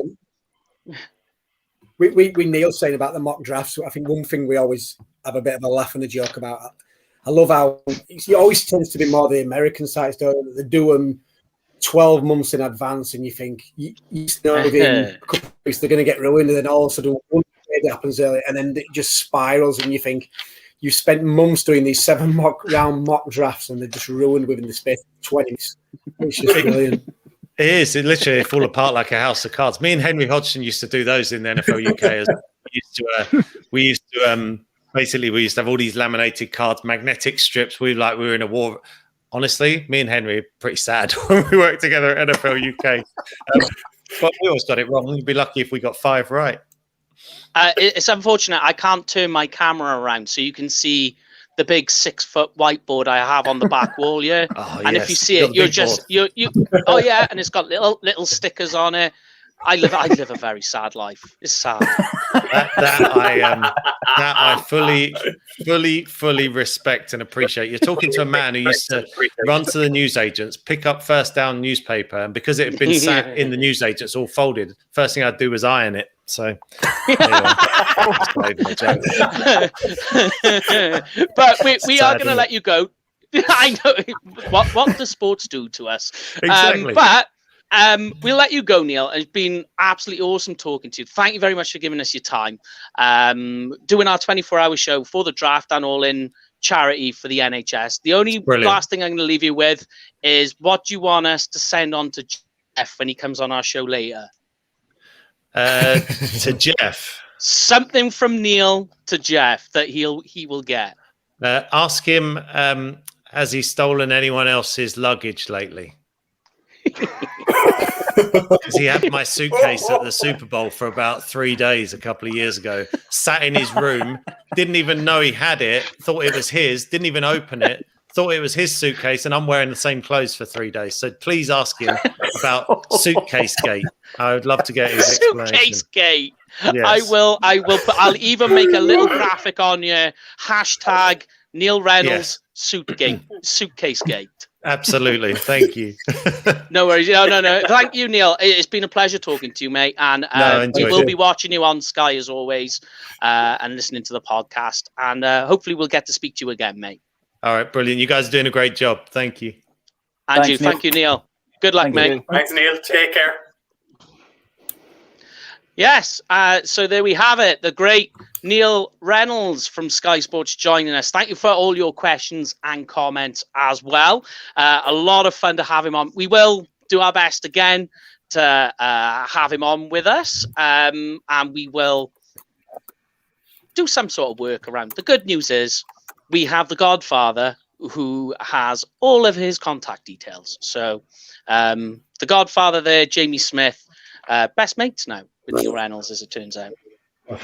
Don't know about Godfather, but I before we put the questions to him, I was gonna laugh about the thing. I can remember me and Lauren a few years ago was lucky enough to go to the NFL office in London, and we were kind of like sat talking to him, and obviously when the group kind of first started getting going and stuff, and obviously Neil, as he said, likes to throw the bants out there with things. Oh yeah, and you know what the Cowboys fan base is like. It's like sometimes we take it a little bit too much, and everybody was carrying on and whinging away and saying, "Oh, he's obviously got a problem with the Cowboys," and he's like said, "Look," and we were just like, "Look," they went, "What is it about like kind of the Cowboys?" And he went, there's nothing wrong with the Cowboys fan base. He said, it's just the Cowboys fan base bites the most. He says, I just love winding up because I know I'm going to get a reaction. It's just like, I have to just play on it. And I was going to say, it just made me laugh. And I thought, yes. Mike's gone again. Look at that. He has gone again. I'm just scrambling for the itinerary. Yeah, we say, well, to be fair, I think, I don't know, while he comes back or if Brian manages to figure out, I'll just see if we can get this. There's a comment come up. Yeah, there we go. While we're on, I don't know about kind of you two. I was on the Saturn thing for a bit, and now I'm hoping we trade back and pick up JOK or Elise or Jalari. Personally, I don't know about you two. I think for me, if we have a list of 3 or 4, so perhaps Horn, Vera Tucker. Maybe a surprise like an Ojulari, maybe a pass rusher, but it would have to be a list of guys that we'd have to go back and get. Like you couldn't target, you couldn't go from 10 to 16 and think, oh, we'll take JC Horn for instance, because there's every chance that Surtain's already gone, And before you know it, horns off to the Eagles, and we're left at 16, like basically thinking on our feet. So for me, it's either a cornerback or trading down for 1, 2, or 3. Like a list of players, because I think on defense, we've said a few times on the pod that there's a list that we could upgrade on defense. I don't think there's a position where we go, yep, that's us sorted, we're ready to go into the season. Even on, we haven't replaced the likes of Alden Smith. I don't think we've replaced, maybe in Basham. Straight away we've lost Sean Lee. We haven't, to my knowledge, we haven't brought in another cornerback. So we definitely need to address that. Safety is a 1-year option. So there's a list. Certainly when you're trading back, the names are round off. Even a surprise like Ojolari, you could go for one of the linebackers. Depending on how far you trade down, you could look at a Nick Bolton if the corners have gone. I know it's a bit late, but considering, they might get a silly offer, to completely move out of the first round. Maybe they don't see value in anybody in the middle of the first round, and they go for somebody early in day 2 and pick up a 1 next year, for instance. I would certainly take. Would you guys take that trade? Would you go to the top of the second round and pick up a first next year? Because that sets us up. Would you do that? Yeah, I think I would. You'd need to have something else as well as top of the second round, I think. Oh yeah, definitely. Yeah. But the Cowboys will be going in. You look at all these mock drafts and everything like that, and there's cramp. You have to go in with about 10, 15 possible picks that you're willing to pick with at that position. So, if you're trading down, depending on how far you're trading, you need to know that the chances are, if worst case scenario, you still got somebody there that you're willing to spend the first round pick on. As we've talked about, we need talent across the board on defense. Can't just say that our front seven's brilliant and we need cornerbacks. We need linebackers, because we've only got we've got Leighton Van Der Esch, we've got Jalen Smith, and you've got a couple of guys that the knock on them is that they're instinctive like Sean Lee, but they don't have the speed. So they're not going to win a foot race against Kyle Pitts coming out the backfield on a curl route or an option route. You need something there, beefing up the pass rush, whatever.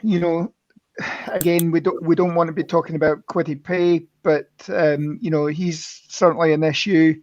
Barmore, as I've said, I think that the ceiling's high on this guy. So I think I'm definitely all in on Captain Tradeback. But waiting until you see what's falling to you, because there always is going to be a surprise that, I've seen Bucky Brooks, I think one of his drafts recently, he's got Micah Parsons going to the Lions at 7. Now we've all said that, there shouldn't be anybody taken from defense within the top 10. But quite easily, somebody like Detroit could come in and say, no, we want Parsons. We reckon he's going to be a game changer, and then that throws everybody's board off, particularly further down the line. And again, depending on where Sewell goes, and if Slater suddenly goes quite quickly as well, that's going to increase the market for people like Vera Tucker.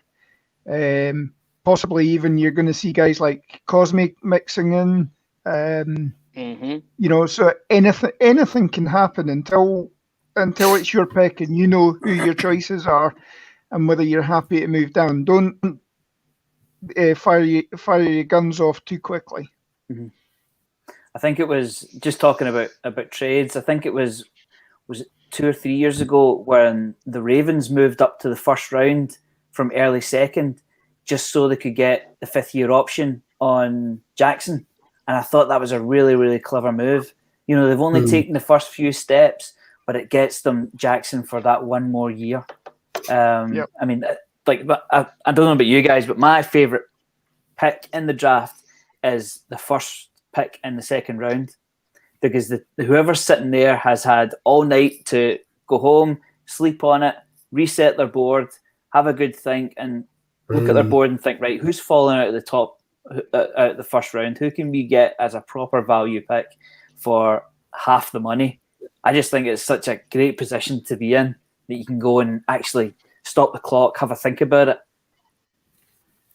Yeah, and I think as well, being able to get, like I say, more time to potentially get a trade, like I say, because then, like I said, there's that much more time that, like I say, you're in that prime spot. You know, you don't have to worry. Your board's not going to change overnight. Whereas all these other teams are sat there thinking, right, oh, they're going to take, and it's kind of like then the panic starts setting in, and then that's when you're probably liable to get a lot more teams then overspending, thinking, right, do you know what, I'm just going to bite the bullet and let's just give away a ton of picks because we just don't want to risk it. So yeah, it's an intriguing one. Yeah, sometimes to be fair, the second round interests me a lot more than the first, just because you always tend to know maybe the top 18, 20 picks, you know roughly that's set in stone just by looking at mocks and the news that travels out and wide.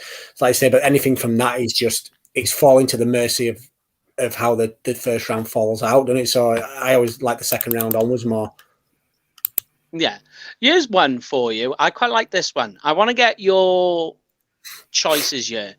Austin Powers. I always love seeing it when this name pops up. Since we started, he's asking, who's been our favourite guests? Now, that is a tricky one. But Godfather, who's been your favourite guest we've had on so far? Do you know? So many. There's so many. It's going to sound like an absolute cop out this, and if it does, I apologise. But I don't think I could pick anybody, and just for the fact that, we've always discussed this, haven't we? That we're just part of a fan group this side of the pond. We have normal lives like everybody else. This is a passion that we have, just like kind of interacting with everybody else.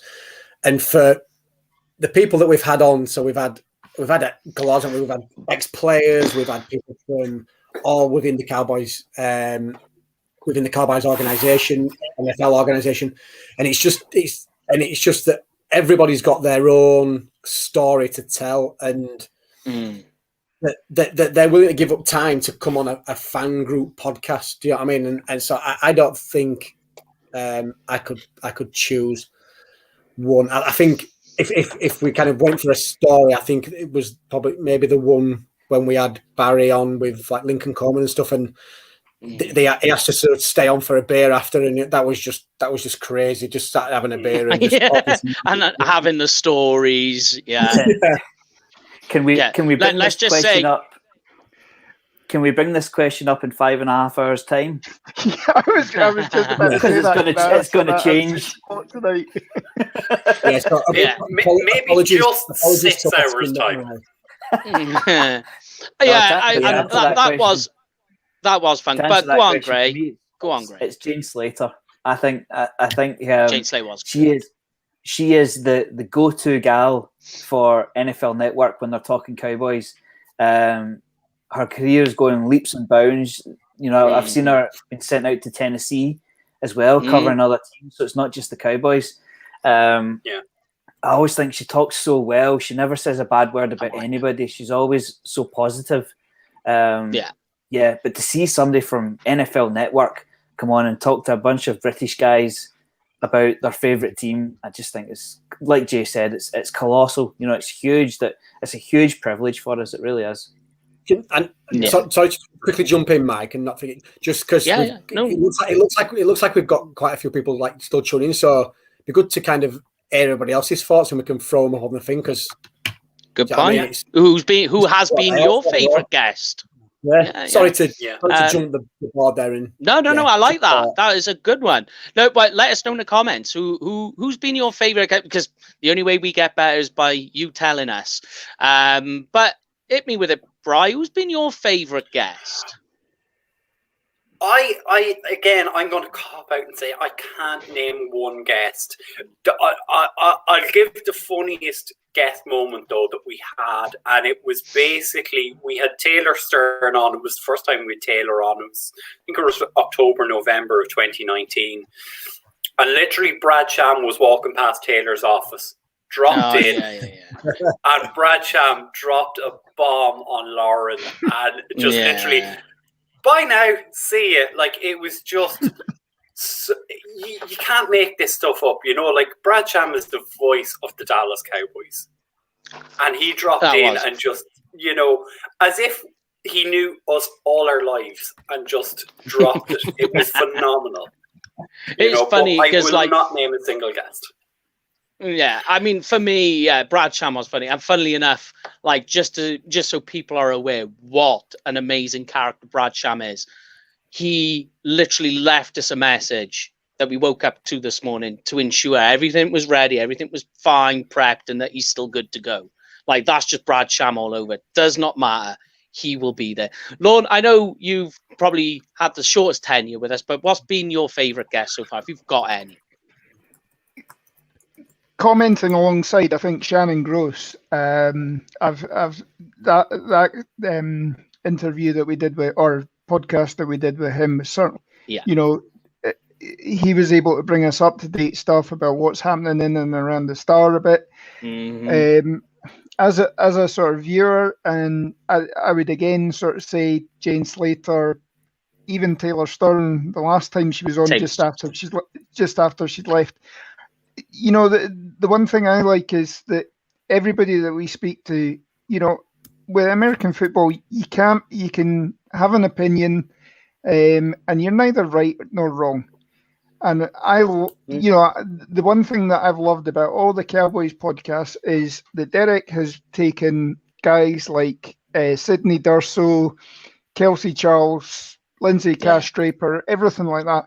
So, you know, the actual playing of the game is probably a male-dominated sport, but, you know, bringing in opinions from elsewhere and, you know, contributing on a podcast or a forum like this, it's invaluable, and it makes you think about what they're saying, and, you know, whether that changes your thoughts as well. So I'm grateful for, you know, everybody that we've had on, to be honest. Again, I'll wait until 6 o'clock tonight once we've had the big guest on, and that'll probably be my, you know, you'll have to stop me being a big fanboy, I think, at 5 o'clock. Who's it coming on, Lorne? Who is it? I can't honestly think. yeah. There's a name in there somewhere. I mean, like, for me, it's always going to be the other content creators. As good as it is to have all the big names, which is fantastic, for me, it's always been the other creators, because they're just like us, giving up time, doing day jobs, coming home, spending time knuckling down, writing articles, going online. So that's it for me, really, in that respects. But that is a good question. And go on. The thing with that, Mike, as well, is let's not forget, like, the amount of times we've had guests lined up, and, you know, for no other reason than they have a day job and they've had things come up. Some of the content creators have just jumped in and literally said, "Yeah, I can do it."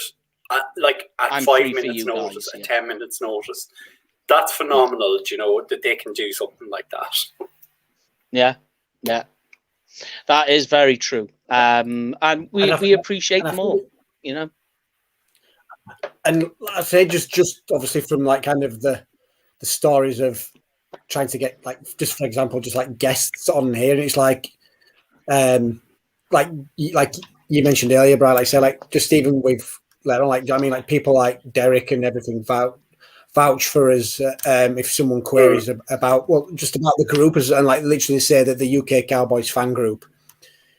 Yeah, do you know what I mean? They're like, we all the fans here all looked after him when they came over. Everyone always chose into the show, so it's like, do you know what I mean? It's good to see that the fan group is recognised that side of the pond. It's amazing. Yeah, and when they come over, like I say, there will be events galore. We will, as you can imagine, we will hit that pretty big. But let's move on to a game, and then we'll be ending the breakfast show and on to the lunchtime show. We're not going anywhere, don't worry. As you see in the timer up above, when it does reach the 8-hour mark, it's basically in parts. So it's in 8-hour segments. So part 2 will be coming up. So don't worry, we won't go anywhere. It's still right here. We just move on to the next bit. But before we end the breakfast show, we've got a little game. It's called Make It First. So it's very, very easy. We've got a number of guys on this list that I have. They are bubble first round / second round guys. I'm going to give you the name. You give me a way you can see a team and the team that does it picking them in the first round. All right. Now, luckily, we have Brian. Yeah, we've got Brian, Jamie, and Lorne on. And the first one is very simple.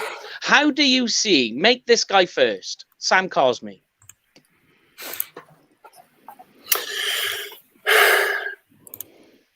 I still think Sam Cosme will be picked in the first round.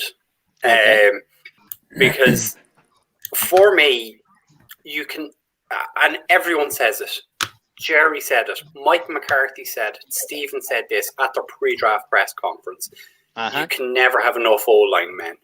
And, you know, whilst I've been doing the preparation here for the show and just doing research, literally every team I go down through, I have a primary list, a secondary list, and an ancillary list. And on the primary and secondary, every team has O-line.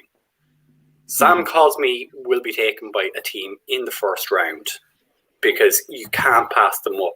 You can get linebackers in later rounds. You can get defensive tackles later.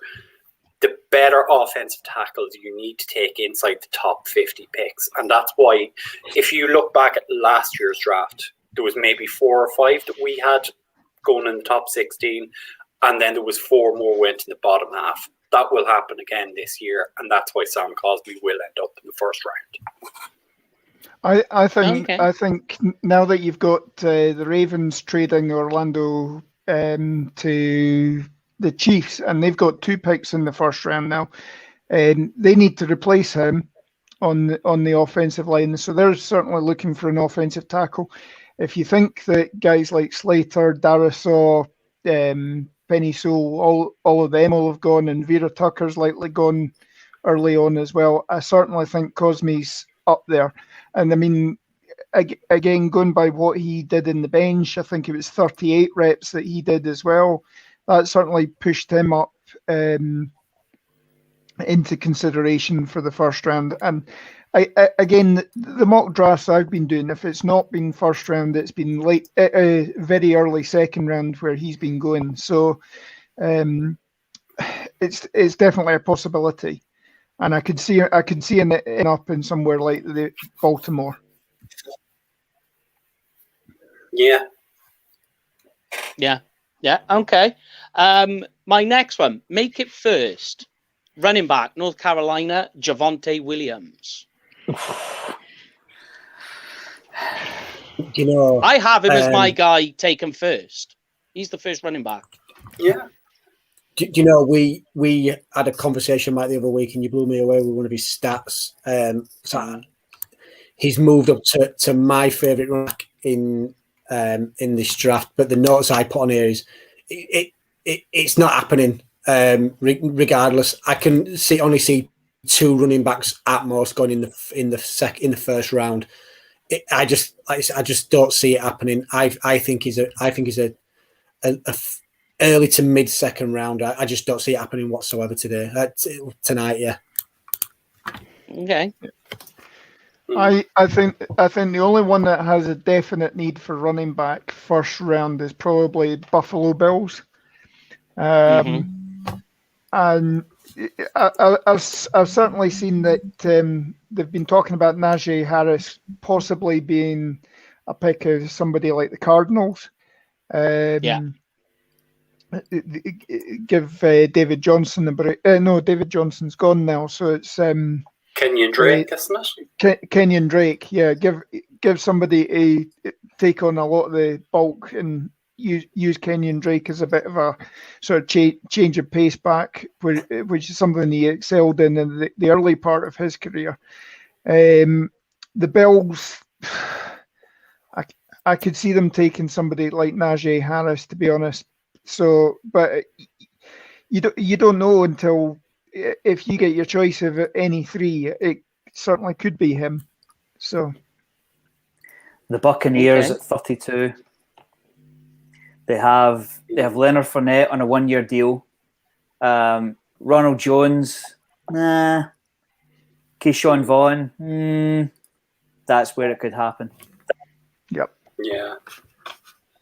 Like a lot of people are also making the case that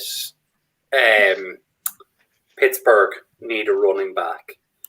They do, but Pittsburgh also need a lot of O-line, and that's where I could see someone like a Sam Cosmi going rather than the pick that's being going to them the whole time of Najee Harris. Yeah. If they decide to go running back, and as Lauren says, the Bills go running back, and then Graham's point of the Buccaneers go running back as well, that's how you might sneak in. But I don't think that'll happen. No. I mean, most of these guys pretty much guaranteed they won't. We're just looking at ways they could possibly fall in. Yeah. So what about Washington's defensive tackle, Levi Onwuzurike? How is there a possible way he sneaks into the first?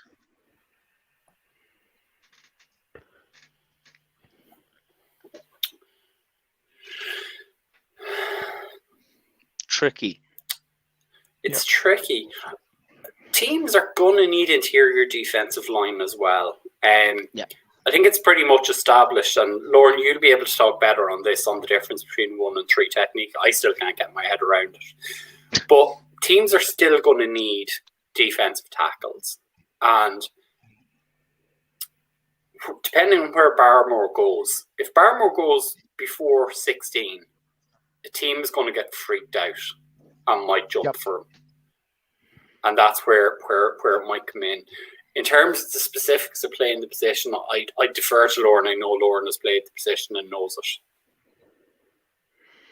Yeah, as you say, I mean, it depends where Barmore goes. If he goes early, then yes, you might create a run for interior defensive linemen. This certainly, the draft this year is not particularly rich for defensive line. As far as playing the 1 or the 3 technique, the 1 technique is basically you're lined up in between the guard and center. 90% of the game, you're probably facing some sort of double team between the guard and the center. So that's why you normally have a big run stuffing guy like Wolfirk or whatever.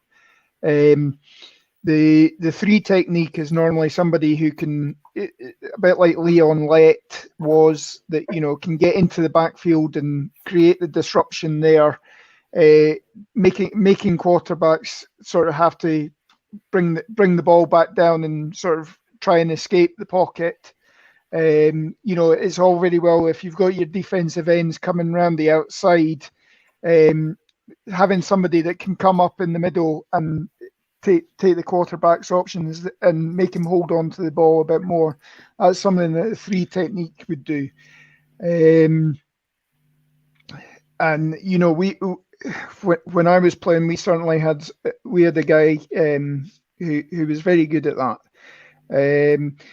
Just the 3 technique normally is also he has to be quite good normally on stunts as well, sort of with the defensive end, so that you're bringing the defensive end crashing in, and the 3 technique goes outside as well. just creating that sort of havoc, anything that you can do to create the sort of havoc with the offensive line, create a mismatch and get you through to the quarterback as well, or make the tackle for loss as well for a running back. So yeah, the earlier Barmore goes, the more likely is that you're going to be bringing in defensive line. Yeah. So this one's a bit more easier. What about Purdue wide receiver Rondale Moore? How does he fall into the first? This one's a bit easier. I think it depends on how punchy the Giants, Eagles, Raiders. Mm-hmm. If they all Lions, yeah. Even the going further up, even the Dolphins. You know, if there's a runner wide receiver, I mean, like we say it every year, and it never happens. But look at the Packers. Look at the Packers sitting there, 29th, and we say it every single year, Lauren, don't we? I mean, it's but they just don't do it. But what I will say is that the Packers are looking at Aaron Rodgers' contract situation just now, and a nice little sweetener would be a first-round wide receiver. Yep. Something to think about. Could the Saints replace what's his name? Sanders? Could the Saints replace Sanders with another punchy wide receiver? Could do. Help out Jameis Winston. Yeah. Okay. Let's go to the next one. What about Pat Freiermuth, tight end, Penn State? A way he could get drawn into the first. That is a tough. Pitts goes in the top 10. So really he's the next tight end, really. So what sort of team in the back end of the draft do you think in the first round could possibly try and reach to sneak him in?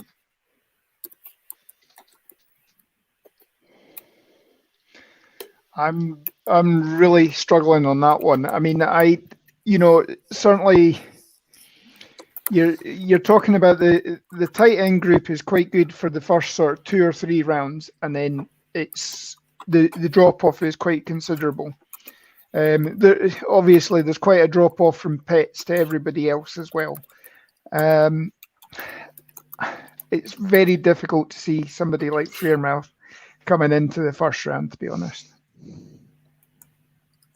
I mean, if I was forced, maybe the Saints, because their starter's Adam Troutman, but it's not value. It's not a value. Yeah. The value's not there. If I was forced, the Saints. Okay. All right. What about cornerback Greg Newsome from Northwestern? This I think is quite feasible. I think is feasible.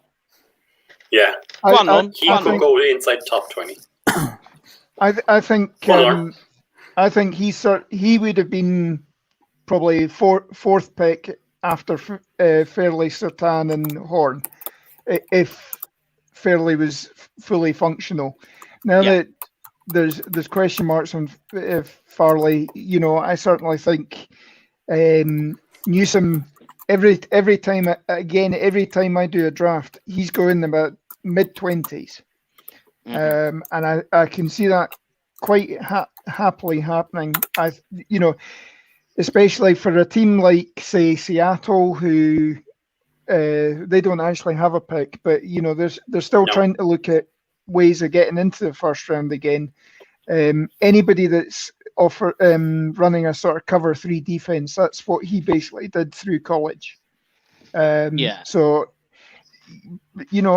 again, that's maybe somebody that if you're talking about coming back and dropping back, and Horn and Surtain have gone, could be somebody the Cowboys would be interested in. Exactly. Yeah. Worst case scenario sort of thing. I can see a way like that. Yeah. Like say Horn is gone in the 20s and the Cowboys look to trade back in. Newsome is that sort of guy. If like they're looking at it going, this very possibly could go wrong here. We need to trade back in. So I'm with you there. All right, then. Another Texas guy, Joseph Osai, defensive end, outside linebacker. Way he falls into the first. We've mentioned the team already in terms of Tampa Bay needing a little bit of extra depth. I've seen him mocked in several drafts to Tampa Bay, and they run a 3-4. So that's where. Are we saying not 3-4, Mike? No. I pulled a face because I almost yanked my podcasting equipment. Yeah, I almost pulled everything out of his jack then by accident. All the podcasting equipment plugged in. So I was like, yeah. So, Joseph Osai is a 3-4 or a stacked 3-3 defense. He plays the jack linebacker position. So a team with a 3-4 defense is looking at him. There's a lot of teams at the back end who do run a 3-4 defense now, or a 3-3 defense, and that's where Osai has played the position for a couple of years. He's grown in each year that he's played. His numbers have kept going up and up and up, and that's what you want. So that's where I can see him coming in. Yep. I agree with you. All right. I'd agree with that. Yeah. So the next one, which is Cowboys relevant, Christian Barmore, defensive tackle, Alabama, guy we have mentioned. How does he get into the? There is a very easy way he could get into the first, even for the Cowboys. But go for it, Lon. Yeah, I think Barmore is going in the first at some point. Where he goes, I could see us if he does drop to 20s. I could see us coming back into the round for the. As I've said, I think he's going to be. If he can get into a good system, I could see him being a defensive rookie of the year selection. Valenti's come up there saying that he could see him going to the Raiders, and I think that's certainly a good spot for him. It's a Raiders pick. Yeah, it's a very Mike Mayock. It's a very Mike Mayock pick. Yeah, the blue collar. That's what Mike Mayock likes. You look at the type of plays you get; they're all blue collar plays. Exactly, Christian Barmore there. Okay, let's go with the next one. Nick Bolton, a guy you all mentioned. I'm not that high on him because of his athletic testing, but hit me with it. How is the way Nick Bolton gets taken?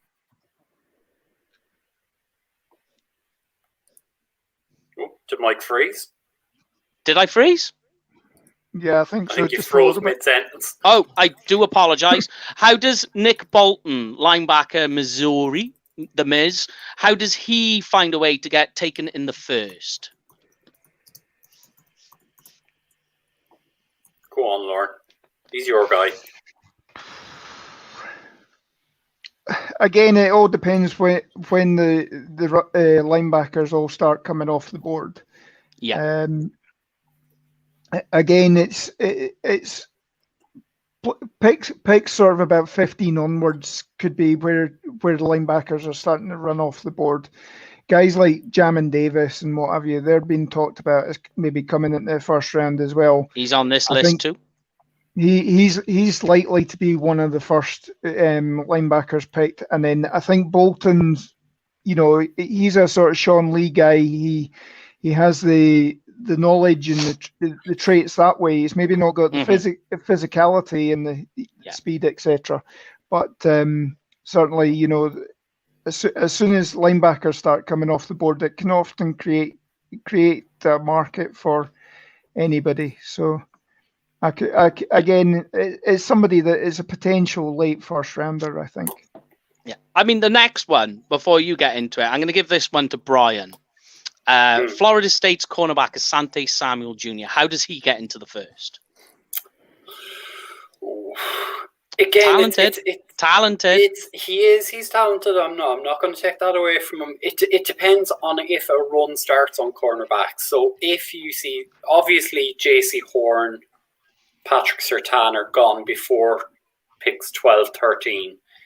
If you then start seeing a run on Caleb Farley, Greg Newsome, you're going to then start seeing other people wanting to go, oh crap, we might not get our cornerback. We might have to move. And you might see a team who's at the top end of the second trade in to try and get their cornerback in the future. Sorry, I'm just laughing at the noises there. But here's one for you. You're all right, bro.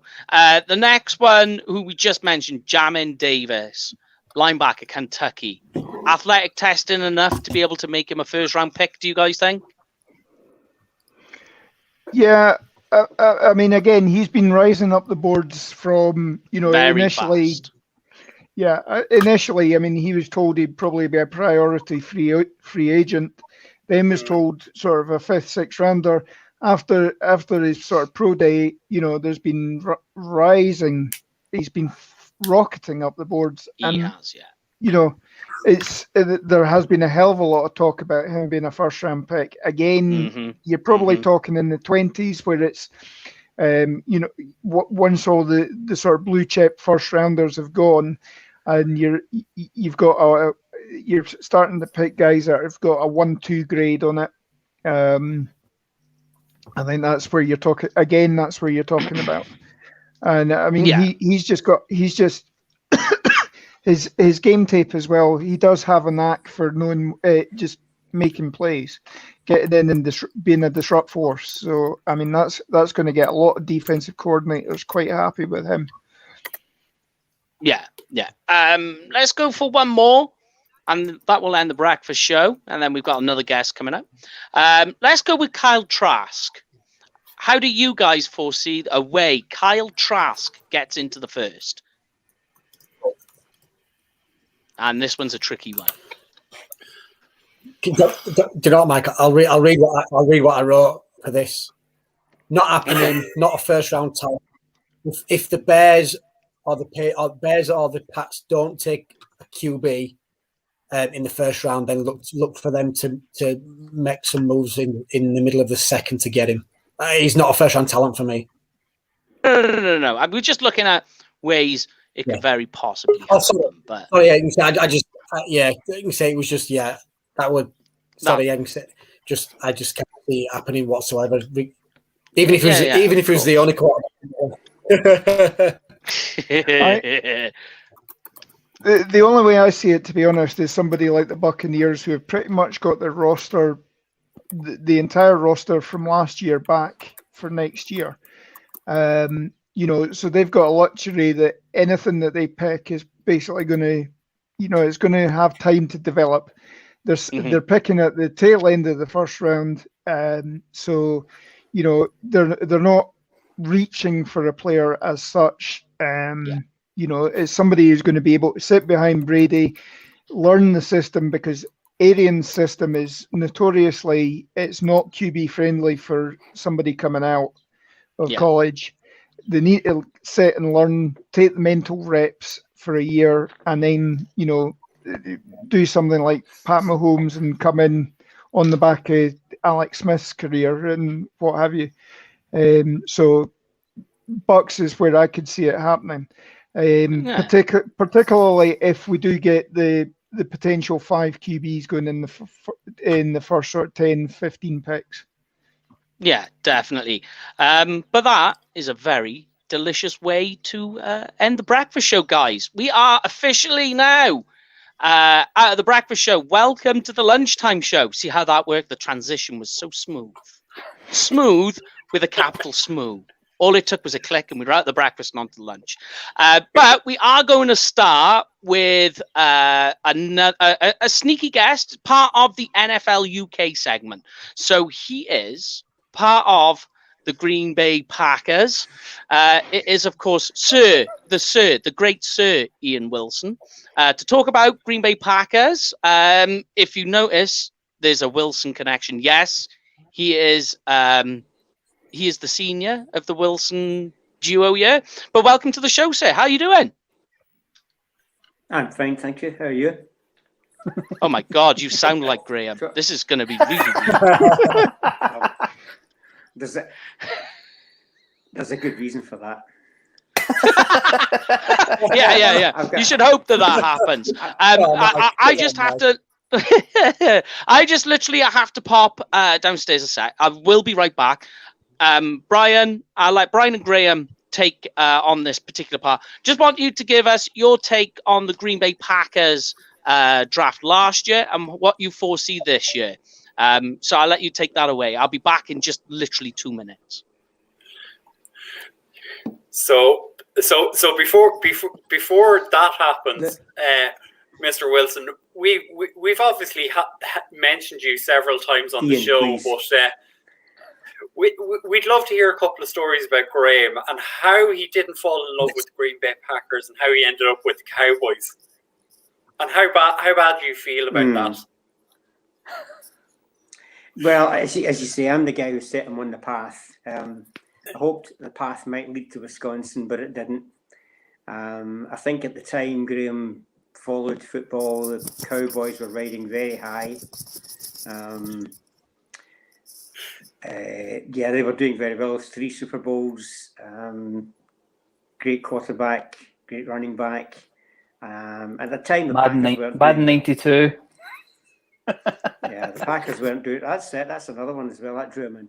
But the Packers weren't doing well at that time. Stories about Graham? I don't know. There is. I won't show you the picture, but there is a picture that does the rounds of a very young Graham wearing a Raiders top. At the time, kit was very difficult to get, and so if you saw something American football related, you bought it. And I consider that the Raiders were my AFC team, and the Packers were my NFC team. And I think we stuck this on Graham just for a laugh. So this picture's good about. I don't know if he's ever told you that one of my highlights was going to Lambeau a few years ago. And nobody else would go with me. So Graham came along and we went to Lambeau and had a great time. Just so happens it was the Cowboys that we played at the time. Had a good time. Another disappointment there was I took boots with me for Lambeau in December and the weather was mild. I didn't need the boots. There was no frost at all. Disappointing. Very good. And how long have you been following the Packers for? I mean, are we talking pre-Ice Bowl age Packers or no? We're talking 1982 when Channel 4 came along. Yeah. I've often tried to think why the Packers. I don't know before your time, but there used to be a program on ITV called World of Sport on a Saturday, and it was World of Sport, but it's primarily horse racing. So if they had a bad weekend and all the horse racing was cancelled, they scrambled for something to put on. And it's in my mind that they put a Super Bowl on. And I think that's where I picked up the Packers. Probably Super Bowl 1 or 2. I had seen this. And so when it came onto Channel 4, I just knew the Packers were a team and I picked them.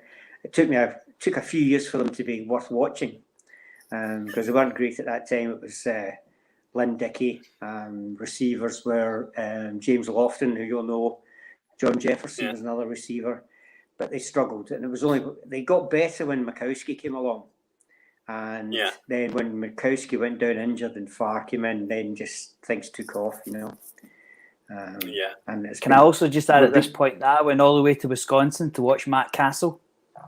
Tony Romo was out. Tony Romo had gone down. How good were you going? We did okay. I think we did okay. I think we hung in till just into the third quarter and it collapsed. We were depending too much on. We were depending too much on McFadden at the time. You know, it was all run. It was pretty awful. As far as the draft's concerned, I'm not a great aficionado of the draft. My claim to fame, I suppose, in the draft was predicting that the Colts would take Oliver Luck. You know, that's about as good as it gets for me. Slam dunk number 1 pick. So obviously, I suppose the running joke with the Packers every year is they continue to pass up on picking up weapons for Aaron Rodgers.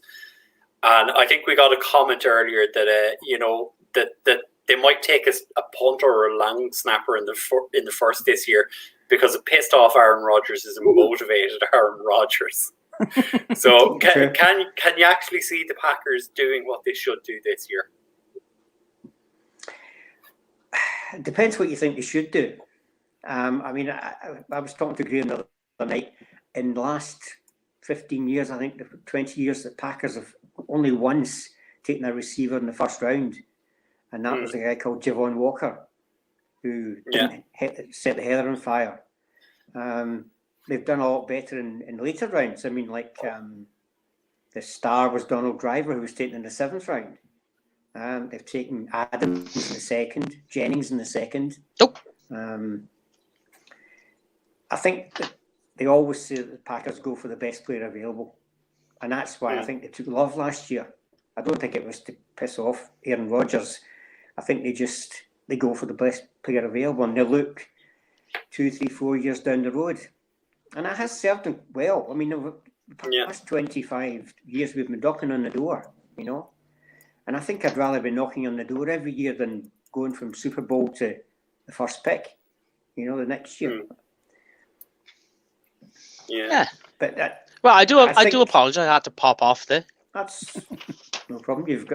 You're not like the guy in Red Zone who can stand there for hours on end without going anywhere. Hanson, yeah.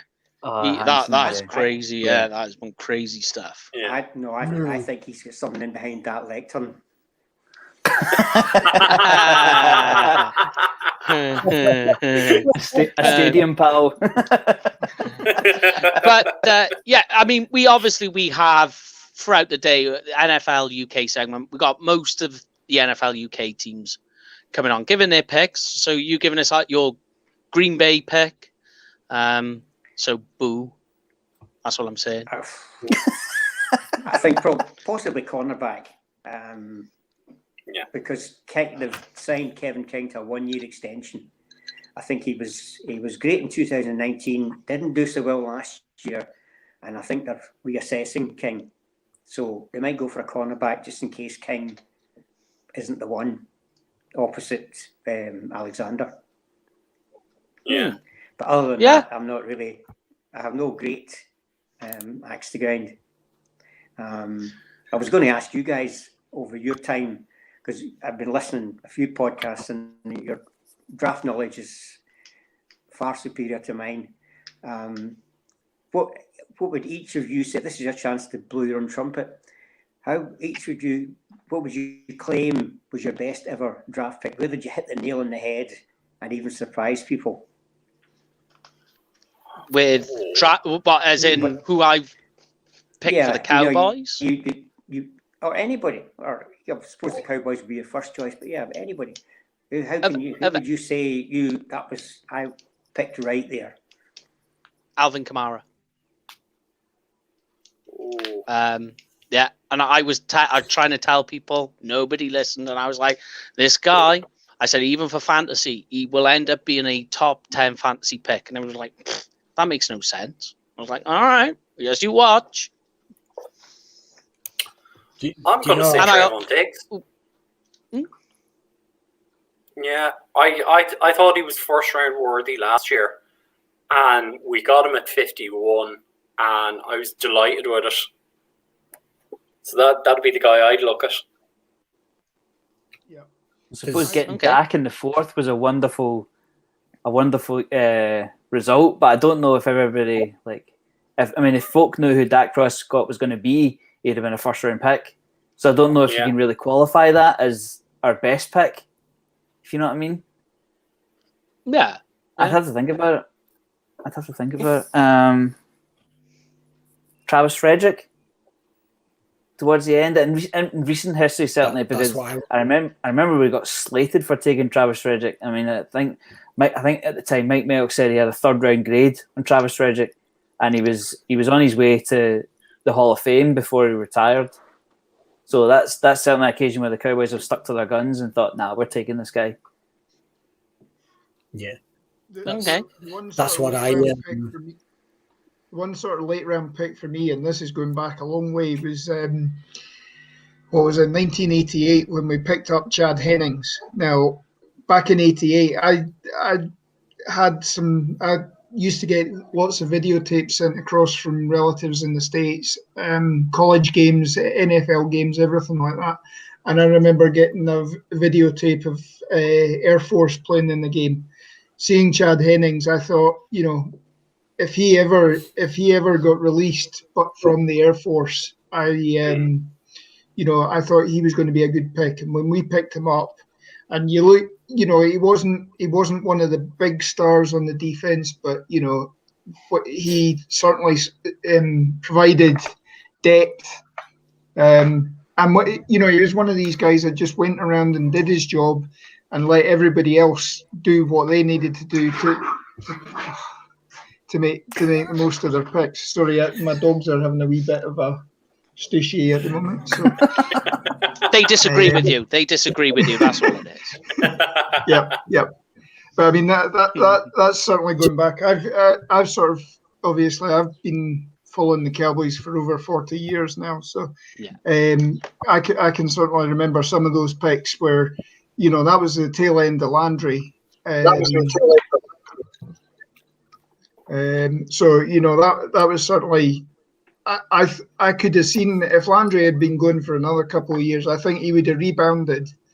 I certainly the job that Jimmy did, getting picks getting value from all of the picks that we got from Minnesota and everything like that for the Herschel Walker pick. Some of those guys that we were picking up 12th round and what have you back in the days where it was a more expansive draft. Some of the guys that you got there were just incredible.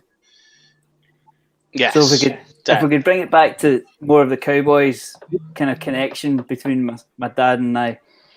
I'm wondering, Dad, if you could explain. We've got a few doubters about Mike McCarthy and the way he goes about his business. If you could just reassure everybody how good a coach Mike McCarthy is and how he's going to lead us to our 6th Super Bowl. Well, first of all, I hope you're all being kind to Mike McCarthy. I mean, he was a good guy.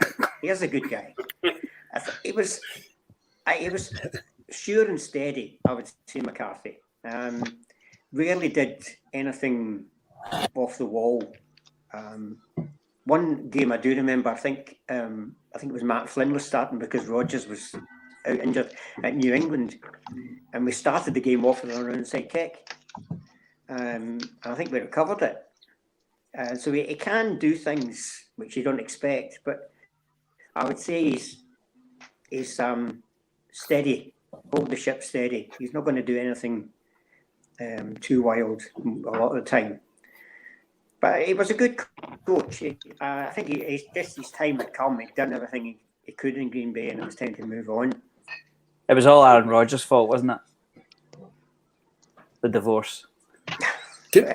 Everything's Aaron Rodgers' fault. Can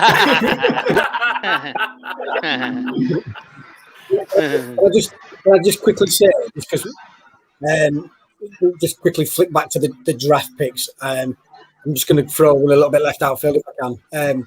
The best pickup we made, that we were going to draft this guy, and we didn't end up drafting him. We ended up picking him in free agency. Is the best acquisition or draft acquisition in the last 20 years for the Cowboys. It's Tony Romo. Mm-hmm. Yeah. If you want to play like on a draft, that's. I mean, I know he technically wasn't drafted, but it was on the board. And Cowboys contemplate taking him. But for me, that's definitely the best pick out of the last 20 years. JB, how dare you mention undrafted free agents without mentioning the other person? I can't possibly think who you're talking about.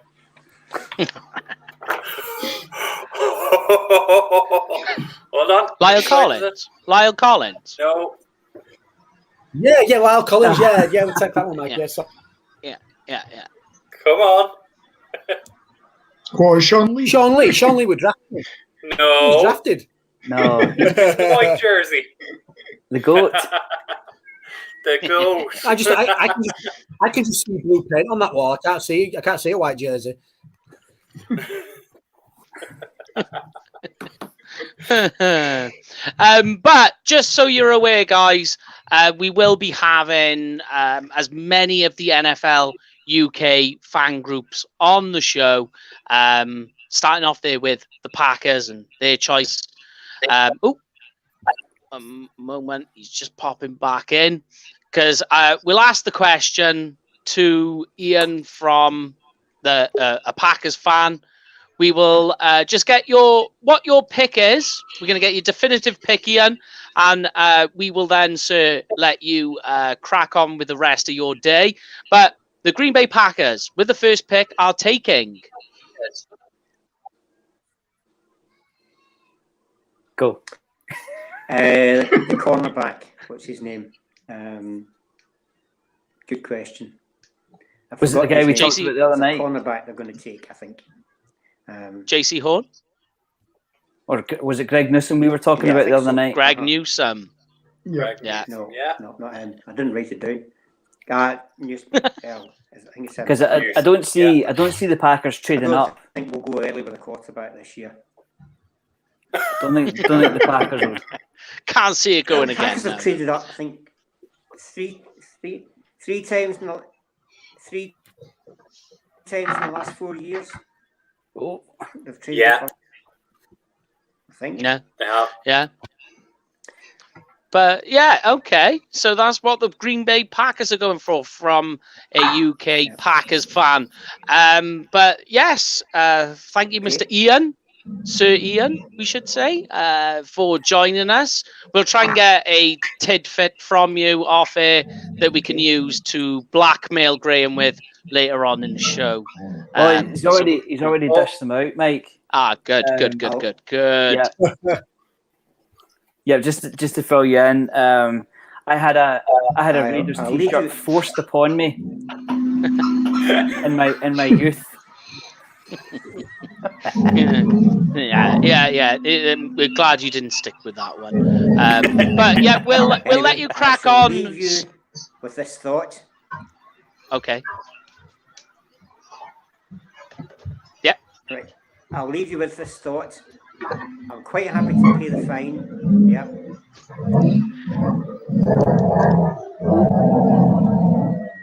Frozen. I say I'm quite happy to pay the fine, and I'll go. Go for it. Go on then. Graham will tell you what that means. Pay the fine. Oh. But I don't know what you're cracking at. I was saying I'm going to pay the fine. I'll pay the fine to NHS, but I'll leave you with this. Okay. Go on then. Bye. Have fun. I don't know what he's talking about, guys. But what I will say is, right, you know how his internet was breaking down there, right? Yeah. For years, I have watched the NFL at his house and see the amount of times QB would drop back, launch the ball in the air, and it freezes. And you don't know if he's coming down with it or not. And you realise the only time you find out is if the scoreboard changes. So you know how Aaron Rodgers likes those big rainbow passes, right? He would drop back, launch it to Adams or whoever, and then it would spiral for a bit, spiral, and then the scoreboard would change, and that was it. That's a bit like in the 80s when you used to listen into Armed Forces Radio, and you had to try and get a feed from Europe because it wasn't broadcast into the UK. So you get perfectly clear for 5 minutes, and then all of a sudden, Cowboys are driving, and it's like, oh no, what's happened? So you're quickly scrambling around the dial trying to find the next area that it's picked up on as well. So yeah, always fun. So there you go. Yeah. So always good that we get not just a family member, but our first NFL UK fan from another team on to give us his thoughts and opinions. But here we go, guys. We are into the lunchtime show. It's still loads more to go on. Competitions coming up. That's right. That's coming up. So what we got going on then in this 24-hour draft show at the lunchtime? So we got the combine drill game that's coming up. We're gonna look at the Dak deal. In-depth look at that. We've got stats, figures, projections, all the rest of it. A coach review. So we're gonna look at the coaches.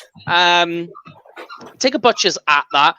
What their strengths and weaknesses are, a roster review, and then the Cowboys schedule, looking at statistics and projections, which is all very important because what they pick will help with those projections. But before we go any further, I'll see how everybody's doing. How are we all doing, guys? Oh, hanging in there. Can't believe we're 5 hours into this. What's our record? How long was last year's draft show? 7. 7 hours. Yeah. We're going to smash that today. Yeah. Oh, I would imagine so. I'm going to smash the donuts in a minute. I don't know about all else. So what we will do, we'll do a quick NHS review, and then we're going to get cracking on with some competitions that are going to go up on our social media. So just a quick look. So far, £210. Thank you very much, everybody. You are absolutely smashing it. Thank you very much for everybody's help on that one. Doing absolutely brilliant. Thank you very much, everybody at home. And thank you for all your comments and questions as well. And it's what is keeping us going here. So, yes, the lunchtime show, guys. Makes me want to have a sandwich. It still feels about 8 o'clock in the morning. I know. Yeah, it's really weird. It's certainly flown by so far. Has so far. Yeah. Now, let me just bring up who we have in terms of guests. The lunchtime show, there isn't a huge amount of guests. The lunchtime show for us goes from 12 o'clock till 3:30 in the afternoon. Then we've got some more guests coming up. Let me have a look. So this comment is actually from a guy I'm in a couple of fantasy leagues with. So John, we have discussed it, and Eric, we have discussed this. We're giving the 49ers Trevor Lawrence. I just like if John could reply, if Eric could reply again to just basically what he thinks of the 49ers moving up to 3 and waiting on the first 2 QBs going off the board. Is he happy giving away so much to settle for the third? Just like to hear what Eric says on that. Yeah. But just so you're aware, on the lunchtime show, we do have a special guest coming on. Around about 3 o'clock, we've got Carl Yeomans, the host of Cowboys Break and does other stuff on Cowboys Media. He will be joining us later on the lunchtime show. And our first Dallas Cowboys media guest as well. So let's hit things off, guys. I'm going to, just so you're aware, I'm getting feedback from somebody's mic. I'm hearing that from somewhere. So we'll start off with a little bit of the combine game. No, it's not you, Jamie. No. Might be me. I don't. Hello. Oh yes. Yeah, I think that's Lord. It is. Lord. He's the naughty boy. All right, bro, no sweat. But what we're going to do is we're going to play a little game here, combine game. So it's really, really easy, right? I'm going to give you a player, and I'll do a little bit of a descriptive work for you. We'll just put that there. A little bit of descriptive work. So you'll know what position he is, where he ranks height, weight, and then I'll give you his numbers on his pro day.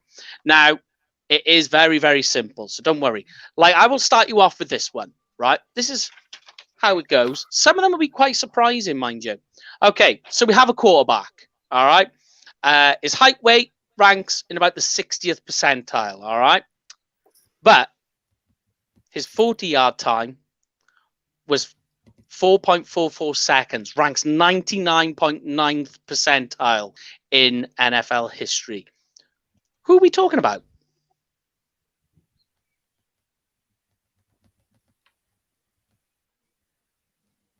Come on now. Deathly silence. No, somebody will get it in the comments. So he's a quarterback. His quarterback. This is a quarterback. Height, weight in the 60th percentile. His 40-yard dash time for the position for quarterback was 4.44 seconds, ranking 99.9th percentile. Obviously, that's in this year's draft. All of them are in this year's draft. Trey Lance. No. I'm going to take a stab at Mac Jones. No. I'm going to take a stab at this. Kellen Mond. No. This guy we're particularly talking about. So you're aware, guys, everybody we're talking about is in this year's draft. Yes, just this year. So all these guys are in this year's draft. The person that we are talking about, one of the fastest quarterbacks to ever come out, 99.9 percentile, and Austin and Ken have both got it. They're both correct. It is, of course, Justin Fields. One hell of a 40-yard dash. So quite happy with how this works. Want to continue on? He's going to need it. This is true. Okay, next guy on our combine drill game. And by the way, competitions are going to be going up very, very shortly too. So offensive tackle. All right. Offensive tackle, height, weight, right? 15th percentile. Very light, very short. Arm length. Where is it? There it is. Arm length, 12th percentile. Short arms. Got 33 reps, though, on the bench, which ranks 96. 40-yard dash time of 4.88, 97th percentile, and a three-cone of 7.48. That's 83rd percentile. Which offensive tackle are we talking about? See, to let you into my thought process there, when you started off with the first two, I'm going, right, okay, that knocks him down to the second round. Right, okay, that knocks him down to the third round. But then you kind of spirited it up a little bit. Because you can't coach height or arm length, that kind of stuff. So, with short arms, I'm guessing it's someone who's going to have to transfer into guard. Paul's brought up Rashawn Slater. That is exactly who it is. Fair enough. There we go. There you go. Whoever gets it first, short arms. But when you read, like you say, the height, weight, and people are talking about the guy being a first rounder, that's why we bring this up. So you look at it and then you go, oh, wow, really? Very, very shocking. Can I just ask, Mike, so all these, are these all first round projected players, or is it just anybody in the draft? Anyone in the draft. That's who these guys are. All right. So just are you ready? For anybody that's sitting there thinking, well, why is arm length so important? If you imagine, if you imagine this is the offensive lineman's arm, and that's the defensive lineman's arm. The defensive lineman's arm can get to the body of the tackle, but the tackle can't do anything about it. So he has to basically extend, which can put him off balance. So it's highly, highly important for an offensive lineman, arm length. Very. And you hear that. But remember, when we was talking, I said I've been watching Slater's tape, and he absolutely struggles with the B gap. That he will not be able to cover that inside gap. And it's crazy when you watch him playing left tackle, struggling that way. My theory is the arm length. Although he's powerful and he's strong, he just can't get, because he's going to have to shift his entire body to get across there because his arms are shorter. That's why I think the trouble why he gets caught up in guys being able to cut up on the inside of him. Do you want to go for another one? Should we do some more? Yeah. All right. Safety, right? Height, weight in the 60th percentile. Okay. He had a vertical Oh, no, wait. Let me remove that because that is not. There we go. Okay. 40-yard dash of exactly on the nose, 4.5 seconds, 57 percentile, and a short shuttle for a guy of this height is just crazy. Short shuttle of 4.19 seconds, 58th percentile. Which safety am I talking about? Richie Grant? No. Darius Washington. Ooh, no. Close, but no cigar. Then it's got to be Morig. Morig. It is, yeah. Trayvon Morig. Yeah. So, yes, we did have somebody in the comments get that right too. Yeah. All right. The next one. This is a good one. Defensive tackle. All right. Issues already. What the hell was that? That made me jump. The dog pound coming to get us. The Browns. Our good friend. It's kicking off, Graham. Good. They've heard us say something bad about the Browns over the years, and they're at it.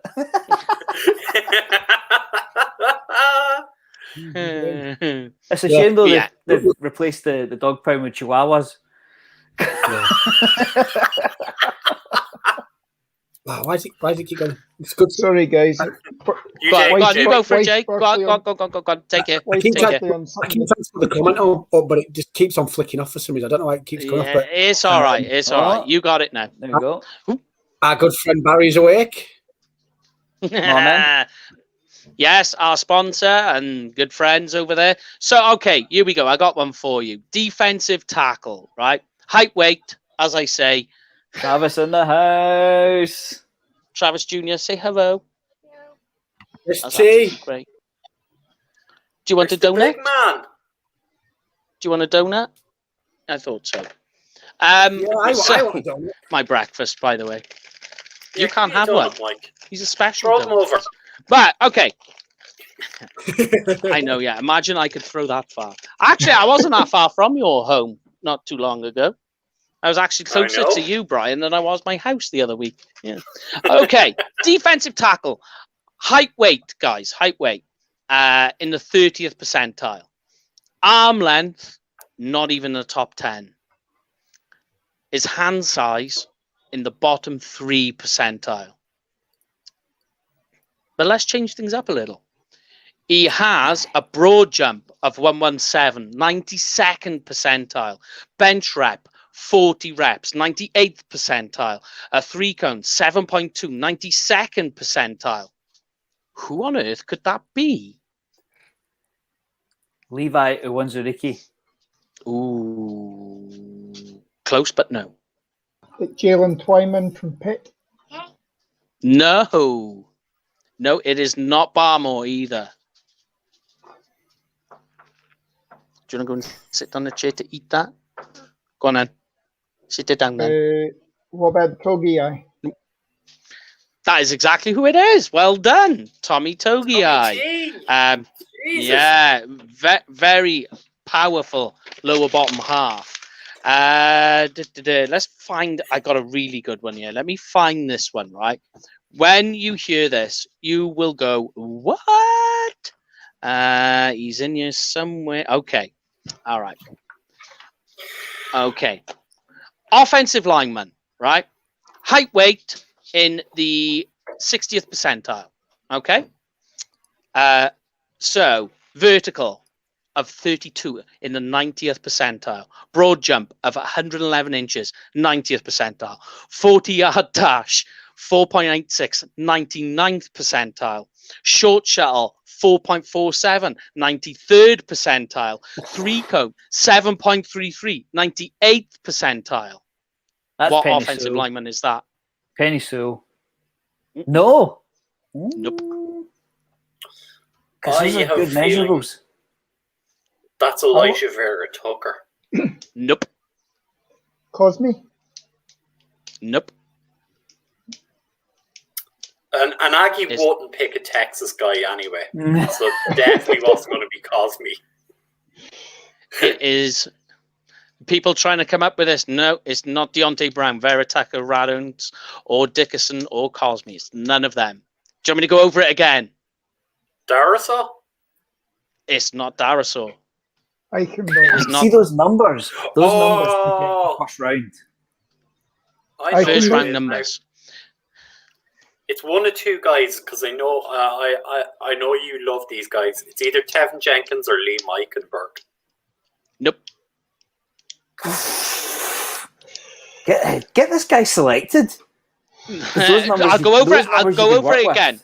I'll go over it again. If you want more specific numbers, okay, his height is in the 90th percentile, so he's short, but his weight is in the 80th percentile. Going from there, vert 32, 90th percentile, broad jump 111 inches, 90th percentile, 40-yard dash 99th percentile, short shuttle 93rd percentile, 3-cone 98th percentile. Who the hell is this guy?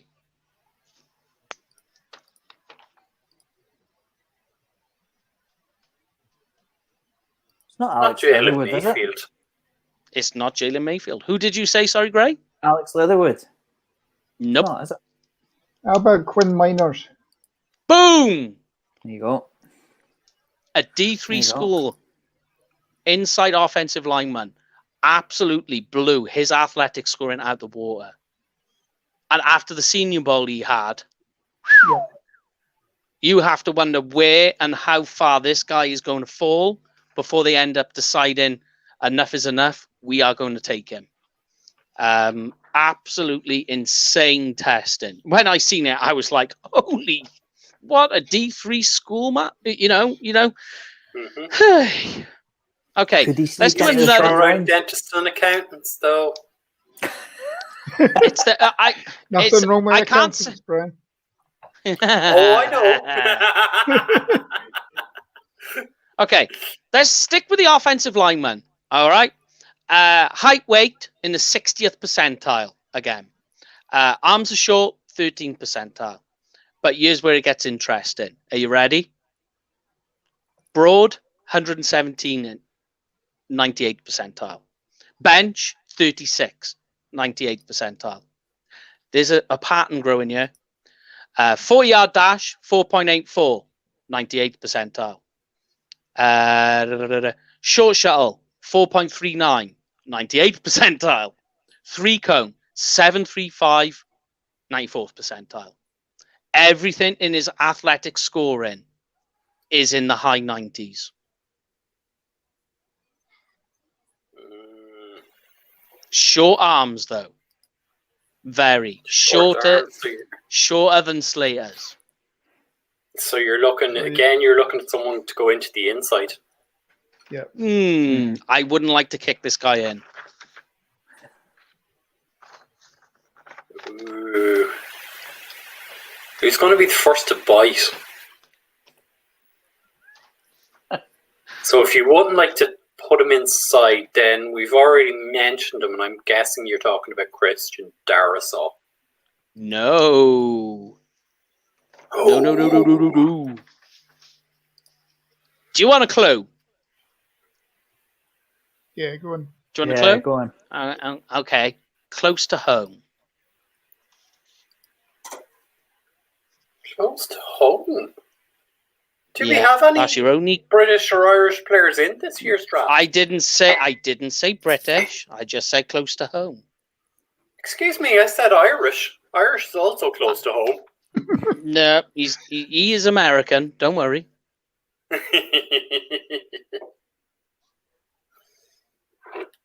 So is he a Floridian?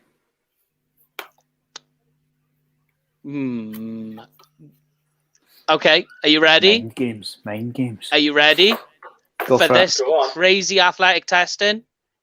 This guy right here. There you go.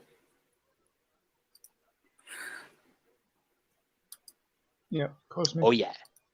Oh boy. That is a crazy test. When I seen it, I was like, wow, insane numbers, loving it. So you still tell us he's not a first-round player? I didn't say that. I did not say that. I didn't. The testing is fantastic.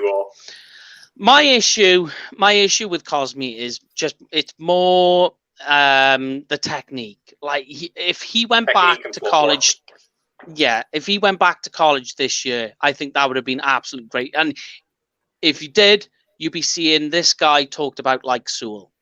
But he is a guy who's going to need time to develop. Okay. Let's go with an edge defender here. All right. Edge defender. Height weight in the 55th percentile. All right. But this is where it gets interesting. Vert. 41.5. What? For a guy this size. That is 99th percentile. Broad jump. 131.5, 99th percentile. 40-yard dash. It is. Yeah, and his 40-yard dash was 4.65. That is, for a guy his size, that's moving. Yep. I mean, that is just absolute insane speed for a guy of his size. Okay, let's go with an inside offensive lineman, guys, right? And we will move on to a couple of other bits and pieces here. All right. Height weight in the 80th percentile. All right. So big guy. And this is where it gets, you're just like, how on earth? Right. A vert. I couldn't even get this high in a vert. He went 33 inches. That's 96th percentile. Broad jump, 112, 93rd percentile. 40-yard dash of 509. That is 81st percentile. Short shuttle, just to add more to it, 4.46. That's 86th percentile. Who in the hell is that? This is an inside offensive lineman. What was his broad jump again? 112. 93rd percentile. Creed Humphrey? It is. Some absolute fantastic testing from him. Again, when you see it, you're just like, "Ooh, wow, that is some crazy numbers." But all right, then I'm going to give you another edge defender, right? Sneaky edge defender here for you guys. Height weight. So his height, 80th percentile.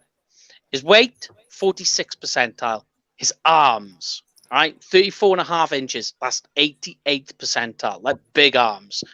A vert of 40. That's 96th percentile. Broad jump, 134 inches. 100 percentile. The best. Top of the range. But just to add to that, a 40-yard dash of 439. That is, again, the best in his class. 100th percentile. Short shuttle, 415, 95th percentile. 3-cone of 684, 96th percentile. Off the charts. For a defensive end. Rousseau.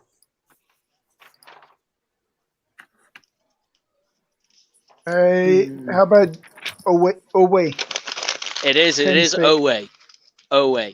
And like people keep saying that they're like, I don't know, I can't see a way of him getting into the first. Well, with testing like that, I mean, that is just some insanity numbers. Absolutely loving it. Now we will go back and do some more of this.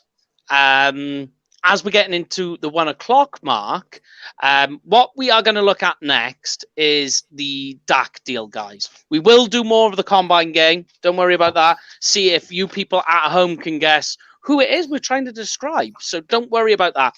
But we're into the Dak deal. So we gave this job to Lon to basically take a scouring pad to the deal, put a microscope on it, get some stacks, some figures. What we'll do is we'll look at his contract, look at O-line, his running backs, his receivers, give Dak some projections for this year.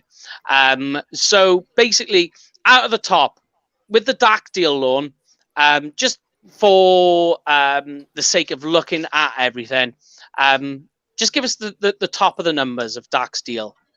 Okay, so it's $160 million deal over 4 years, apportioned over possibly over 6 years. There's a couple of void years on it. Dak was obviously looking for around 40 million a year, and there was also the comment that he wanted to be the second highest paid quarterback at the moment, which he is. But looking at the first couple of years, he's not actually. He's only about sixth this year and about fifth next year.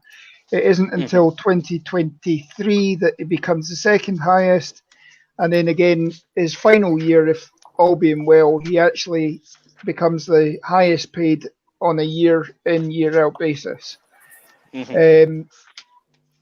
Obviously, next we've got these 2 void years at the moment, which is basically spreading out. His salary is signing bonus of 66 million, I think it is.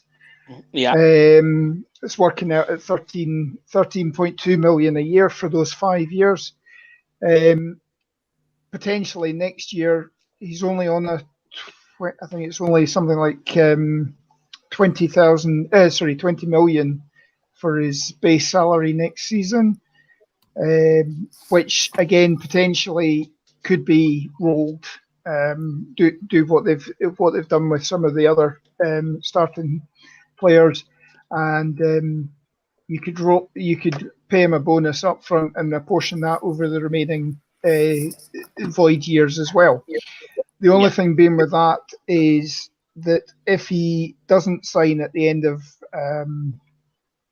if he doesn't sign again a new contract, everything then gets fast tracked into the 5th year void year. So if we let him go after 4 years, then everything gets fast tracked into that final year or one of the void years, which could be quite a sizable cap hit. Having said that, if the salary cap rises considerably, as it's projected to do with the new TV deals and everything like that, then we've actually got him a very good deal. If he's actually still on the roster this time by March 21st next year, his 2023 salary then becomes fully guaranteed as well.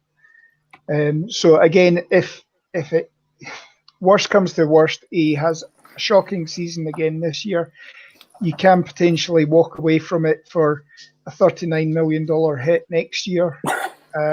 We're certainly not hoping that's certainly not the case.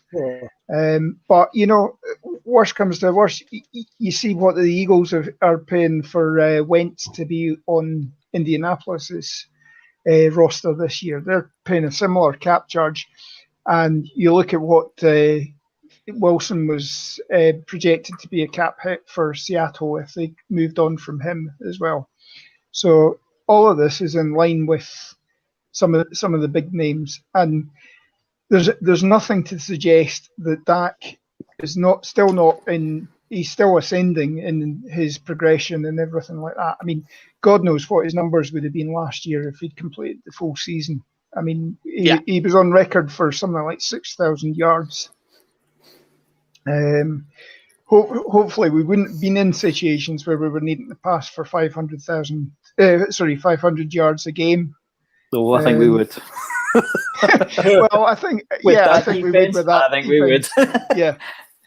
But again, if the offense clicked, the offense still wasn't entirely consistent with Dak last year, as everybody was filling out. Again, it was all to do with this lack of install, the virtual off season and everything like that. If you get people on the same page quicker, I mean that was the thing that a lot of people complained about with NFL Europe was these guys only had a sort of 2-3 week training camp, and then you were expecting them to be perfect come week one and everything like that. You were invariably the rosters were changing all the time. Guys you didn't have the sort of connections that you knew with your receivers and everything like that, and that was still a work in progress halfway through. So it shows that a full training camp where you're doing 2-a-day scrimmages and everything like that is something that you need to have to develop the connections that you have, so that people know when the play breaks down. If I run here, that's going to look for me this way, as a sort of scapegoat. So, go on, Mike. Yeah, no. I was going to get off Graham and Jamie, just basically your initial takes and going off what Lawrence said about the deal. How do you feel about the Dak deal when it came through, and what do you think about it now as well? Go on, Jay. Sure. Well, first thing, probably going to sound like I'm going to contradict myself here, but it's the market at the minute. That's what you've got to pay your quarterback, and you just for the Mahomes deal kind of set that and set it expiring. But I'm not happy that we're paying it, just for the fact it's such a high number and it's such a high percentage of the cap, especially with the needs that we've got. But like I said, not to contradict myself, he deserved the payday, but would I want to pay him that much? I wouldn't have wanted to pay Mahomes this much, just for the fact, like you say, what you need to spend on your roster.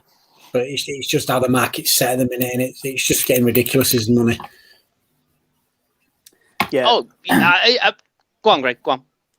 I kind of mirror what Jamie's saying. Basically, his number was so high because Jalen Smith got his deal, Zeke Elliott got his deal, and so on and so on and so on. And Dak was making, at the height, I think Dak made over just $1 million.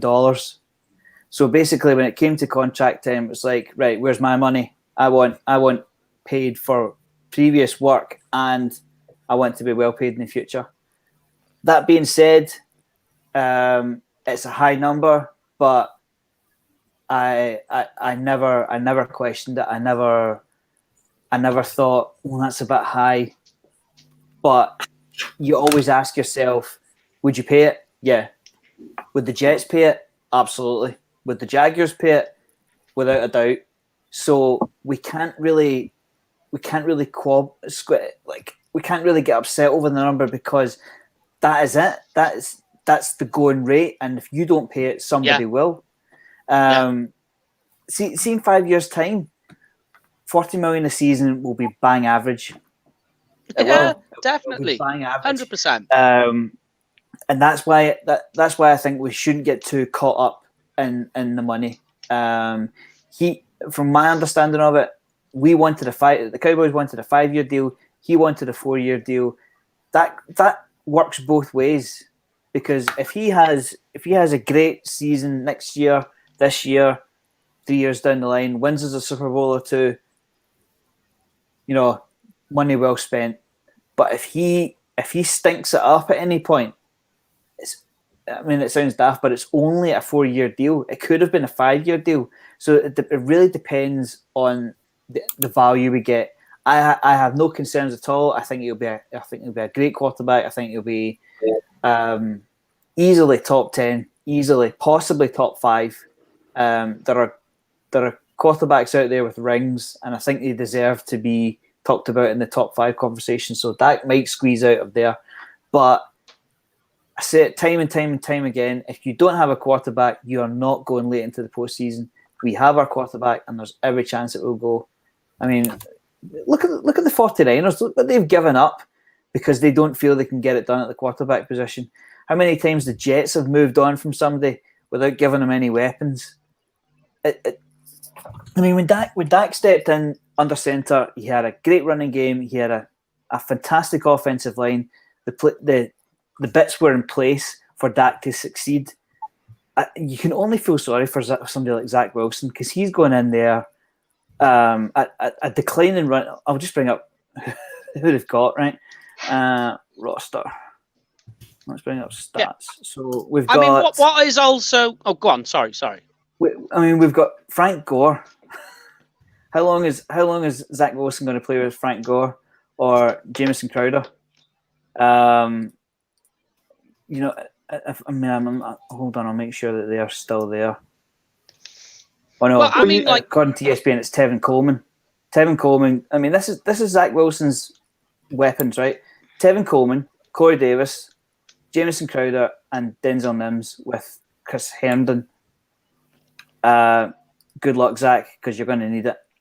But in terms of the Dak contract, nah, not a problem. Not a problem for me.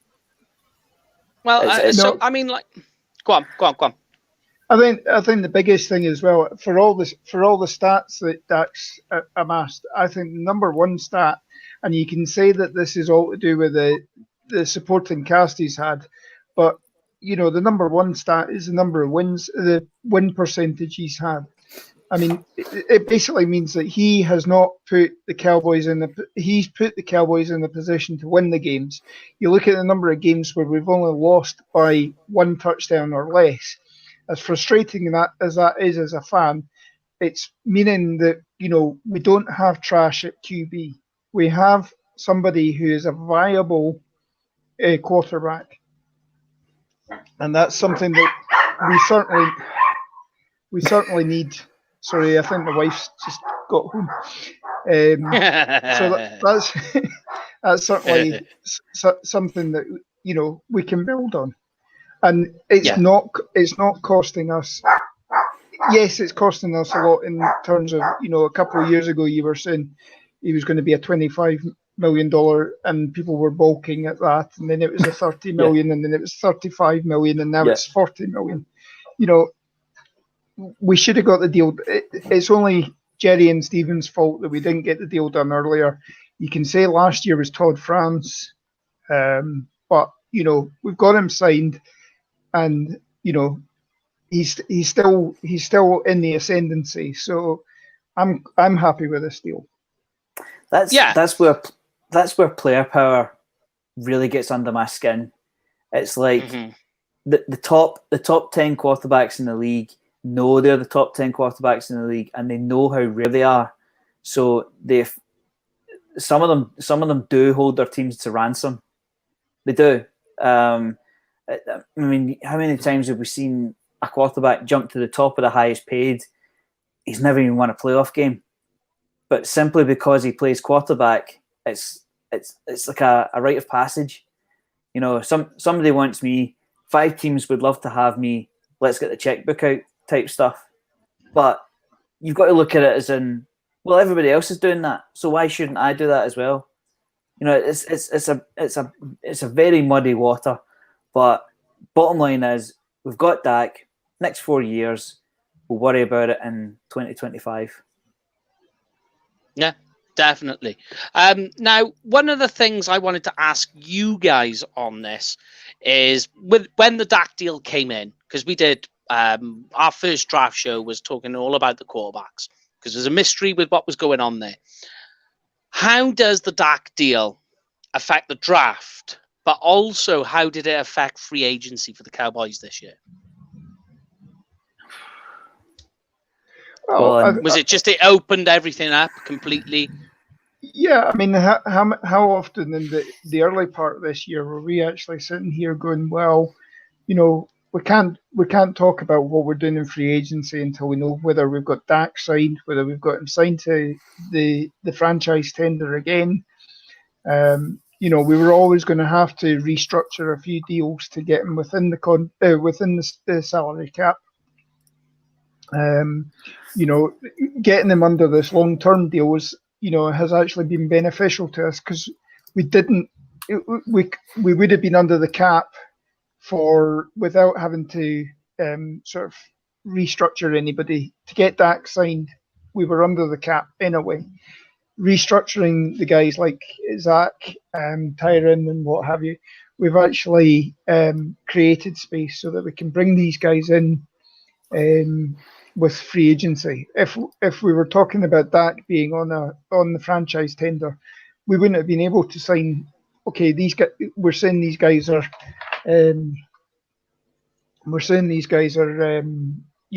not blue chip players or anything like that. We're taking risks on these players, but we wouldn't have even been able to sign them. We would have probably been talking about street free agents and using the draft as much as we could. So in terms of free agency, I think his cap hit is actually lower than it was last year. For this year, for this year, yeah. But in terms of that, further down the line, just looking at his number just now, this year it's 22, next year it's 33, and the year after that it's 44. I mean, you can't sniff it. That's a big number. You can't sniff at that. So that's, I mean, see that $11 million jump. That's Jadeveon Clowney. Yeah. For instance, it's an instant upgrade at another position, but the quarterback is such a huge position for an NFL team. You've just got to do it. You have to do it, and it's like Lauren said, have to overpay too. It's one of the things that ownership, they kind of stalled on it. I wouldn't say they got it wrong, but they stalled on it, and it like Lauren was saying, it burst its banks, and before you know it, he's the second highest paid. But there was actually a comment brought up.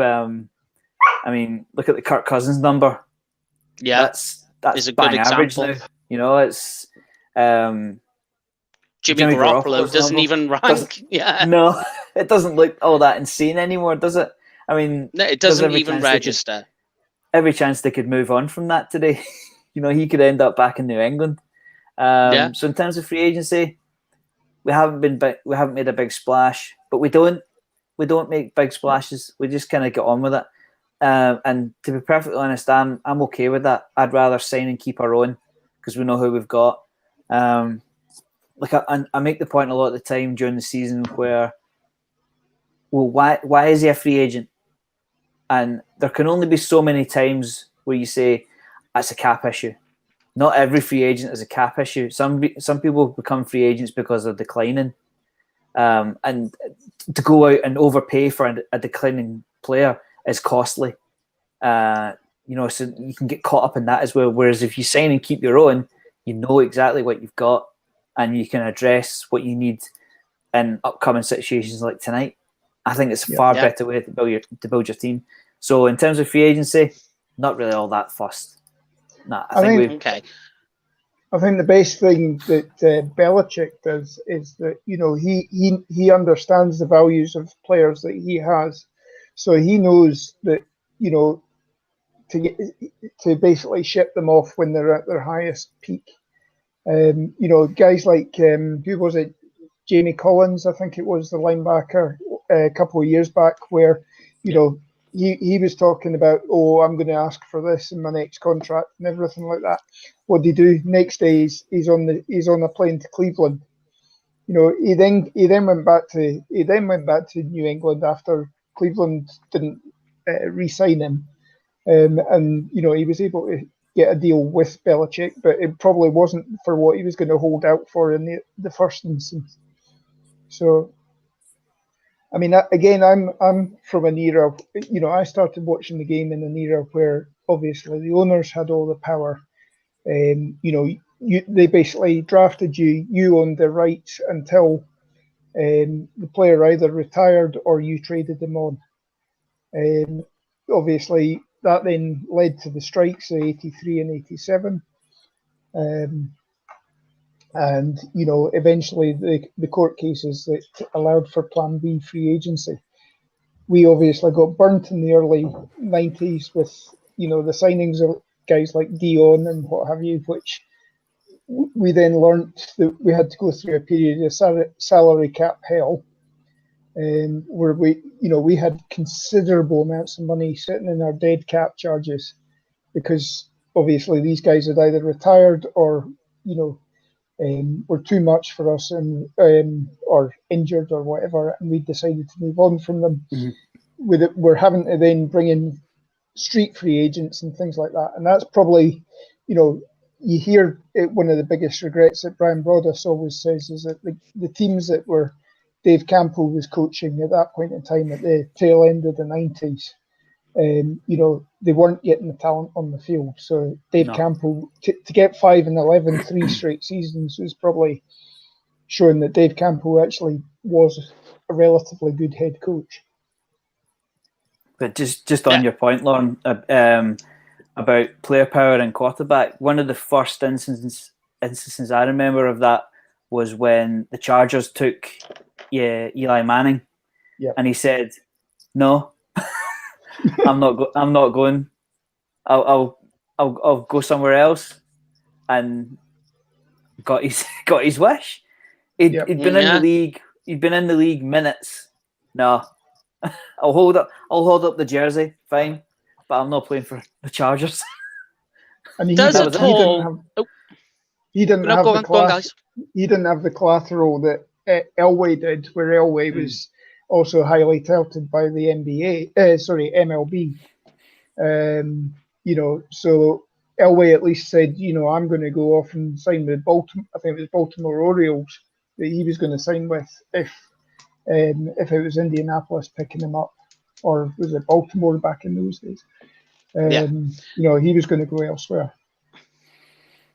Oh no, my Dallas Cowboys flag. It's moved. Sorry, I was going off track there. But sticking with Dak and not the flag, we'll get back to the flag later.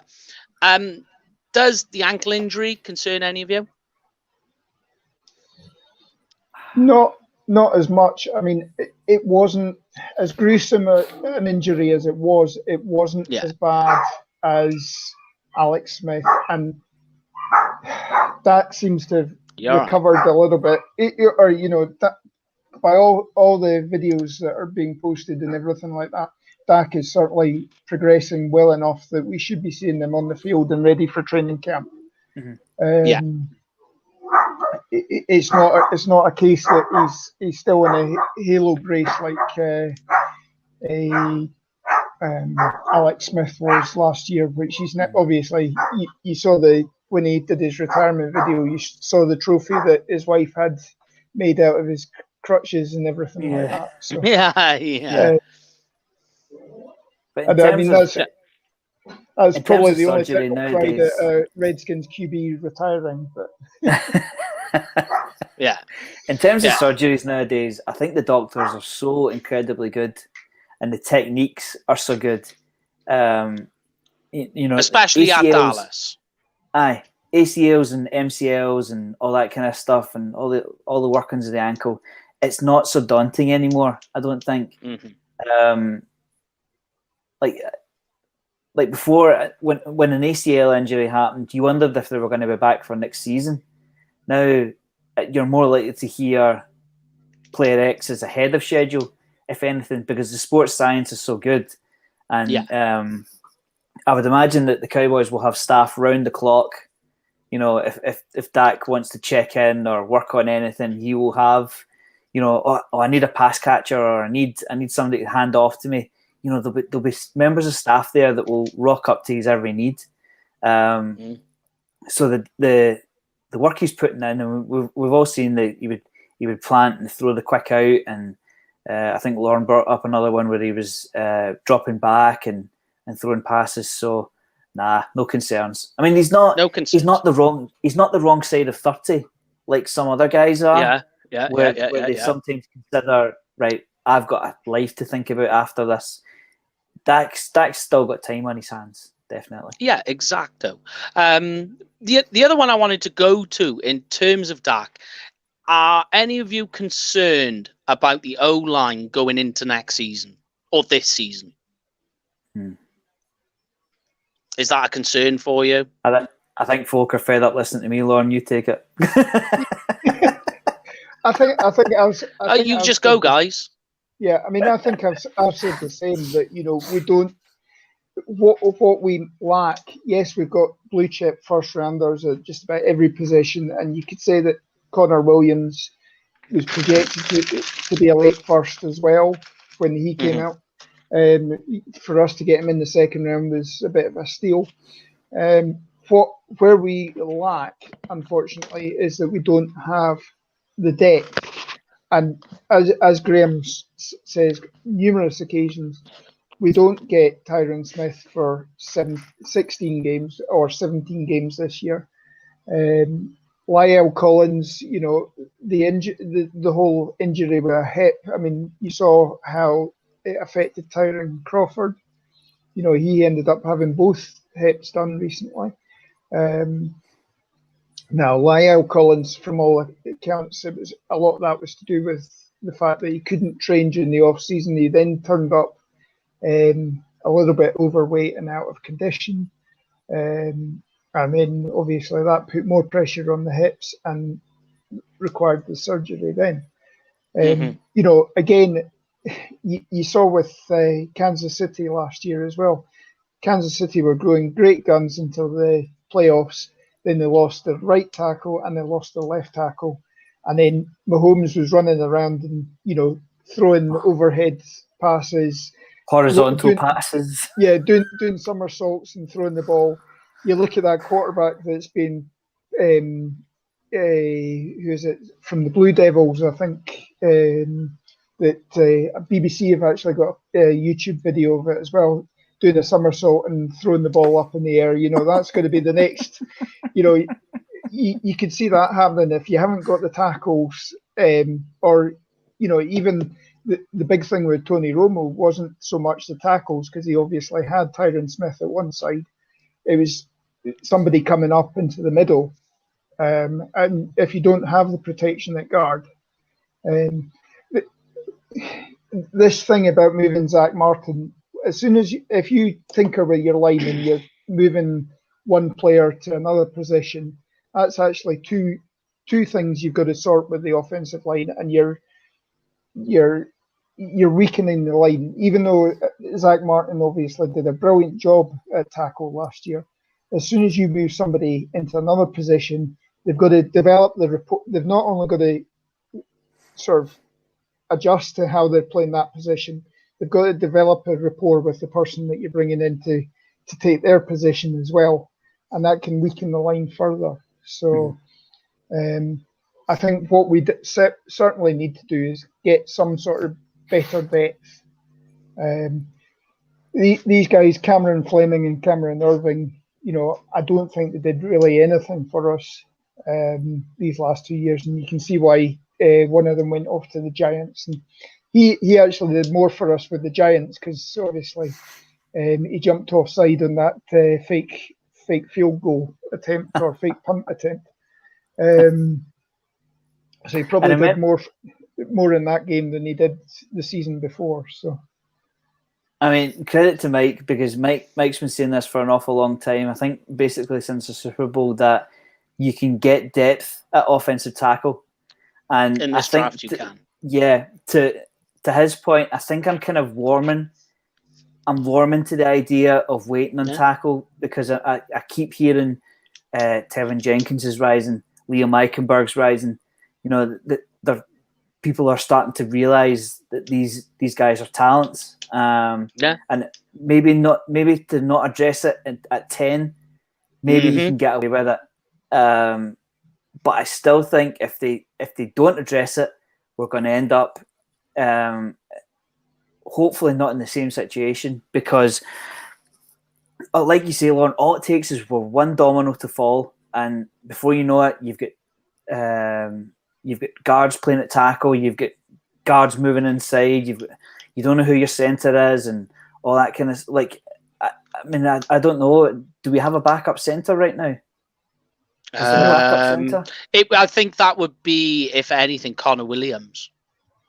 Yeah. See, this is the thing. That's the only thing that puts me off, is the selections of Williams and McGovern, because they were later round picks, and in my opinion, they don't stack up to being of the caliber that we'd expect at offensive line. I mean, seeing the glory days when you think we had 4 first-round picks or 4 first-round talents on the offensive line and everything was peachy in the running game, I'd love to get back to that. I think in February and March, that's why I was so concerned about taking a first-round talent. But now that I've kind of allowed myself to I could live with a Tevin. If Jenkins fell or if Eichenberg was there, I could live with that. Definitely. And the issue you've got, knowing what we have with Tyron Smith, and this is the issue that I have, is you're going to draft Darasaw or Slater, for argument's sake, at 10. Neither of them are going to beat Tyron Smith out. They're just not. They're going to be the gap fill. So you're taking a guy that's going to play on the bench. Sure, okay, you can go back through history and say, but Smith is only going to play, 11 games. So we need that. But you don't know that. Like Tyron Smith could all of a sudden have a season where he plays all 17 games. And then you've just put a guy on the bench with a first round pick at number 10 for that entire length of time. And it's a costly move. It could pay off, but it could very well be costly. And then coming back to, like you were saying, that the offensive tackle depth is so deep this year that I can afford to wait to have I can wait later on in the draft to get a guy that can, at a high level, be that guy that can sit on the bench. And that's where I keep coming back to. I don't like the idea of it. I think one thing that started me warming to the idea of waiting on tackle was there wasn't any corner help in free agency. Weeks went on and it didn't happen, and it didn't happen, and it didn't happen. And Trevon Diggs must be going, hang on a minute, where's the rest of my skill position room? It's going to be me and Brown sitting there twiddling our fingers. So I think as free agency went on, I thought, right, okay, we're shying away from corner here. We need to address this. So I basically I think I was forced into it, to be quite honest. Yeah, but I've certainly warmed to it. Yeah. It's a way. It's the best way. You've got to get that. Like for me, I think it was 13 offensive tackles in the top 100. That is a huge chunk that you have pool of guys that you can take. But here's one for you that I've written down on you. Do you think at all in Dak playing hardball had anything to do with the fact that he was so underpaid during his rookie time playing for the Cowboys? Without a doubt. Yeah. I think he was slightly, not slightly, I think he was annoyed about falling to the fourth. And then all of a sudden, Tony Romo goes out for the season. He gets slung in there on, let's face it, buttons to play the quarterback position for one of the biggest teams in the world of any sport. And for him to go and make hundreds of thousands of dollars rather than millions, I think he was basically like, right, okay, I've been doing this for a good 4 years now. You haven't committed to my contract. You've stuck me on the franchise tag, which I didn't want to be on in the first place. I waited quite a long time to sign it. And then all of a sudden it becomes a Kirk Cousins situation where you're going, well, I don't want to sign this thing again. And it's going to cost you an awful lot of money to go ahead and do it. So without a doubt, we paid for 2017, 2018, underpayments, production. Yeah, without a doubt. It has to be. And one of the things, a lot of people, they're very much split with Dak. Some of that I find a bit crazy. But do you think perhaps, especially for people, the millennials who grew up into the Cowboys, so they had Tony Romo there, who's very arguably by the numbers the best Dallas Cowboys quarterback we've ever had. Do you think perhaps sometimes when it comes to Dak that the Tony Romo love gets in the way perhaps? Go on, do you think that? I think, to be honest, I mean, you look at the pedigree of Dallas Cowboys starting quarterbacks over the years. I mean, you're going from Meredith, Staubach, when Staubach left and Danny White took over, I mean, Danny White was actually on a par with sort of Tony Romo. He got the Cowboys to 3 straight NFC Championship games. Obviously, falling at the last hurdle because of the catch, and you could also say that the 49ers cheap-shotted with the horse collar tackle on one of our guests tonight, Drew Pearson. White never got the recognition that he deserved. And so the entire fan base is, there's always a love for whatever quarterback you have grown up with. Yeah. And then as soon as for it to go for Tony Romo to lose his job the way he lost it, I think that adds to it. I mean, Staubach went out on his terms, albeit it was concussion related. He had 3 concussions in that final season. And obviously had to go and get medical advice, and they suggested that it was time he hung up his cleats. You know, White basically was he didn't engender himself all that well with people during the strike periods, because he was one of the guys that crossed the line during the scab years.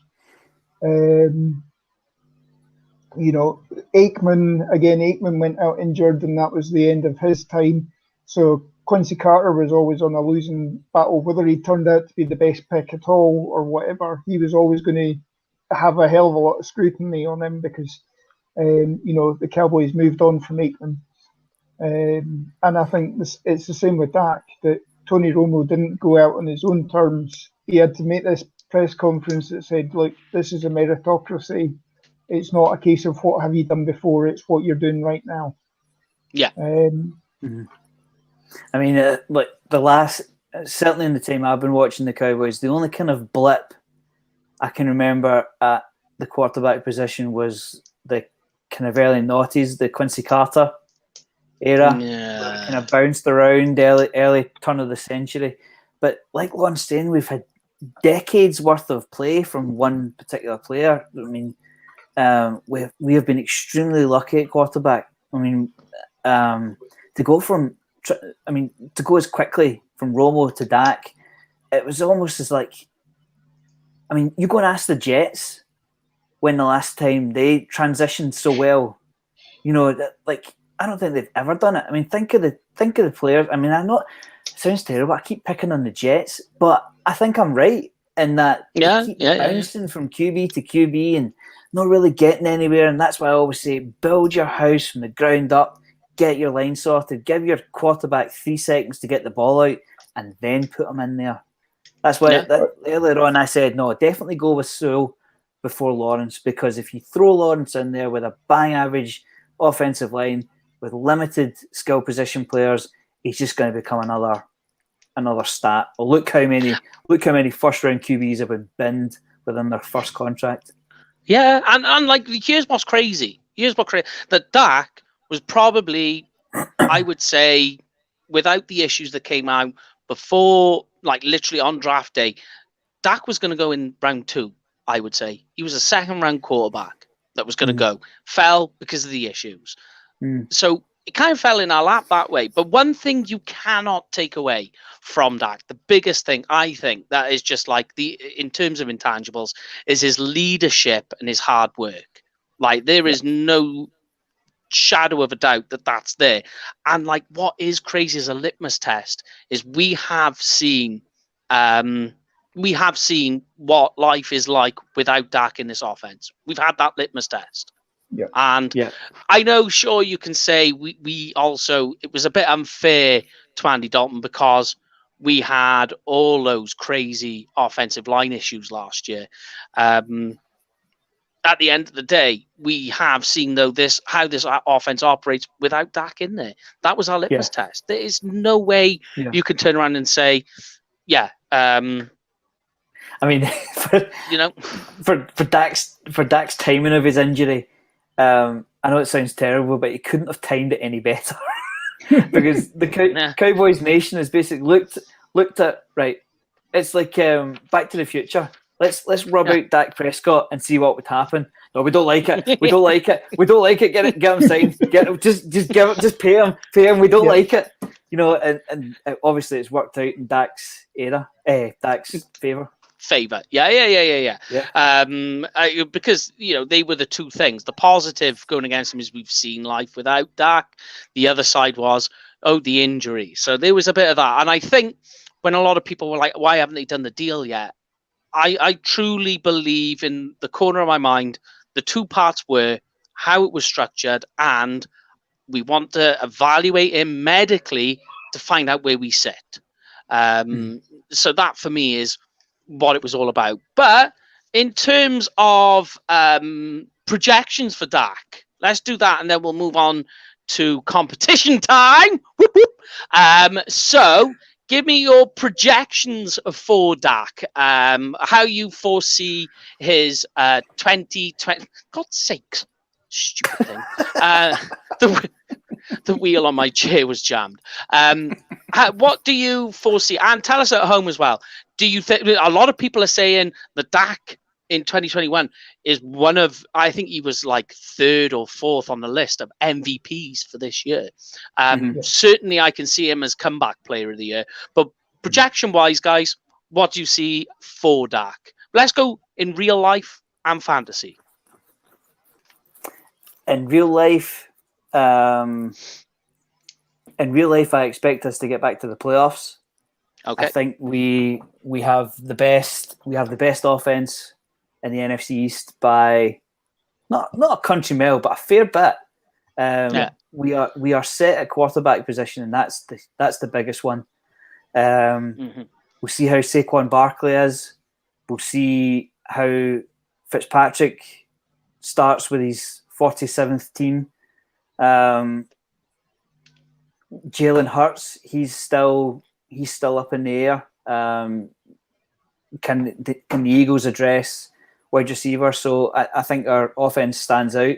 So long as we can get our defense fixed, we won't have to have Dak throw for 7,000 yards like we saw last September. But in terms of real life, yeah, I think we're going back to the playoffs. As long as everyone's healthy, we're going back to the playoffs. In terms of fantasy, I would see Dak Prescott taken in the first 3 rounds of fantasy in a standard 10-team league, because you've got Amari Cooper, another year in the system. CeeDee Lamb has a full off season. Michael Gallup is in a contract year, so by hook or by crook, cynical all we like, players always raise their game in a contract year. Oh, they do. Zeke will be Zeke. I think hopefully his fumbling issues are behind him. Jarwin comes back. We'll leave the Kyle Pitts talk out of it in terms of, until it happens. But he has 4 very, very serviceable pass catchers. I mean, see those stats that have come up there? That's not far off. I still think he'll need to raise his game. Those are actually good stats. I reckon that's not far off. Okay. Yeah, I think Dak Prescott will have a big fantasy year as well.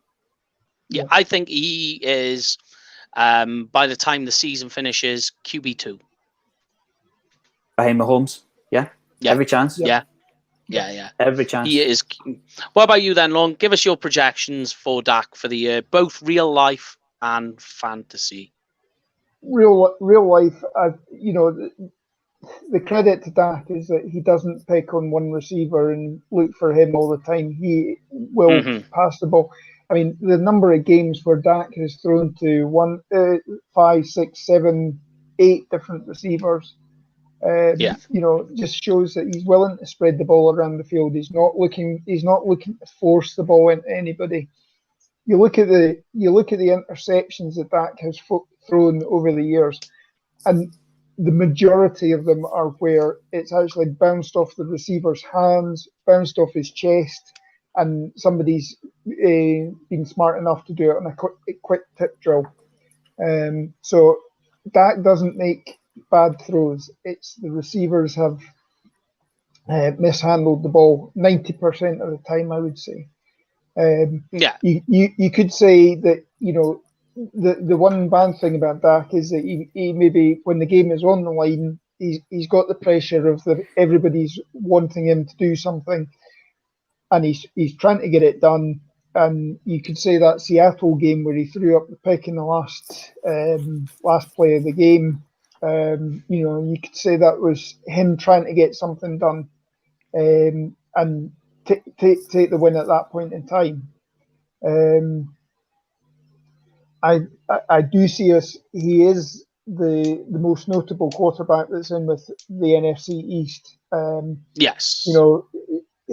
Fitzpatrick is a journeyman quarterback at best, and never plays a full season. To be honest, he always ends up giving way to somebody else midway through the season.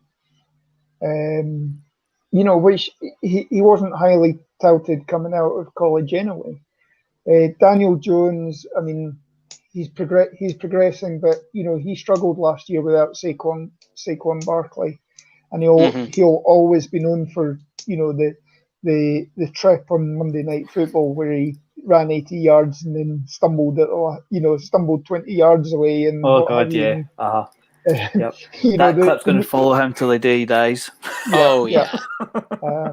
And then we don't really know anything about what the Eagles have, to be honest.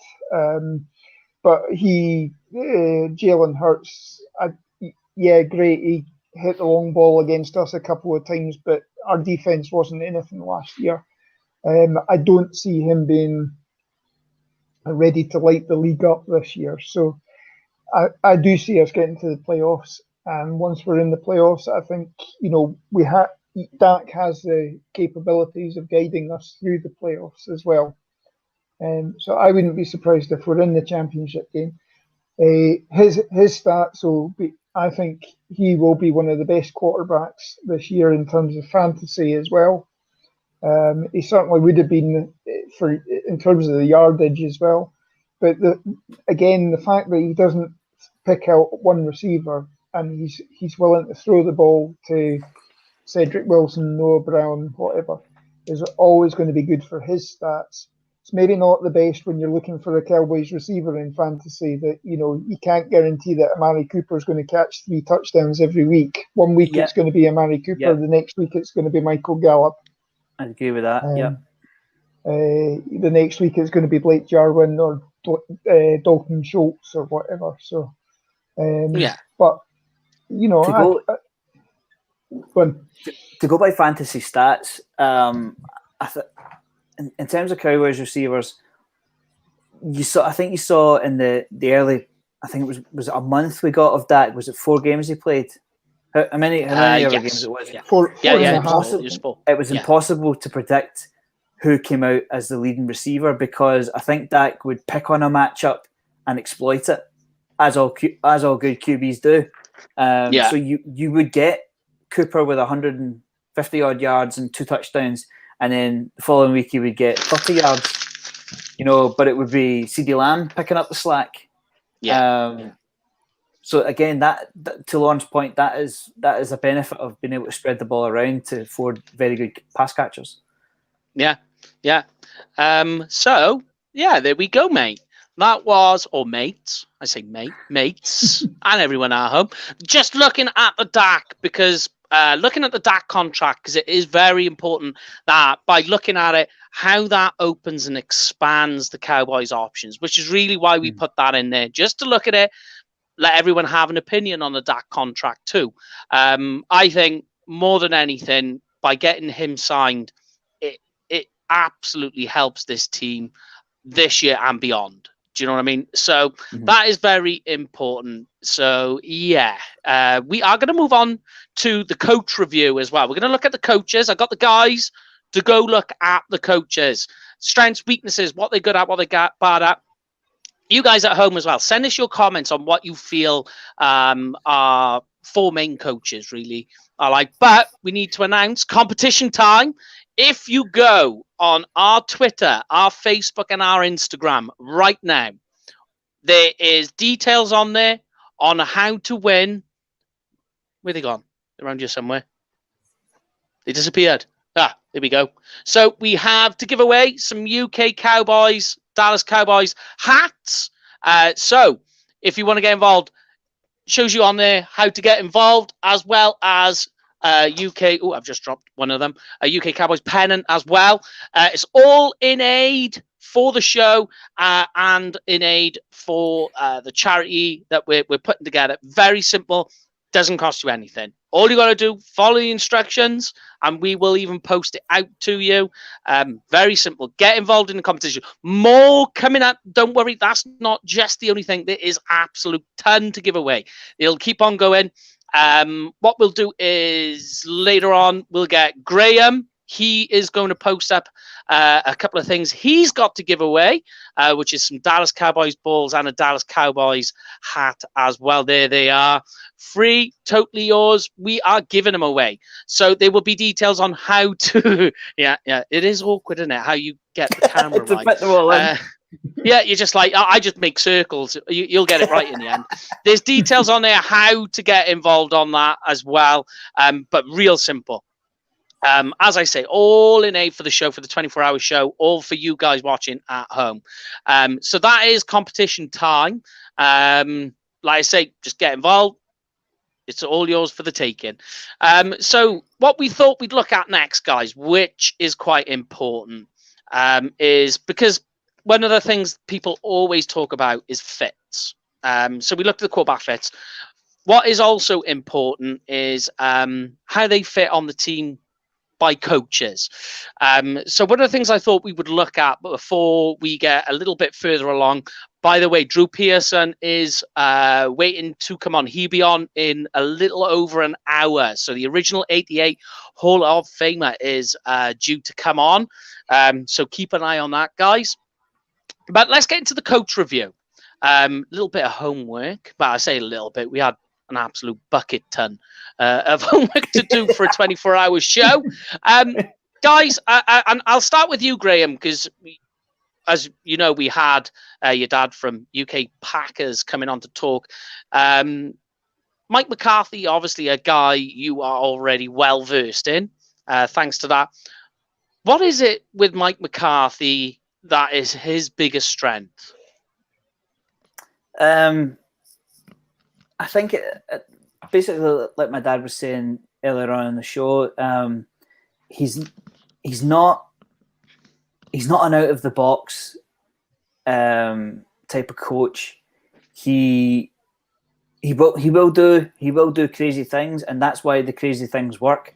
I mean, my dad said one of the first plays of the game they called an onside kick at kickoff. Just stuff that is unexpected. I mean, the one that will jump out to everybody's mind would be the lateral at the punt return. Was it a punt return? Yes. Yeah. And he goes, he bobbled the ball, but he ended up going 90 yards down the field, only to be tripped up by a flailing hand, I think it was. Somebody got a hand to his foot and made him trip. So, yeah, I think I've said a few times, he makes average players good and good players great. Just to do with the strengths, I think I think he is good for Dak. In the small sample size we had, I mean, goodness, look at the numbers from Dak. I mean, it was. I think it was Brian that was a bit skeptical at the start of the season. I said, look, these numbers are coming from the head coach down. They're putting Dak in the position to do these things. Fair enough, he had to go and do them, but he was getting the job done. It wasn't like you were sending him in there to throw 50 times a game and he was only making 20 completions. He was getting the job done and we hung in there. I mean, you both remember the Falcons game. As tight as it was, we got the win. We got the W. So that's certainly, he can put players in positions to do well, particularly on offense. I'm sure we'll get onto defense, but that's certainly strengths. I'll let Lauren touch on strengths. We're going to weaknesses, shall we say? I think, sure. Go on, Lauren. Expanded on that. Obviously, he is a bit of a quarterback whisperer. I mean, he's definitely. He started out in the coaching ranks when Montana was at Kansas City. Obviously, he then progressed up, and he had the tail end of Brett Favre. He's had Aaron Rodgers for a number of years. So if he can impart some of the, he would have learned a hell of a lot from Montana in those days. Again, Favre was at the tail end of his career before they let him go to Minnesota as well. So he would have been learning from all of these guys, put a hell of a lot into Aaron Rodgers. I mean, who was an absolute gift for them to, you talk about surprises on draft day. He was initially tabbed as the number 2 quarterback, or, San Francisco would either be taking Alex Smith or Aaron Rodgers, and I bet you, in some respects, they probably wish they'd picked Aaron Rodgers in hindsight.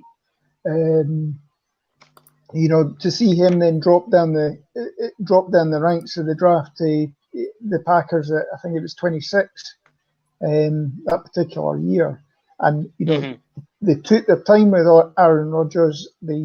So that as soon as Brett Favre went on, Aaron Rodgers stepped in and he was chucking the ball left, right, and centre, scoring touchdowns, and the Packers have continually been contenders year in, year out. So, I certainly think the quarterback is, and, as we say, another year with Dak in the off-season, talking through what he's wanting out of the offense, what he's looking for. It's only going to help with Dak's production. Definitely. Yep. I mean, like, we'll touch as well into what it is Mike McCarthy sometimes struggles with. But I'll start you guys off. That, do you think perhaps some of his traits from Green Bay, where he shortchanges the defense, is something that we're seeing slip into Dallas, or is there just not quite enough time to see that slipped over here? I don't think there's enough time. No. I think the appointments he made on D were a mistake. I think COVID didn't help, but the COVID thing only goes so far because there are 31 other teams, and I get that. But the hybrid system, I don't buy. I know we're going to get a bit of a hybrid this year as well, but I like to know what we're doing. Like, if you're a defensive end, that is your job. You're a defensive end.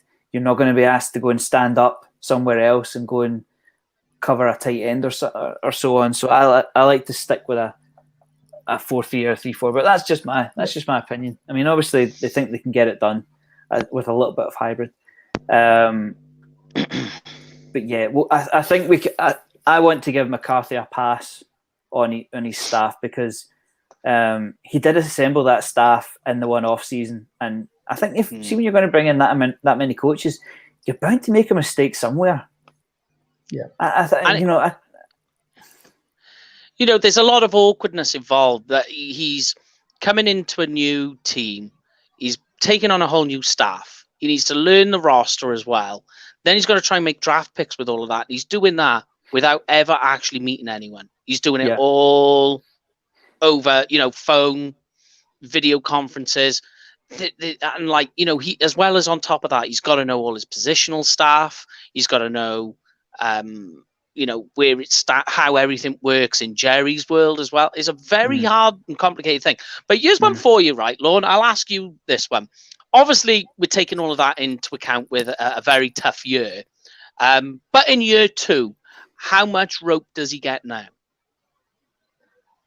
I think he's still got a level, I think he's got some scope. You certainly want to see some progression this year. That I think it is, the whole thing with Jason Garrett was that it was one and done in the playoffs and everything like that. And the final year it was, to get your job, you've got to get us to the NFC Championship game. I think this year we've got to turn this year around, and I think we, at the very least, have got to get to the playoffs this year.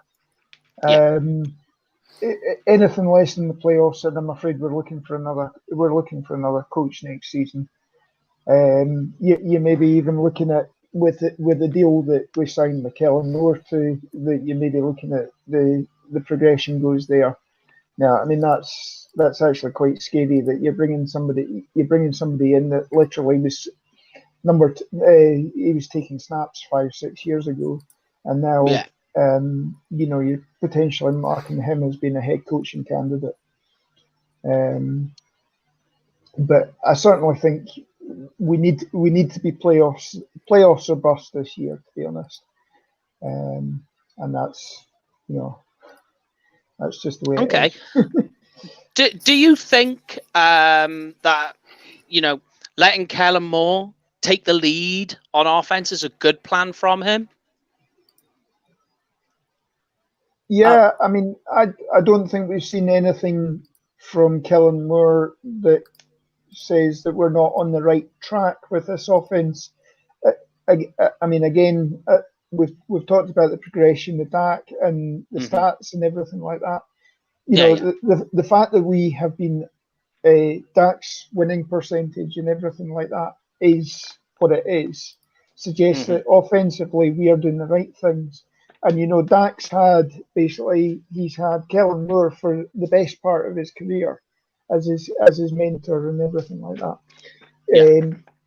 How much of the playbook last year Mike McCarthy had a say in, I don't know. Whether he's given Kellen Moore some of his own plays that he's picked up over the years. That's maybe something we need to look at. But you know, just even helping Kellen Moore to actually develop his strategies and everything like that, something that Mike McCarthy's will be well schooled in as well. Yeah. Okay. And here's one for you. Do you want to know an interesting fact? That if Mike McCarthy won a Super Bowl, he will be the first head coach to win 2 Super Bowls with 2 different teams. Yep. It has not been done yet. So that is a very crazy statistic. But we'll move on to Kellen Moore. But before we move on, and I'll ask everybody at home too, do you trust Mike McCarthy? Yes. Yes, yeah. But not. I mean, I'm not just gonna put the Cowboys tinted glasses on and say everything's rosy. I mean, there was a couple of situations last year. I think in week 1, we opted not to kick a field goal against the Rams, and it came back to bite us. And the other situation I've found, there's a whole season to work back through, but like decisions to try fake punts and all that kind of stuff. It was the 4th and 10 decision. I mean, on 4th and 1, maybe, you know, if you can sneak the ball over the line for 2 yards to give yourself a first down. But 4th and 10, it just seemed a bit too out there. I wonder if John Fassel had a word in his ear and let me do this, and he let Fassel do it. I think there was a flag situation. I remember Jeff Kavanagh saying there was a flag not called, and he basically tweeted out that it's not Mike McCarthy's job to review plays. He's got somebody in his ear. Throw the flag, Mike. Don't throw the flag, Mike. So he's got people working with him. But like Lauren says, I don't think they will allow them not to go to the playoffs again. I think they must go to the playoffs as a bare minimum, because in terms of the NFC, the way the NFC stands just now, I think we are not the clear favourite, but we're expected to win the division. Definitely. Yeah. And if that doesn't happen, there's every chance we could see another head coach. Yeah. Okay.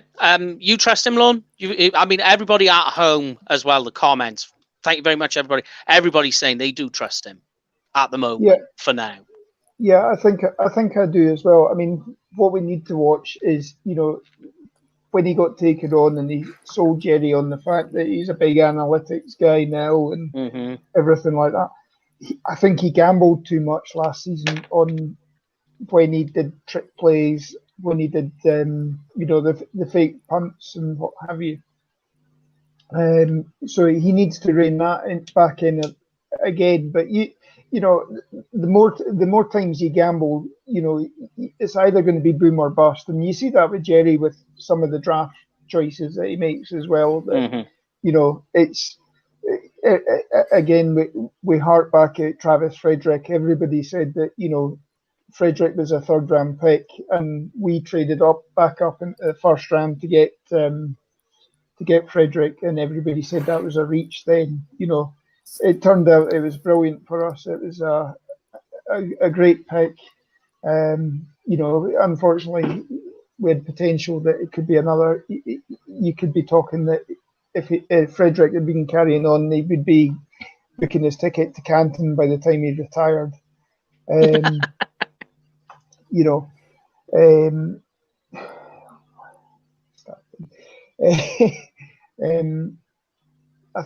think McCarthy needs to rein that in a little bit, but if he can control that a little bit, there's nothing to say that he can't do the job. I think you can trust, particularly for tonight, you can trust his eye for talent. Definitely. I'm just going to bring them up just now. I mean, CeeDee Lamb, slam dunk. Yeah.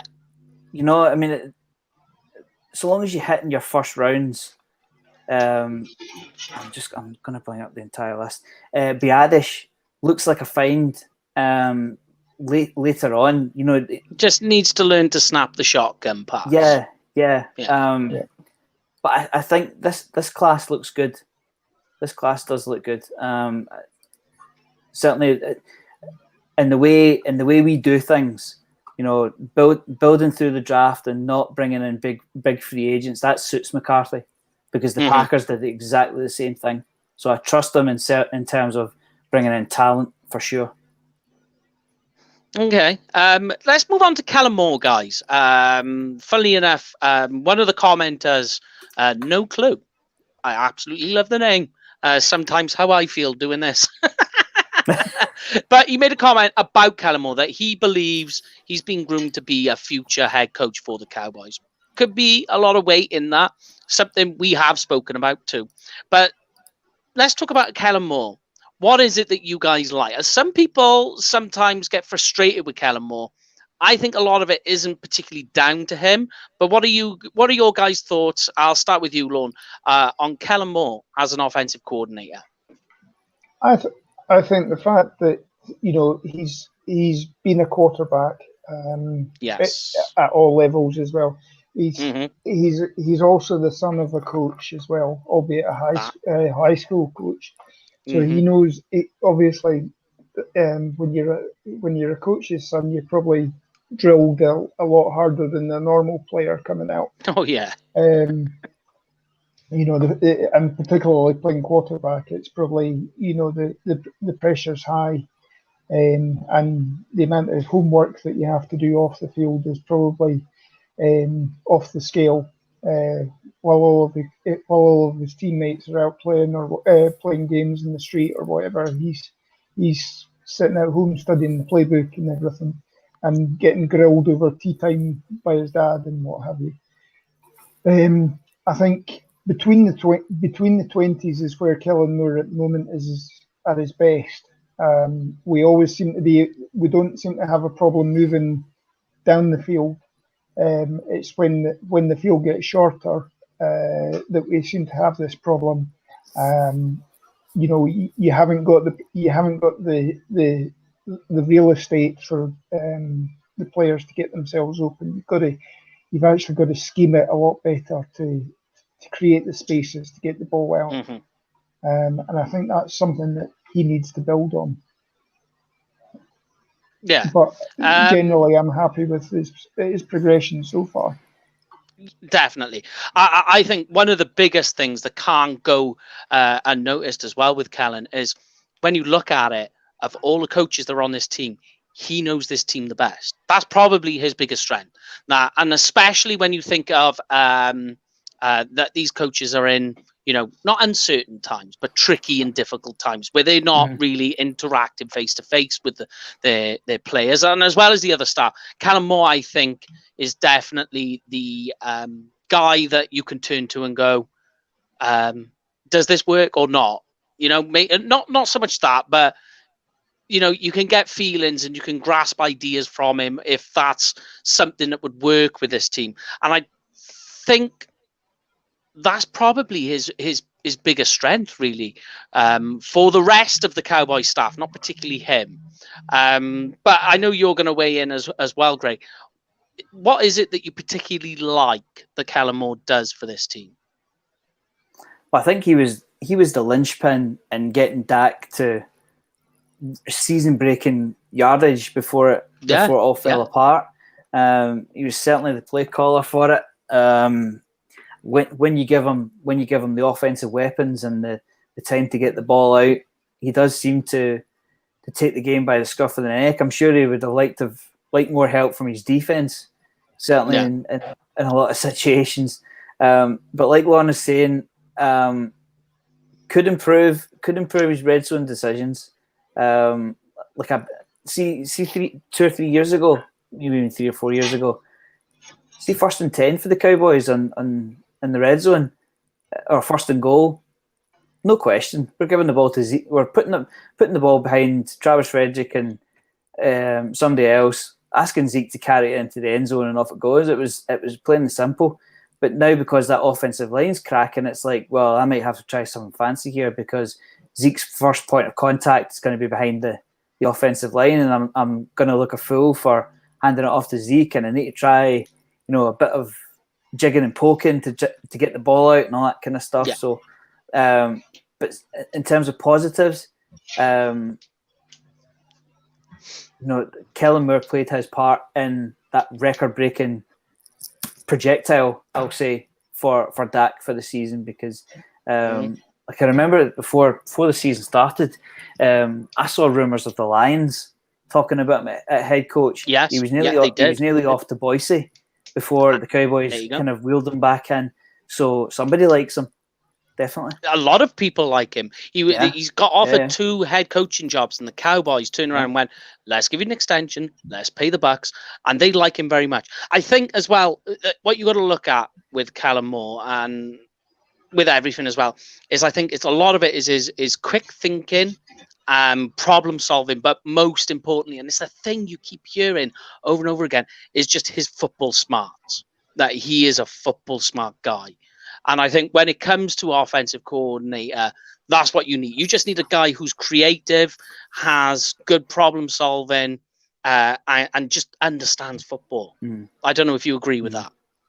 I think that's good to have, but I think a lot of the time what you need is your bread and butter.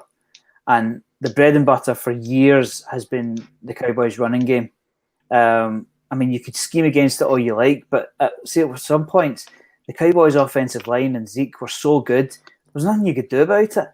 You could throw all the willpower you liked at that line. They were finding a hole for Zeke somewhere, and as soon as you commit to the run, Dak's going to sting you over the top with Cooper or Gallup or whatever. So, I think that's why I get so caught up with the offensive line. I just remember the glory days of Zeke running for almost 2,000 yards, and it just seemed to be. I mean, obviously it's not. I know it's not simple, but that way they just seem to make it look so simple. Just hand the ball off to Zeke behind that amazing offensive line and run the ball to death, and that was it. As soon as it was a 14-point lead, the game was over. It was done. Yeah, there's nothing the other team could do about it. Not just that, a thing that people always revert to is the Pittsburgh game, and you've got Zeke running for that game-winning touchdown. And I don't know if you remember, but there's a snapshot of the O-line, of what they're doing, of just creating like the Red Sea parting, and literally every lineman has just got guys on the ground in the grasp. And you just see it and you're just like, oh, wow. And that is where I think a lot of it comes. And you see that, and it's glory. Once you hit glory, you can't help but go back to that. It's what works. But in terms of Kellen Moore and what he does badly, for me, what I put down is that he has made bad calls. But what I've done is I've made a nice sandwich for him. That there have been bad calls, but the thing he does do well is he learns from those mistakes, and you see it all the time. I don't know about you guys. What is it, though, for you that you feel Kellen Moore could do better as an offensive coordinator? If anything at all. If you think he's absolutely, that's the pinnacle right now, or you can't think of one, I mean, we can move along with it. I mean, again, as I've said, the red zone offense is where he needs to focus on, and scheming better to get somebody open to make plays, so that you're not just keying on Zeke within the 10-yard line. We seem to have a problem that, and yes, I know the New England are obviously very good at the rub plays where you're effectively creating a bit of offensive pass interference. Yes, we need to do that sort of thing better. It's hard to sort of criticise offensive coaches if every play went brilliantly. Then is it a problem with the play that's been called, or is it a problem with the players that are on the field executing it for him? And I think in a lot of instances it has been execution. And I mean, at the end of the, I remember go on. being in the Facebook group, the UK Cowboys Facebook group. There was a couple of situations where, like Lon's saying, it was red zone, it was third down, I don't know, maybe 3rd and 6 or whatever. And I mean, obviously hindsight's a wonderful thing, but the entire Facebook wall is screaming, call a run, give it to Zeke. We're a running team, let him pound the ball in there. And they would do something, there would be some kind of fancy pass play, and you're just thinking, this is not what we're used to. But that way, you just kind of, back in 2016, 17, second and 5, it's a touchdown. I'll go and make a coffee or whatever. You got used to it. But it was almost as if Zeke saw, right, I'm not got Travis Frederick anymore. Tyron Smith's injured. Lyle Collins is hanging by a thread. I can't call a run play here. I don't think my guys will stand up to it. And I think that got into his head. Because, see, 3-4 years ago, don't even think about it. Zeke, up the middle, behind Zach Martin, touchdown. Yeah. Not anymore. So I'm just very quickly going to pop away. But while I do that, I'll ask you both. If Mike McCarthy was to completely bomb out this year, and we did get it in a question and a comment, but I've written it down here. Do you think that Callum Moore is the next guy up for the head coaching job? Go. Go on, Lauren. Right. I certainly think he'd be in the consideration. For Jerry to have kept him instead of letting him go off to Boise State or any other opportunities. Obviously, Philadelphia came calling last year, so he's already in the mix for consideration for a head coaching job. I think Jerry tends to fall in love with guys like Jason Garrett and also Kellen Moore. So I can certainly see that he would be somebody that would be given the first refusal or first interview. Mm-hmm. Obviously, you've got to go with the Rooney rule as well, that you've got to interview other people. You can't automatically just make it a fait accompli. So you'd need to have somebody who comes in and absolutely wows Jerry and probably sells Jerry on a better job than McCarthy actually did, saying that he'd watched over 500 hours of film or whatever in the build-up. I don't know how much of the podcast you watched during last off season, but like I was always a big advocate for bringing in McCarthy. Just in terms of being there, done that. He's got his Super Bowl ring. And like you're saying, Jerry does like to promote from within. But it sounds daft, but I'm going to throw out two. I mean, we've not even kicked off the season yet, but I'm just offering up a couple of alternatives. There's two especially, and you talked about the Rooney Rule. There's two especially I thought of just while Mike asked the question. Eric Bieniemy at Kansas City. I cannot believe he's not a head coach. And the other one's Byron Leftwich. Yeah. There's every chance he could be a head coach soon. So that's just a couple of alternatives. But like you say, they do promote from within. Garrett did work his way up the ladder. There's every chance. I mean, that's maybe that's the reason why Killenmore's still here. They said to him, look, we're going to pay you the wage. We're going to give you a better wage. But look, we promoted Jason Garrett in the exact same mould that you're in right now. So there's every chance you're our next head coach. And he's obviously gone away and thought, right, I can learn from a Super Bowl winning coach. I can be in charge of a high-powered offense. I can learn my trade, and then we'll see what happens in 3 or 4 years. That sounds like the perfect opportunity to me to become. Yeah. I mean, he's only what? Is he late 30s? Has he cracked 40 yet? He's young. He's young. I think he's 30. Somebody at home, Google, how old's Kellen Moore? But I think he's about 34. I think he's younger than that, actually. I think he's younger than that. Because he's got to be younger than... He's got to be younger than Romo. 88 he was born. 32 then. 33. 32. Yeah, so 32 going on 33. That's some quick math again. But in terms of his power and say in the room, do you think he has enough power? Enough say, do you think? I would say so. I would say so. I think McCarthy being the offensive mind that he is, it's like, yeah, I like you, and I've kept you here because I like you, and I've kept you here because you know the offense, but it's my call. And it should be, because he's head coach. And exactly. His head falls if we don't, I mean, I'm presuming, but his head will fall if we don't make the playoffs. So why shouldn't he be calling all the shots? Yeah, definitely.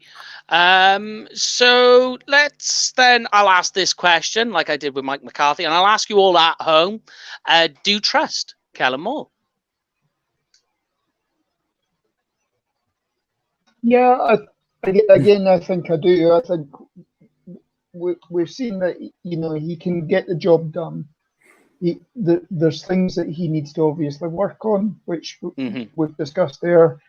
But you know, the offense hasn't suddenly dropped down to the tail end of the league under his tutelage. As we've said, he has a good understanding of the players. He's played with a lot of them, so he has a good understanding of what players he has on the roster as a player's point of view. So yeah, I'm quite happy with Kellen Moore. As long as he continues to develop the areas that we've discussed. Okay, well, let's move it on to our brand shiny new defensive coordinator, Dan Quinn. So first of all, we get into this in terms of, because he was head coach at the Falcons. What do you see as being what went wrong there? What went wrong at the Falcons for Dan Quinn?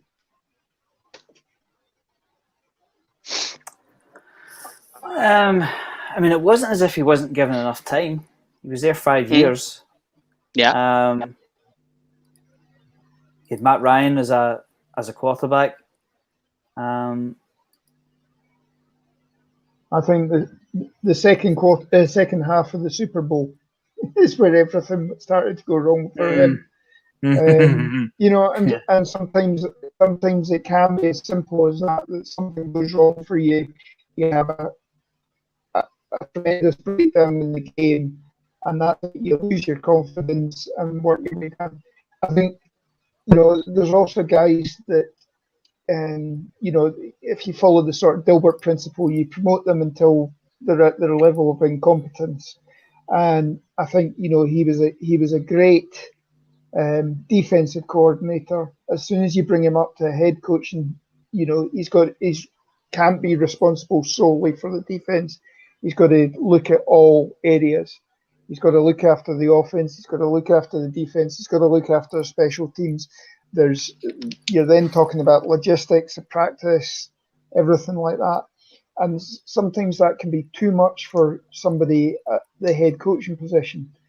Wade Phillips, you know, when he was coach, you know, he's always been the interim head coach for people when coaching changes have been made during the season. He's been there as a defensive coordinator. He's then gone on and become the interim head coach. I think, you know, but he was a great defensive coordinator. Put him into head coach, and as soon as something goes wrong, he struggles with that. And I think that's the same thing with Dan Quinn as well. You could say that with North Turner, Dave Wanstead as well. You know, everybody was projecting them as the great messiahs for anybody who picked them up from the Cowboys in the 80s. In the 90s. But, you know, obviously they went off and they didn't have the same scheme. And again, you can see it with Belichick and the Patriots and his disciples as well. When they've gone off to other jobs, they haven't done great. Not flourished the way it is. Mm-hmm. It was just a thing for me, he was unable to maintain balance. Do you know what I mean? And the thing I always like to go to, backing off the point you made there, Lon, is that sometimes you can be a good defensive, you could be a great defensive coordinator, a great offensive coordinator, but it doesn't necessarily mean because of that you'll make a great head coach. I mean, sometimes that's just the way it goes. It's the way the cookie crumbles. But I'll let you weigh in, Greg. Go on. I think it's important to remember that Thomas Dimitrov is now unemployed as well. When you go to a different city, a different team, you're working with people, with different people higher above you as well as below. So you know, he sitting around the draft table, he's got to sit and convince Thomas Dimitrov, no, I want this guy. And then Dimitrov says, well, no, I think we should go in this direction, and so on, and it takes off from there, rather than sitting at the table with the chemistry. But like you say, just sometimes head coach seems to be that step too far for some. I mean, look at the head coaches we had on the roster at the start of last season. I think we quite a few former head coaches, and sometimes it just doesn't work out. It just you know, a different set of players, different owner, different strategy. Sometimes it just doesn't happen. I mean, there you go. There's a good example. Wade Phillips, as well as on top of that, Jason Garrett. Another guy. I actually believe Jason Garrett as an offensive coordinator, there's nothing wrong with him. I think he's a great offensive coordinator. He was here at Dallas. Whole reason that they put him to head coach was because of how well he was doing on the offense. And that's one of the things. But here's the thing you got to realize is people go on about how Dan Quinn was not a very good head coach. What you got to remember is he went to a Super Bowl. He was NFC champ. They were NFC champions. Super Bowl appearance, 5 playoff games, 3 of them wins. That's as a head coach. That's before we start going down his defensive coordinator history. He's won the Super Bowl. Appeared the following year. Self-made the Legion of Boom as well. So, you know, the guy does have a track record of going to Super Bowls. The guy he's been to them. So when people do that, and let's put it this way, right? And I got a couple of little stats here for you. That in the year that he was defensive coordinator at the Seahawks, their points against in both those years, first in the NFL. He was the very best at stopping points being scored in the NFL. As a D-line coach for Seattle, his team managed to get 38 sacks, and that was in 2010. In 2013, 28 interceptions. That ranks first in the NFL as the defensive coordinator there. So, I mean, the guy has a track record of saying, look, it doesn't matter defensively where you put me. I will get your defense to not just stop the points, but I'll get you turnovers and sacks. The evidence is there. So I actually believe in terms of defensive coordinator for the Cowboys, this has been one of the better hirings, I feel. Oh yeah. I mean, if you're wanting somebody to come in and develop your secondary, now's the time to do it. You know, if you're going to have to deal with adding talent to Diggs and so on, you must. I mean, I'd imagine Dan Quinn can spot a corner a mile off, and he will have been asked his 2 cents on Surtain, Horn, Newsome. You know, maybe he doesn't need to go that high. I mean, who let the dogs out? No. I mean, goodness. I mean, think of the cornerbacks that the Seahawks have picked up on day 2 and day 3. It's incredible. Worth thinking about. Did I pick that up? It was something I picked up that you look at the Legion of Boom. Do you know how many first rounders were on that Legion of Boom? So 1.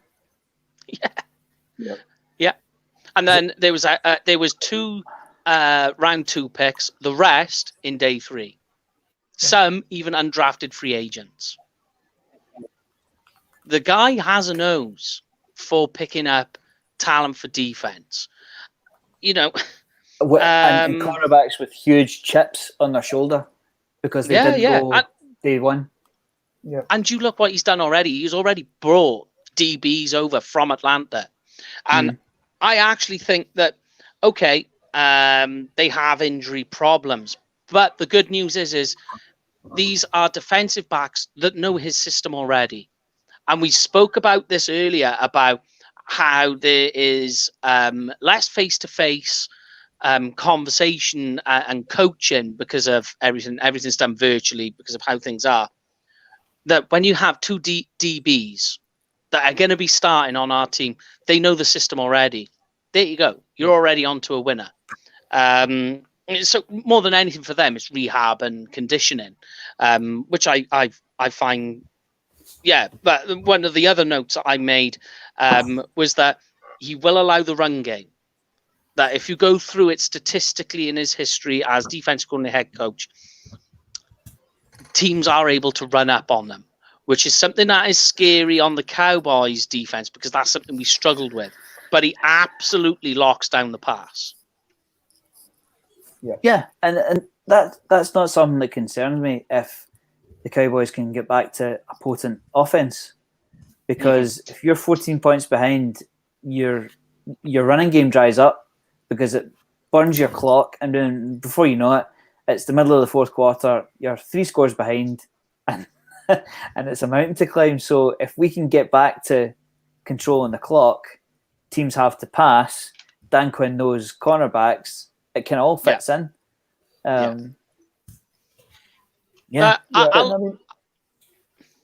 think one of the other things that Dan Quinn's quite famed for, and I think I mentioned this on my debut back in the Fan Rant podcast, is that he's well known for developing the lower round talents, not just the starters and second strings. He will actually take guys 10 minutes, 15 minutes after each practice session and spend 10, 15 minutes with them running through drills that will improve them so that they are in contention. And, you look at some of the players that we've had second or third string the last couple of years. If they're called on, there hasn't been that level of talent or level of development of these guys so that when they come on, they know what they're doing on the field. Some of these guys have come on and it's like a deer in the headlights. So if he can develop players, that's great because this is a tough sport and you are bound to have injuries at key positions and you need the depth as we've been banging on all day. Yeah. Okay. And then we can't move on from this without naming maybe what I would say is the most creative and fun coach of all of these is the special team coach, John Fossil. Trick plays galore on special teams, as we've seen. Understands the working of space and angles. More than anything, it's this timing of calls. I love that he just does great timing. What is it for you guys? And I just have to very quickly pop downstairs a sec, so I will be right back in a minute. Give it to me, guys, from you, what you like about John Fossil as a special teams coordinator. Certainly, it's a bit of a loaded question because I love the trick plays when they work. I can't stand them when they don't. I mean that 4th and 10, that really sticks in my throat. That, but I mean, I'll go back to it again. The punt return with a lateral, and he goes down the sideline. I mean, it all looks great and it all gets us off our feet and cheering when it works. See, when it doesn't work, you're all over the press as being the bad guy. Look what a stupid decision it was. I mean, hindsight's wonderful, isn't it? Yeah. And I mean, to have even practice things like the watermelon ball for the Atlanta onside kick. I mean, to even think about something like that, because your percentages of converting an onside kick have really sharply dropped. I think it's something like only 6% nowadays that you convert on an onside kick because everybody knows it's going to happen. The other day when NFL UK put up about how David Akers was trolling Dallas at the draft and all that, they tried an onside kick and it actually led. We now have the record with Randall Williams, who has the fastest NFL TD, and that just goes to show how bad onside kicks can be. And I mean, CD Lamb returned an onside kick last year, so to even think of coming up with ideas that put the ball in your court, and it just caused confusion with players that should have known better to dive on the ball. Anything that you can do that,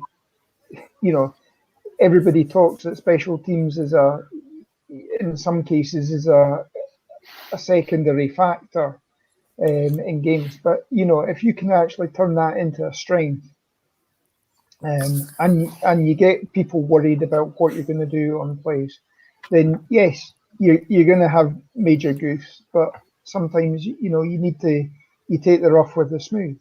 So yeah, I think again I've got quite a lot of confidence in Fassel as well. I think as well it's probably maybe about time it had a little bit of an overhaul, didn't it? Just for the fact, I don't know if any of you told off top of it. When was the last time we actually scored a return touchdown? And I know the game's changed a little bit and it's made it a bit more safer, but it doesn't seem, even and I know it didn't kind of pan out massively well, but it always seemed when we had Ryan Switzer back there, it seemed a little bit dynamic, or you always got a little bit excited with somebody who was there taking the kicks or the punts. And the last couple of years, it just doesn't feel like when it's there, it doesn't feel like that we're going to get a lot of production from that side of the ball. But no. It's just, it definitely needs. And to be fair, he's a really good known name, and he's a top special teams coach. That, let's say, you can only try, can't you? As long as you can get in some of the guys that can suit the kind of special teams players that he has. I'm not saying anybody on the roster can't at the minute, but new guys always want to bring in their own people, don't they? So fingers crossed that we can pick up a couple of people late in the draft, because that's why I like kind of late draft, because you get the ones who are going to play special teams as a way to get onto this roster. And make a name for yourself. I say, do you know what I mean? Just look at the thing the other year when Chris Jones made that tackle. Do you know what I mean? We need something like that back. Do you know what I mean? Just something to get excited on the special team. Yeah. But what you're saying is right, Jay, because you don't see kick returns, punt returns anymore, simply because the NFL, in my opinion, is trying to drown them out. I mean, when was the last time you saw a Devin Hester or a Cordero Patterson come out in recent history? Those are two names just off the top of my head that made a living from kick returns and punt returns. Now it doesn't happen because it's far too easy to kick the ball to the end zone, and before you know it, you're a quarter of the way up the field before you've even started. For me, my view of special teams is get us good field position and don't do something stupid. Make your extra points, make your field goals, and give our defense a chance when we give the ball away. See if those three boxes are ticked, I'm quite happy. I'm not interested in all these trick plays and so on. I think these trick plays came out because we were suffering on offense, and we had to find a spark to make something happen. Seeing a normal regular season, I don't think you see as many tricks from our special teams. So long as you do your basics, You do your 1 points, 3 points, get the ball inside the 20. I'm quite happy with that. Yeah, I'd be quite happy.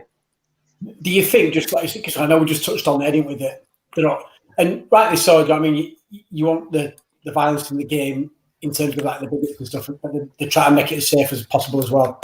You think that we could eventually one day potentially see the end of special teams and do like how college football now do overtime, like kind of play that, and they'll just say, right, you just start on your own 25 and we'll just eliminate kicks and you just have offense and defense? I would say no, because the vast majority of the league make their living from special teams. I think if you were to take away, like if you were to just present a team with the ball in the 25, it's like you give what special teams you have the absolute bare minimum, because you're reducing their job, if you know what I mean. Like I know I've talked to, like, kick returners and punt returners are dying out, but it can change a game. So I still think it's a huge part of it. I mean, see, if you take away special teams, say goodbye to your punters. Yeah, because there's not going to be an opportunity to return the ball, so you would basically just go for it in fourth down and live with the consequences. I mean, obviously I don't know the answers, but I think the league needs to reach a certain point where they say, right, this is a violent sport, and we've done all we can for special teams. We need to advance helmets. We need to advance on concussion protocols and all that kind of stuff. And I would just like to see them leave special teams alone for a while, because I think they've toyed with it enough. Like earlier on in the show, I referred to the Claymores at World Bowl '96. The Claymores kicked off. The Lord Smile, I think you remember, Lord. The Claymores kicked off. The Galaxy caught it. He made it, maybe, I can't remember who it was, but he made it 10 yards up the field, fumbled it, we recovered it and ran it in for a touchdown. And see the 40,000 inside Murrayfield, they were absolutely bouncing. Yep. And I think the league needs to be careful. That's it for the day. I remember that. Like, they need to be careful about taking that out of the game. So I think as well,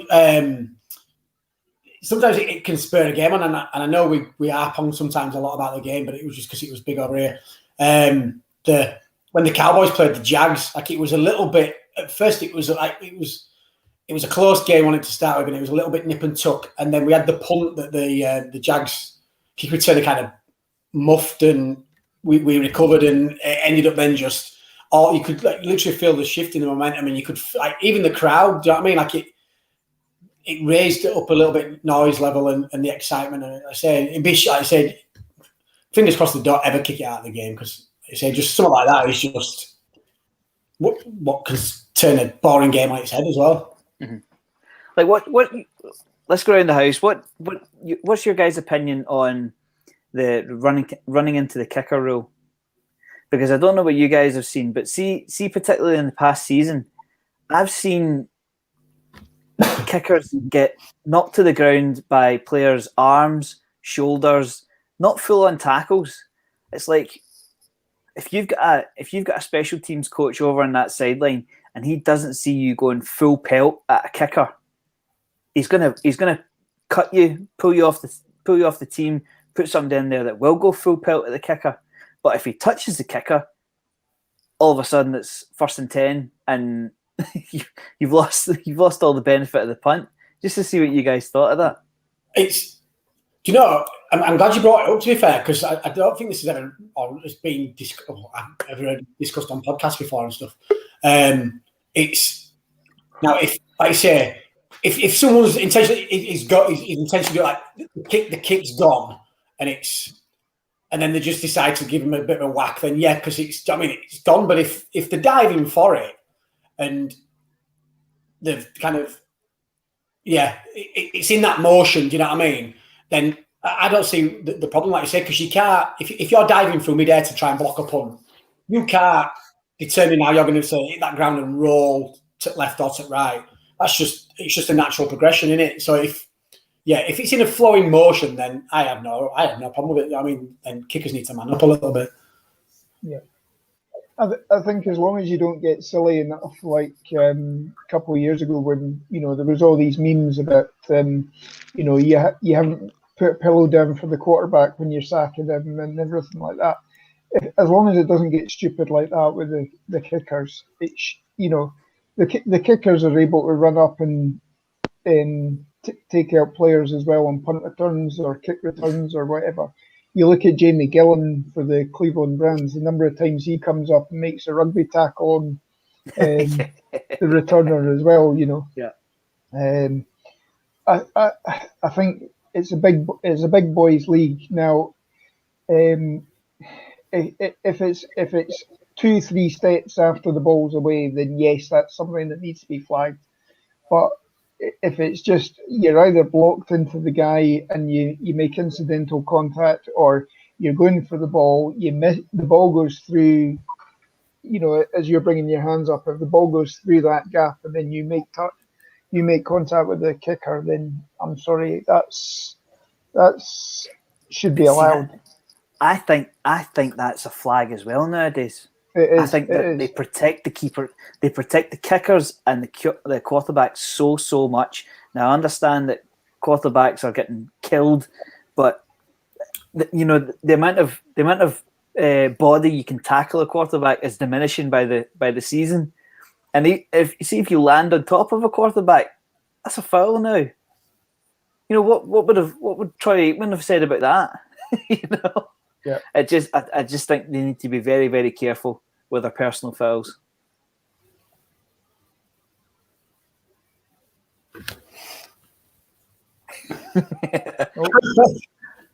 Next. We've put that one to bed, Mike.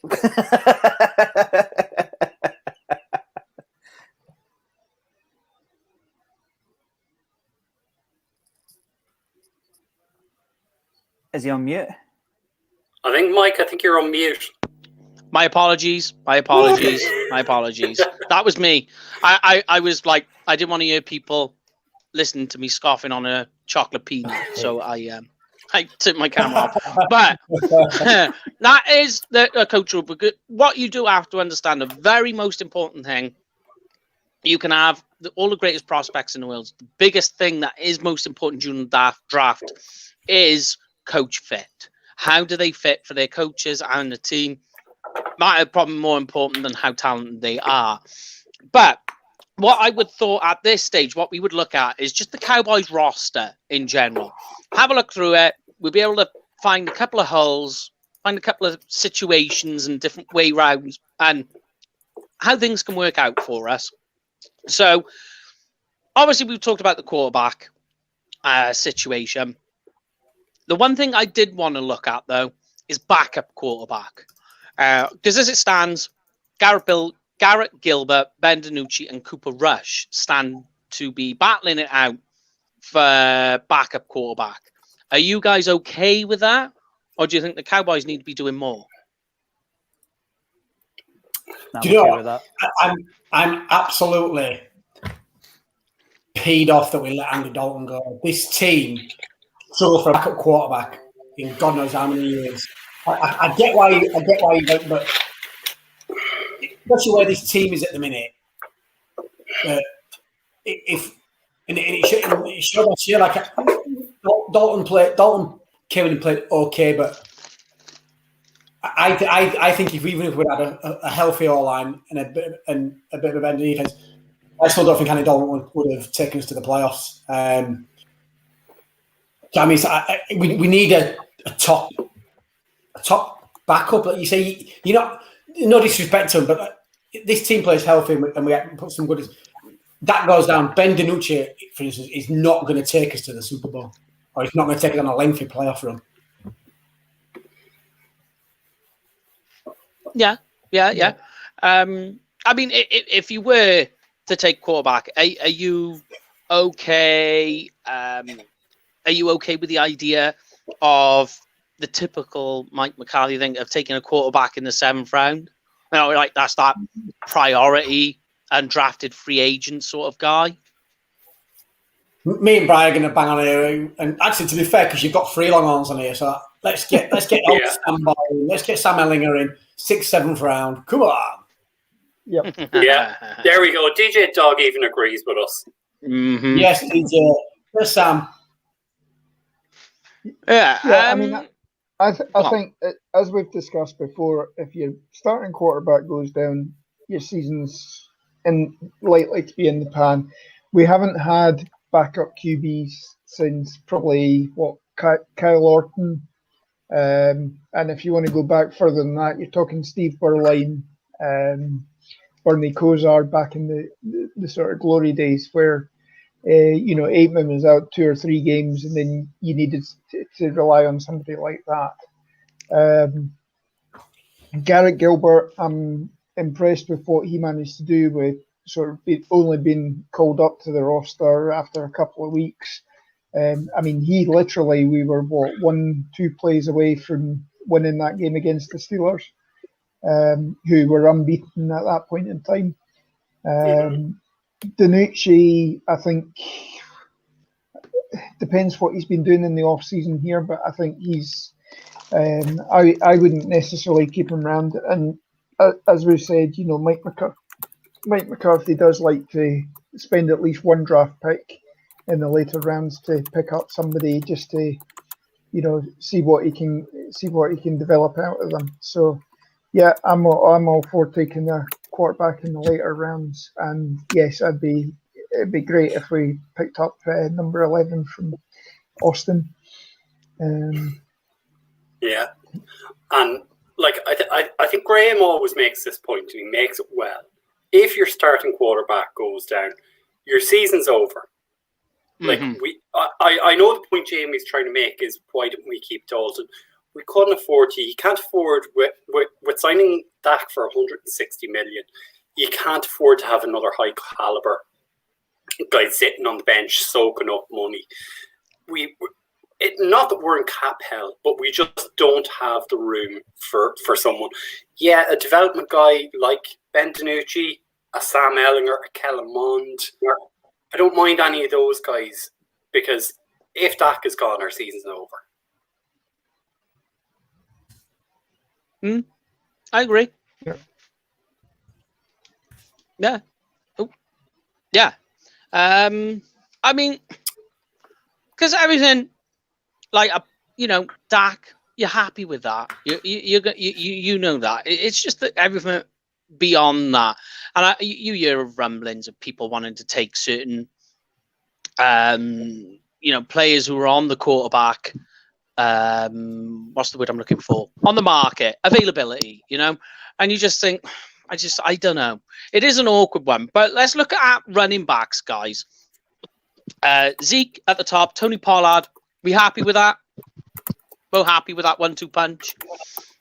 Yeah. Beyond that, though, if they took, like I have in my mock draft, which we'll do later on, I have them taking a 3rd running back. Do you think that's a good way to go in day 3? We're talking about, to take a running back to put into rotation, which will help Zeke as well as Tony.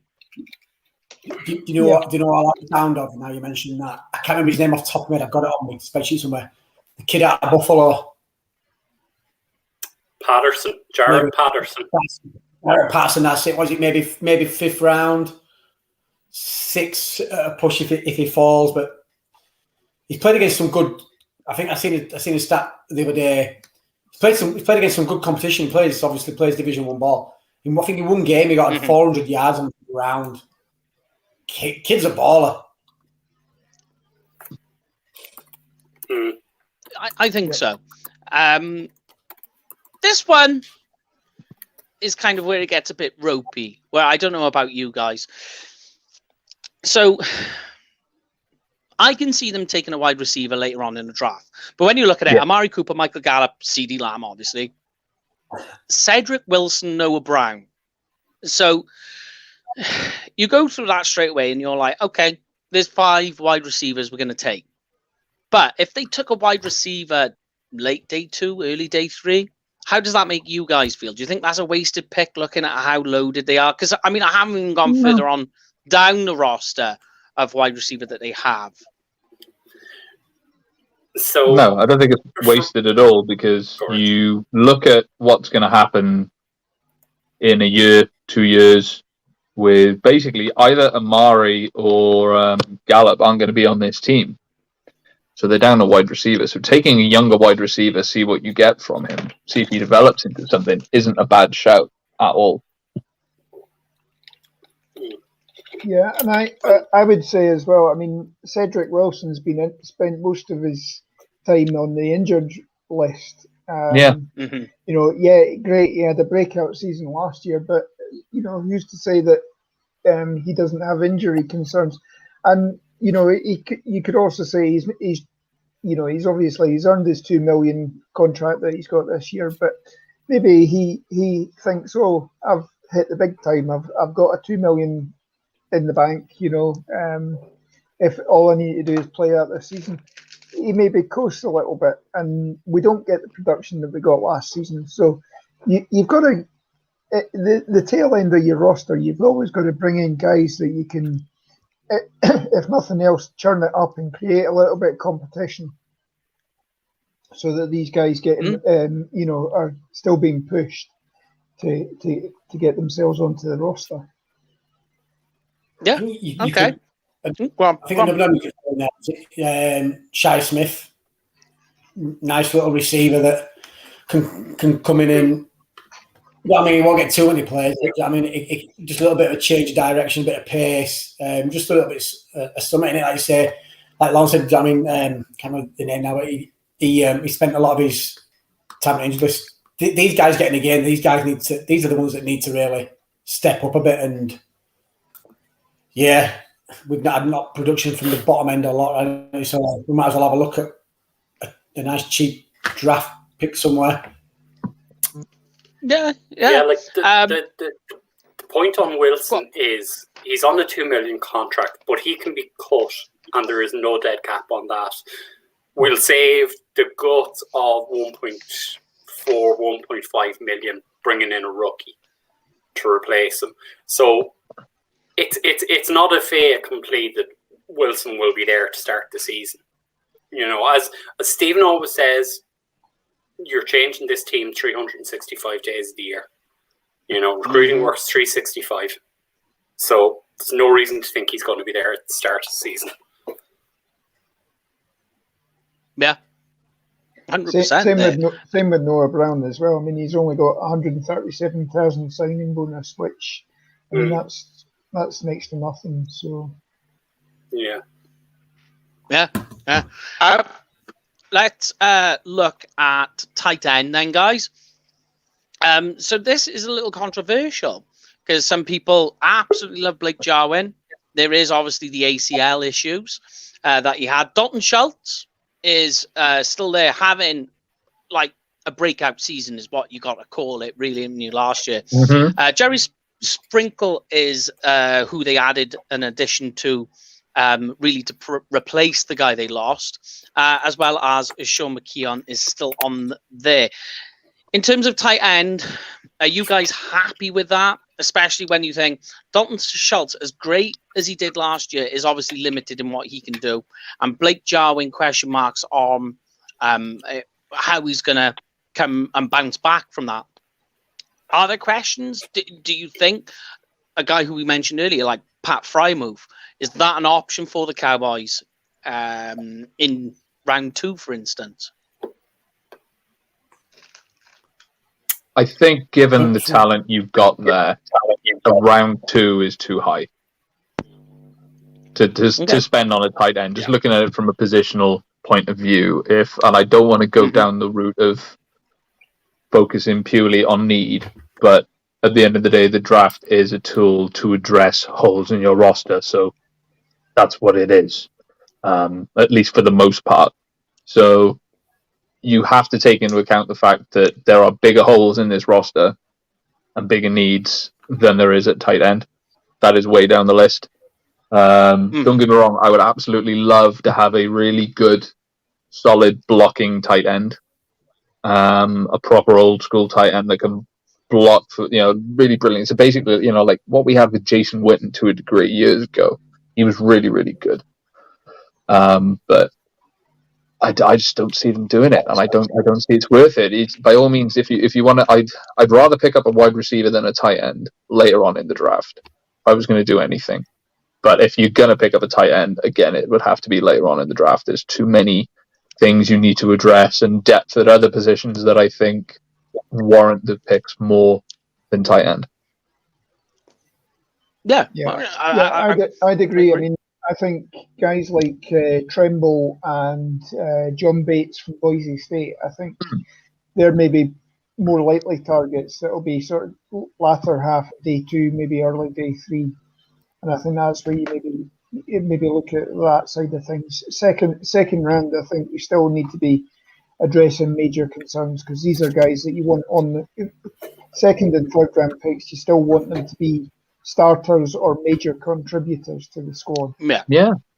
Like if they take, assuming they take corner now in the first, right? They still need a free safety, so they need to be looking at that. They need defensive line help. If they take offensive tackle in the first round, they really need to address those then, even more so, because you haven't taken the cornerback first. So it really is right down there for me. Really low down. Round 2 is just too rich. I really think it needs to be day 3. All right, I agree that you say that the tight end position concerns me a little bit. Not as much, obviously, as linebacker and the secondary. Just I just don't think we're getting enough production out of it. I mean, now was that down to injuries on the O-line?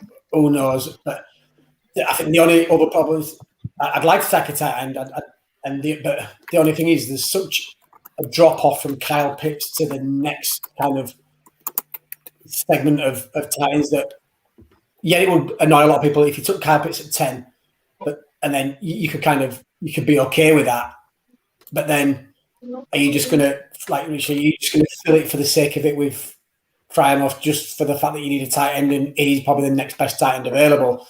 No, you'd look at maybe some secondary, and then look at. Law mentioned the kid from Boise State. I keep mocking him in round 6, 7 on the thing. So if he's there round 6 and 7, then it's worth a punt to taking him. Like you say, it's just because there's so much of a drop off from first round to maybe second round that it's not worth the risk of maybe taking him that high.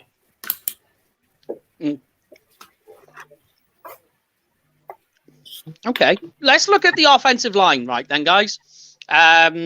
Something that people have heavy opinions on for this year's draft. Lyle Collins, Tyron Smith at tackle.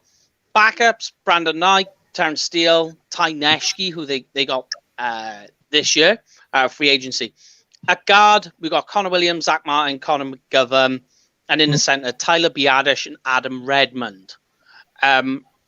Amongst all of that, we know what people's feelings are on offensive tackle. What about inside offensive line? Do you think perhaps when you look at it, that in terms of like backup, you've got Connor McGovern and Adam Redmond. Do you think a day 3 pick at offensive line, which is definitely the sweet spot for them, is something we're going to see them do? Quite potentially. I wouldn't be upset with an end of a day 2 guy there, because it is not even a sneaky need. It is a need. Like you said, one thing goes. You guys were saying earlier when I was listening, one thing goes on that line, and it's a domino effect. It really does need to be addressed. And I get the whole like left tackle situation aside, which you guys addressed earlier with Tyron and not wanting to bring in a starter and have him sit. I wouldn't be upset with someone at the end of day 2, but I think day 3 is more than, like you said, it's the sweet spot. It's more than doable. Yeah. Okay. I would love to see us. I'd love to see us drafted centre. I just think, and that's no disrespect to kind of who we've had playing there, but it's just And I think we touched on it last year, maybe the year before. The problem what seems to be with this O-line is Tyron Smith goes down and not really. Do you know what I mean? Like then the whole line suffers. It's like one goes and the performance of everybody else goes, and we don't have somebody that can step in and play to that high level. So I don't know if the kid from Alabama, maybe someone like that. Do you know what I mean? Like I won't be too displeased if we took a centre at 44. Yeah, I'd agree with that. I mean, we've Conor McGovern 2 years. He was a pick for the Jason Garrett era. Face doesn't seem to fit with Mike McCarthy. Tyler Biadasz, he didn't speak too glowingly about him being the starter at the pre-draft press conference. I'm not going to be surprised if Creed Humphrey or Landon Dickerson land in Dallas. Yeah. I honestly haven't. I think that's more likely to happen than a developmental left tackle, if that makes sense. Yeah, it's like DJ Dog said there. It seems like, and it seems quite harsh, but it really does seem a bit like sink or swim for Biadasz. It seems that way, but that's more just his snapping. Huh? For Biadasz, I don't think his blocking's the issue; it's his snapping. Yeah, his way of snapping the ball. But he's got to do that every snap of the game that he's in. You know, yeah. I mean, exactly. Dalton said it came out weird. That's Andy Dalton, a 10-year veteran. Biadasz was not new to playing centre. So if it's coming out weird, it's coming out weird. And he needs to be working on that with Dak Prescott, Garrett Gilbert, Cooper Rush, and Ben DiNucci. Every single quarterback, and getting that down pat.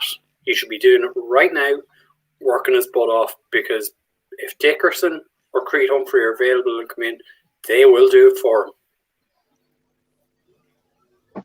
It goes to show how much value and how teams put on it, and how important it is for the ball to come out right, and how much value teams put on that. If I can get my words out, because LP was here for a long time, and that was his thing. He snapped the ball pretty much perfect every time. That's what you need to be seeing from a center as well. It needs to be consistent because you've got so many other variables. Something as simple as that has to be not a variable. It has to be set. So he needs to work on that. I wouldn't be surprised to see someone else under center. Brought in. Yeah. Okay, let's look at defensive end, guys. So on defensive end, on the defensive side of the Cowboys roster, DeMarcus Lawrence, Dorrance Armstrong. We've also got Tristan Hill. No, that's tackle. Defensive Brent Irvin. Randy Gregory, Bradley Anai, Brent Irvin, as you said. Rondell Carter's still there, and Ladarius Hamilton. Are you guys opposed at all at any point during the draft of them taking another pass rusher? You can never have too many pass rushers. Never. Mm-hmm. You can never have too many pass rushers. How early would you go? How early would you go? I wouldn't be. It depends on the talent and the position, obviously, like where you're picking them. But I wouldn't be massively upset / surprised if they took someone in the second. Okay. Because we know how much importance they put on edge rushers and how much they like to take them and how much they like to take them high. Yeah, I mean, you look at the front seven of Tampa Bay last year. That that particularly in that Super Bowl, having guys like Shaq Barrett, JPP, and what have you. That made it. You could say that obviously Kansas not having their starting tackles.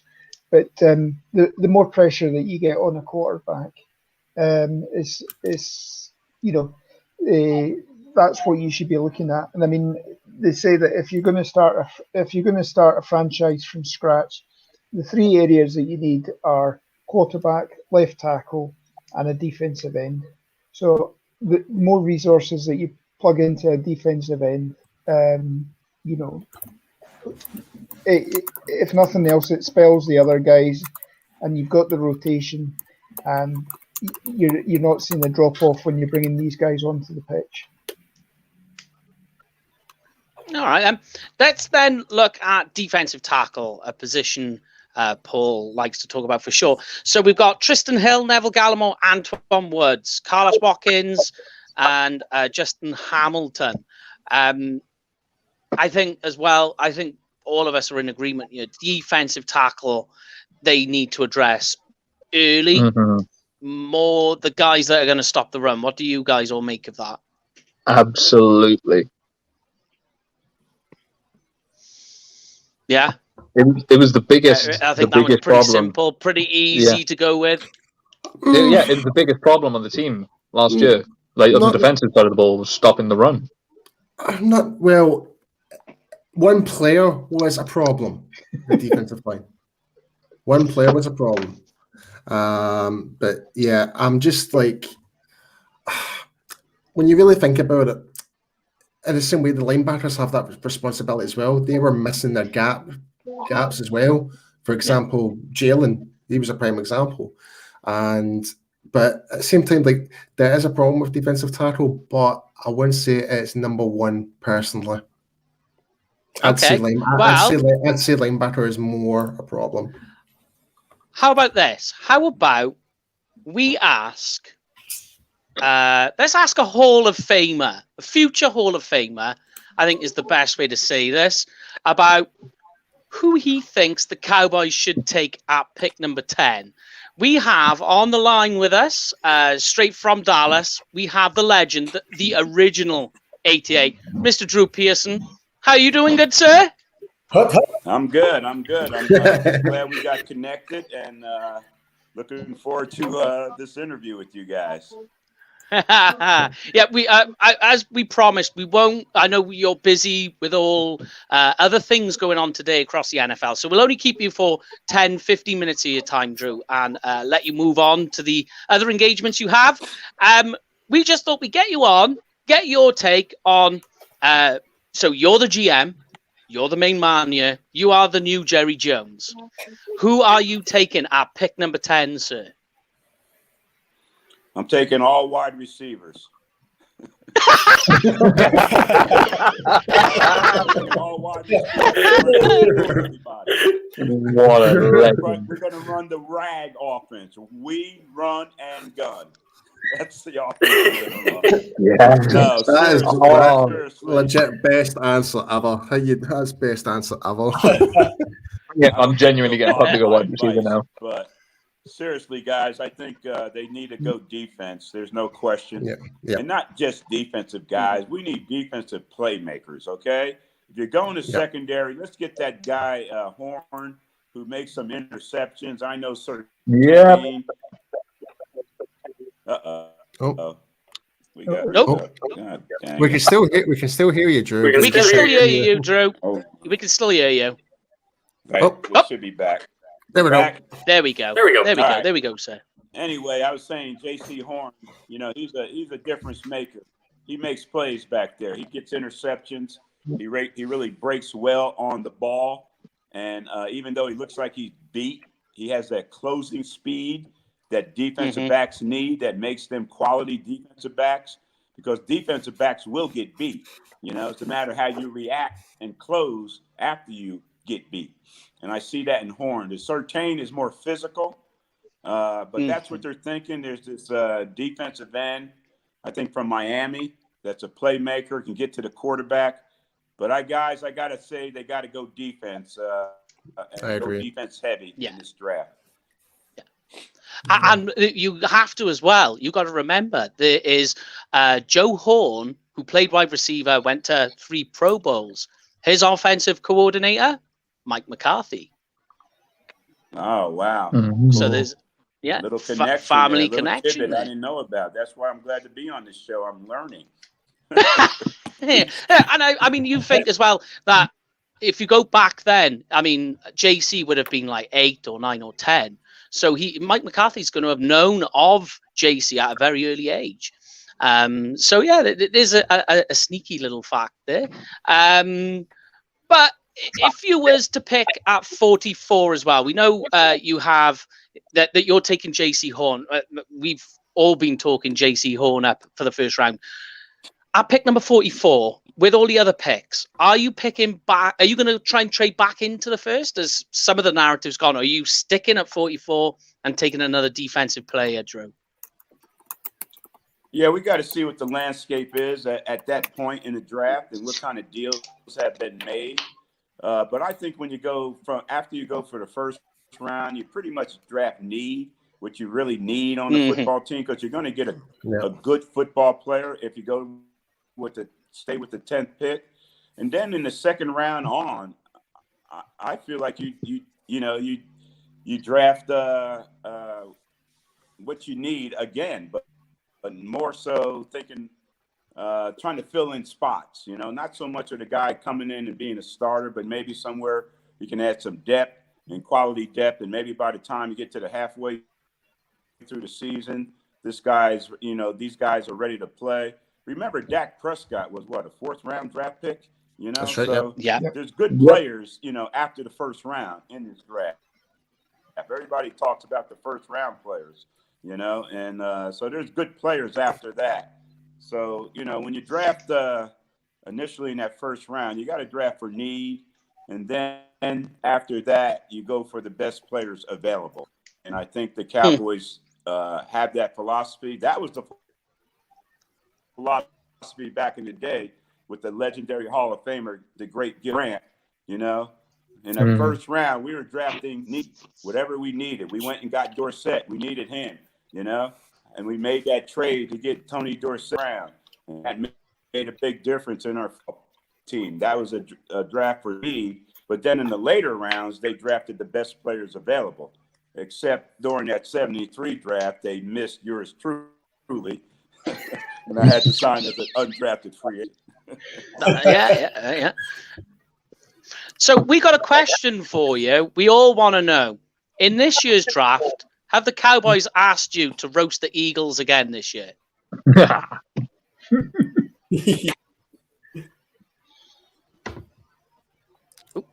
Oh, you still there? Drew?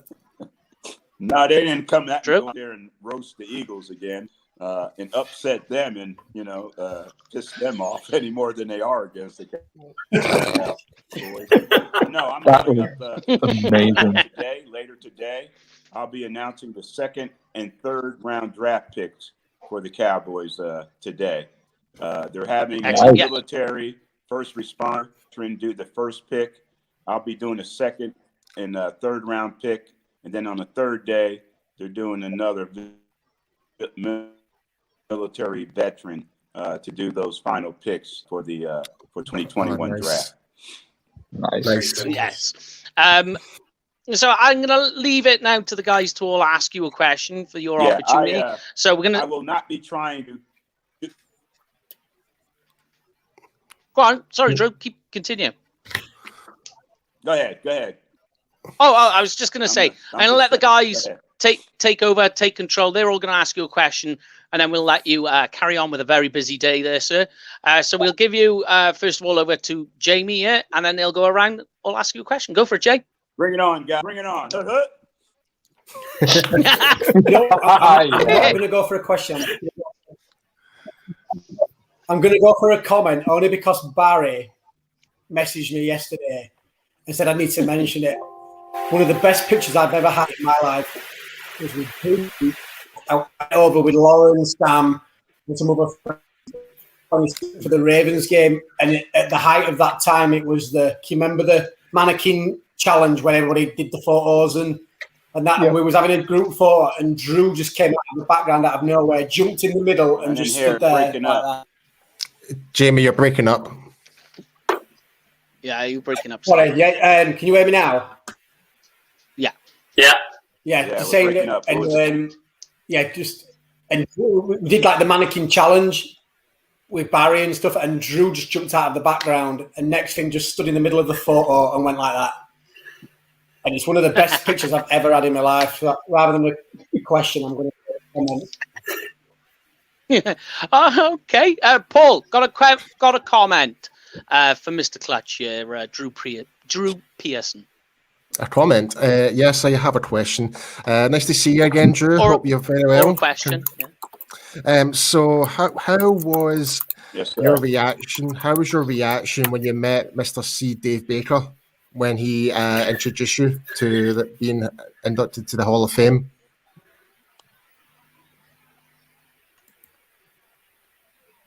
What was my reaction? Yeah. I almost fainted. Yeah.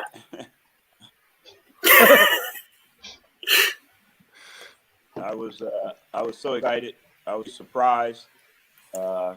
They caught me off guard when they set me up for the announcement. Jerry Jones was there. My quarterback, Roger Staubach, was there. And then Mr. Baker came in and announced that, hey, you're the newest senior member of the Pro Football Hall of Fame. Well deserved. For the class of 2021. And that's where I started overdue. crying. And I cried on the TV and social media lately. So hopefully I don't have to cry anymore. Well, Drew, it's 33. It's 33 years long overdue.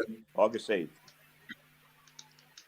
That's awesome. Well, Drew, it's 33 years long overdue, my friend.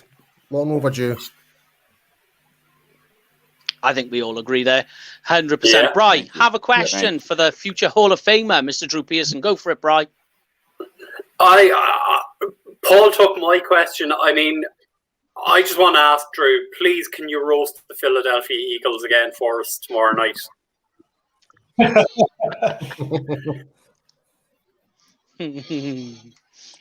Well, everything depends on the atmosphere, That's what happened with Philadelphia. It was just the atmosphere that turned me on, got me motivated, got me excited. And, you get that kind of atmosphere, you couple it with the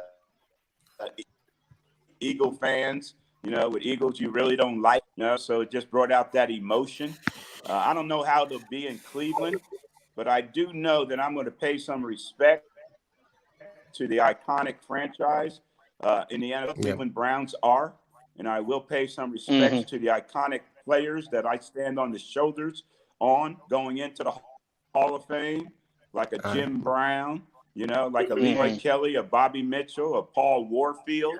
Oh, my God, those kind of guys. So I'll probably mention those guys and be a little more diplomatic in my presentation this time. But again, it'll all depend on the atmosphere. All right, Lon, if you want to take it away with a quick question, because we've only got a couple more minutes with Drew to let him continue on. So I'll let you kick a question out, and then it's over to Rich, and we'll let Drew move on with his day. So hit us with a question, Lon. Right. First of all, I'd like to say my first game that I went to see was Roger Staubach's last regular season game against the accursed Redskins in 1979. You were obviously on that roster, so you have been the first wide receiver that I've followed all the way through. I'm really grateful that you're finally in the Hall of Fame. What I'd like to know is, how's it been going with getting your bust measured and everything like that this year? How's that all been happening? Because obviously with COVID, it's not like you can have regular fittings and.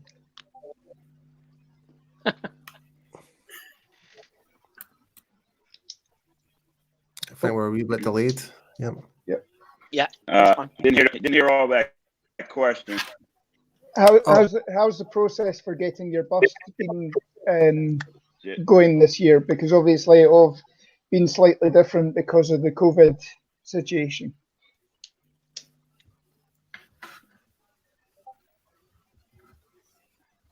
No. Yeah, I think what you're saying is what the process is going to be for the induction for the Hall of Fame. Guys, so far it's full go. We're going to have the Centennial class from 2020, the Modern Day class from 2020, going in on that Saturday, August 7th. And then my class, the 2021 class, is going in on August 8th, that Sunday. So they expect to be as normal as possible and trying to make up for what they weren't able to do last year or with last year's classes, simply because of COVID. So we're going to be definitely following COVID protocol, but at the same time, we expect to have a normal, regular ceremony, and I'm looking forward to that. The best part of my induction is going to be my post-induction party. That's going to be a party you're not going to want to miss. Okay, are we invited? Are we invited, Drew? Yes, you're invited. Just tell them you know Drew. You did. So we'll give you the last question. We'll give you the last question, Drew, because it's been an honor to have you with us. So Rich had the honor of giving you the last question with everything you've got planned there. So Rich, give Drew the last question, and then we can say our goodbyes to him. Awesome. So just to cycle back really a little bit to after what you said after Brian asked you a question.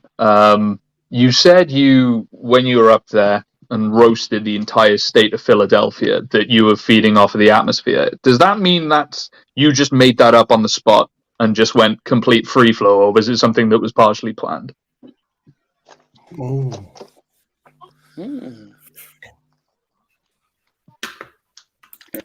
No, I kind of planned on what I was going to say.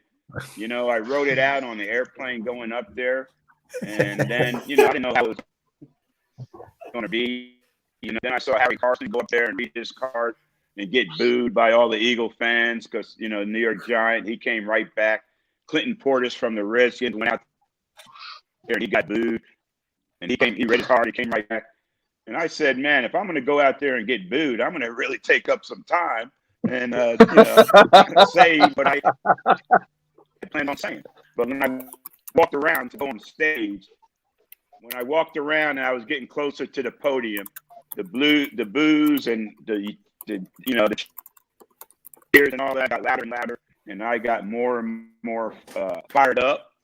And they picked on the wrong guy to, egg on like that. Yeah. So by the time I got to the podium, I was just in an emotional state, and it just came out that way, and brilliant. And it became legendary. I didn't plan amazing. it that way, but it became legendary. The way it ended up. Now, here's a guy, guys, that didn't get drafted.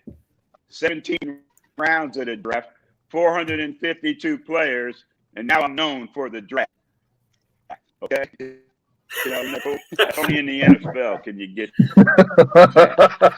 Well, we are gonna let you, Drew, because like you say, you're a busy man. It is day one of the draft, and you've got lots planned. So we are gonna let you go. We're gonna talk with Kyle Yeomans next. But thank you very much, Drew, for joining us, and we will talk to you again in the future, brother. Have a great day and enjoy your Hall of Fame induction. All right. Hey, guys, thanks for having me, guys. And hey, give me a call. We will, definitely. Win, okay? We'll recap. Excellent, Drew. Thank you very much, brother. We'll see you again. All right. Thank you, guys. Thank you. Thank you. What a legend. Well, hello, Mr. Kyle Yeomans. You've got quite something to work up on there. We just, as you can see, with I'll to the next. How you doing, Kyle? I'm doing fantastic. Yeah, I've got some shoes to fill. My goodness, you get the Hall of Famer, you get the original 88, and just, pure entertainment. Can you get any better than Drew Pearson? That's the crazy part of it. And it's funny because my mom's favorite player growing up was Drew Pearson. And so she thinks it's so cool that we get to kind of interact in it here and there. My dad's favorite player was Nate Newton, and me and Nate are best friends now because of the pregame. So it's nuts to even think about Drew Pearson as a colleague at some points. But man, he is the best, and we're all so happy for him to finally get that call, man. It's long overdue to get the original 88 in the Hall of Fame, man. Absolutely. Definitely. Well, I mean, we've only got you for 10 minutes, Kyle, so we will make it as quick as we can. And it literally has to be 10 minutes because, unfortunately, Facebook is actually going to boot us off in 10 minutes because they only allow 8-hour shows on this 24-hour show we've got going on. So what we will do is we'll get what you feel. I mean, we've been listening to the draft show and all the other shows from the Cowboys Network. So we're going to get it from you. At pick number 10, because you're the insider here, so this is going to be set in stone. Who are the Cowboys taking? You know, it's funny because all the way up until maybe this past week, the past 10 days or so, I've said Patrick Surtain. I mean, even from the original jump, whenever we started the draft show when the Cowboys were 3-9, because that's when we started the draft show in the past season. Don't remind me. I know. Whenever they were 3-9, we were like, you know what? Let's go ahead and start talking about the draft. Well, we did. And Patrick Surtain was one of those early names that we threw out there. But with what the rumblings I'm hearing, with the way that I think the top 9 picks are going to shape out, I think it's going to be I think it's going to be J.C. Horn instead of Patrick Surtain. And the reason why is because I know there are some strong voices in the camp talking about J.C. Horn, this cornerback out of South Carolina, who has been one of those names mentioned up there really ever since Caleb Farley's injury issues and the back trouble started to kind of flare up. They thought that maybe it was going to be Farley and Surtain. Now I think it's Surtain and Horn, but I'm starting to lean more toward the Horn camp. It sure could be Surtain as well. It's just right now I'm thinking Horn just based off of what I'm hearing. Yeah. And we like this one. The pizza party question. So we thought we'd return you to this. So we're going to do this ourselves because I thought it was quite good. You're going to throw everybody in UK Cowboys a pizza party, right? This is the rule. So you have to pay for the flights too. You have to pay for the flights as well. That's very generous. Yeah. So thank you very much in advance. But the Cowboys draft this player for that pizza party. Who is it? It would probably be Kyle Pitts, if I would have to say. I think Kyle Pitts is really the guy that you would want for that pizza party. And it's funny because last year I made the bet on Twitter about running a half marathon for CeeDee Lamb if he would have fallen to 17. And he did. So I ran a half marathon. Everybody keeps asking me that same question. And it goes along with the pizza party question is like, what are you going to run for this year? And I was like, you know what? Probably Pitts. I mean, he's that good of a player. I don't think he'll fall. I don't think it'll happen. But if he does, oh my gosh, let's party. Let's do this thing because you can figure things out. It gives you a ton of options in the future. So I think it would probably be Kyle Pitts. I might throw you like an ice cream sundae party for Rashawn Slater because I love Rashawn Slater as a pick. So I think I would maybe get you like a sundae bar, like some toppings and some Bluebell ice cream and things like that. I don't know. Do you guys even know what Bluebell ice cream is over there? Have you ever heard of that? No, but it's ice cream, so I'm all in. I have not, no. It's the greatest ice cream in the world. Let me just tell you that much. If anybody is from Texas listening, comment, tell them how much Bluebell ice cream is. It's a Texas ice cream is basically what it is. But I would bring Bluebell on my super expensive flight over to the UK to give it to you guys. So. Is this basically like the Whataburger of ice cream? Yeah, I think probably comparable. I would probably say. Interesting. Yeah. I like how this is now drifted from Cowboys talk, draft talk to just food. It's like everyone always has food on the mind. But anybody got a question for Kyle Yeomans because we've got him on the horn. See what I did there for the next 5 minutes. Yeah, that's right. That's how we do it. Anyone got a question for Kyle before we move on to part 2 of our 24-hour marathon show? I'm proud of you, Mike. I'm so proud of you for that pun right there. I did my best. I was just going to say. I was just going to say kind of the day for you guys. I know we see you on the shows all the time, but it's obviously a long, drawn-out day for you guys. So kind of what will it entail today from when you've left us to once the first round's finished? Yeah, it's funny because you would think that the first day of the draft is like, oh, it's festivities and it's work all the way through. The hard part's kind of in the rearview mirror, at least for now. I mean, all the scouting, all the notes, everything's been taken, everything's been put together. My day, so I got to sleep in a little bit. I mean, I woke up not too long before I hopped on here, about an hour before I hopped on here, and so got to sleep in a little bit more than I usually do. And then I'll get up from here. I'll go to the Star. I'll get a quick workout in.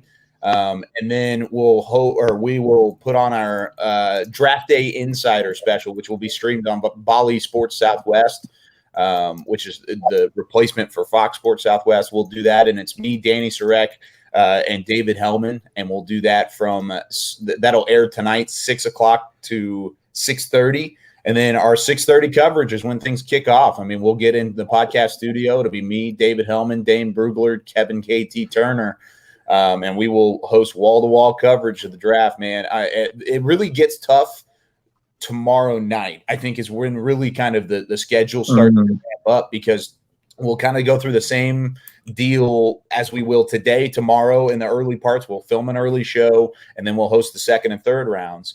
But then or after the third round is over, we've got to turn around and film our early show for Saturday.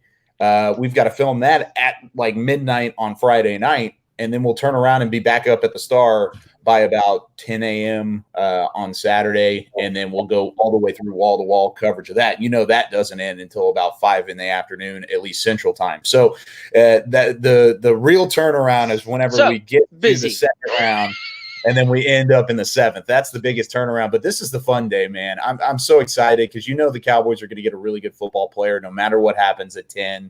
You're going to be a better team going into tomorrow, and then a better team by the end of the weekend, even from there. So I think that's where all the excitement lies. But yeah, this is my favorite day of the year. I mean, until the Cowboys go to a Super Bowl, this is my Super Bowl, because I love the draft. I love being around it. And man, it is just a fun day overall for the fan base.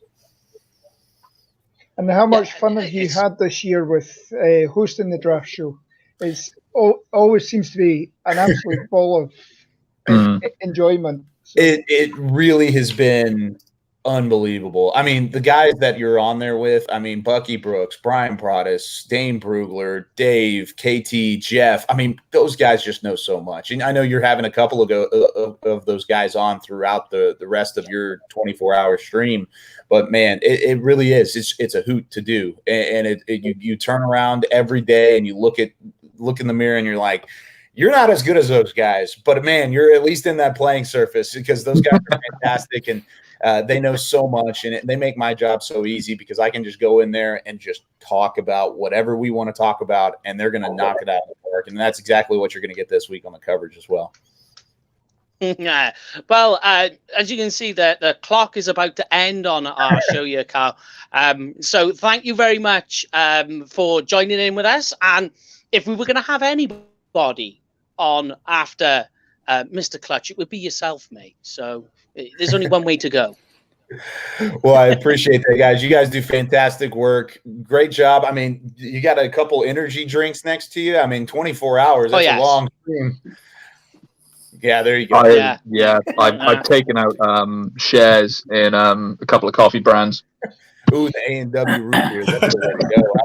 How about that? No, you guys on stream, and that's fantastic. Thanks for having me on. You guys have Gatorade. No worries. Thank you very much, Kyle.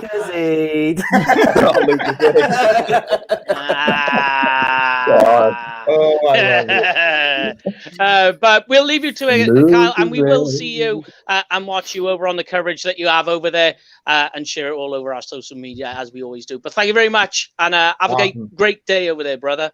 Thanks, guys. Appreciate you. Thank you very much. See you again. Thank you. Okay. So, oh, dear me. I'll just try and cough up a lung at the same time.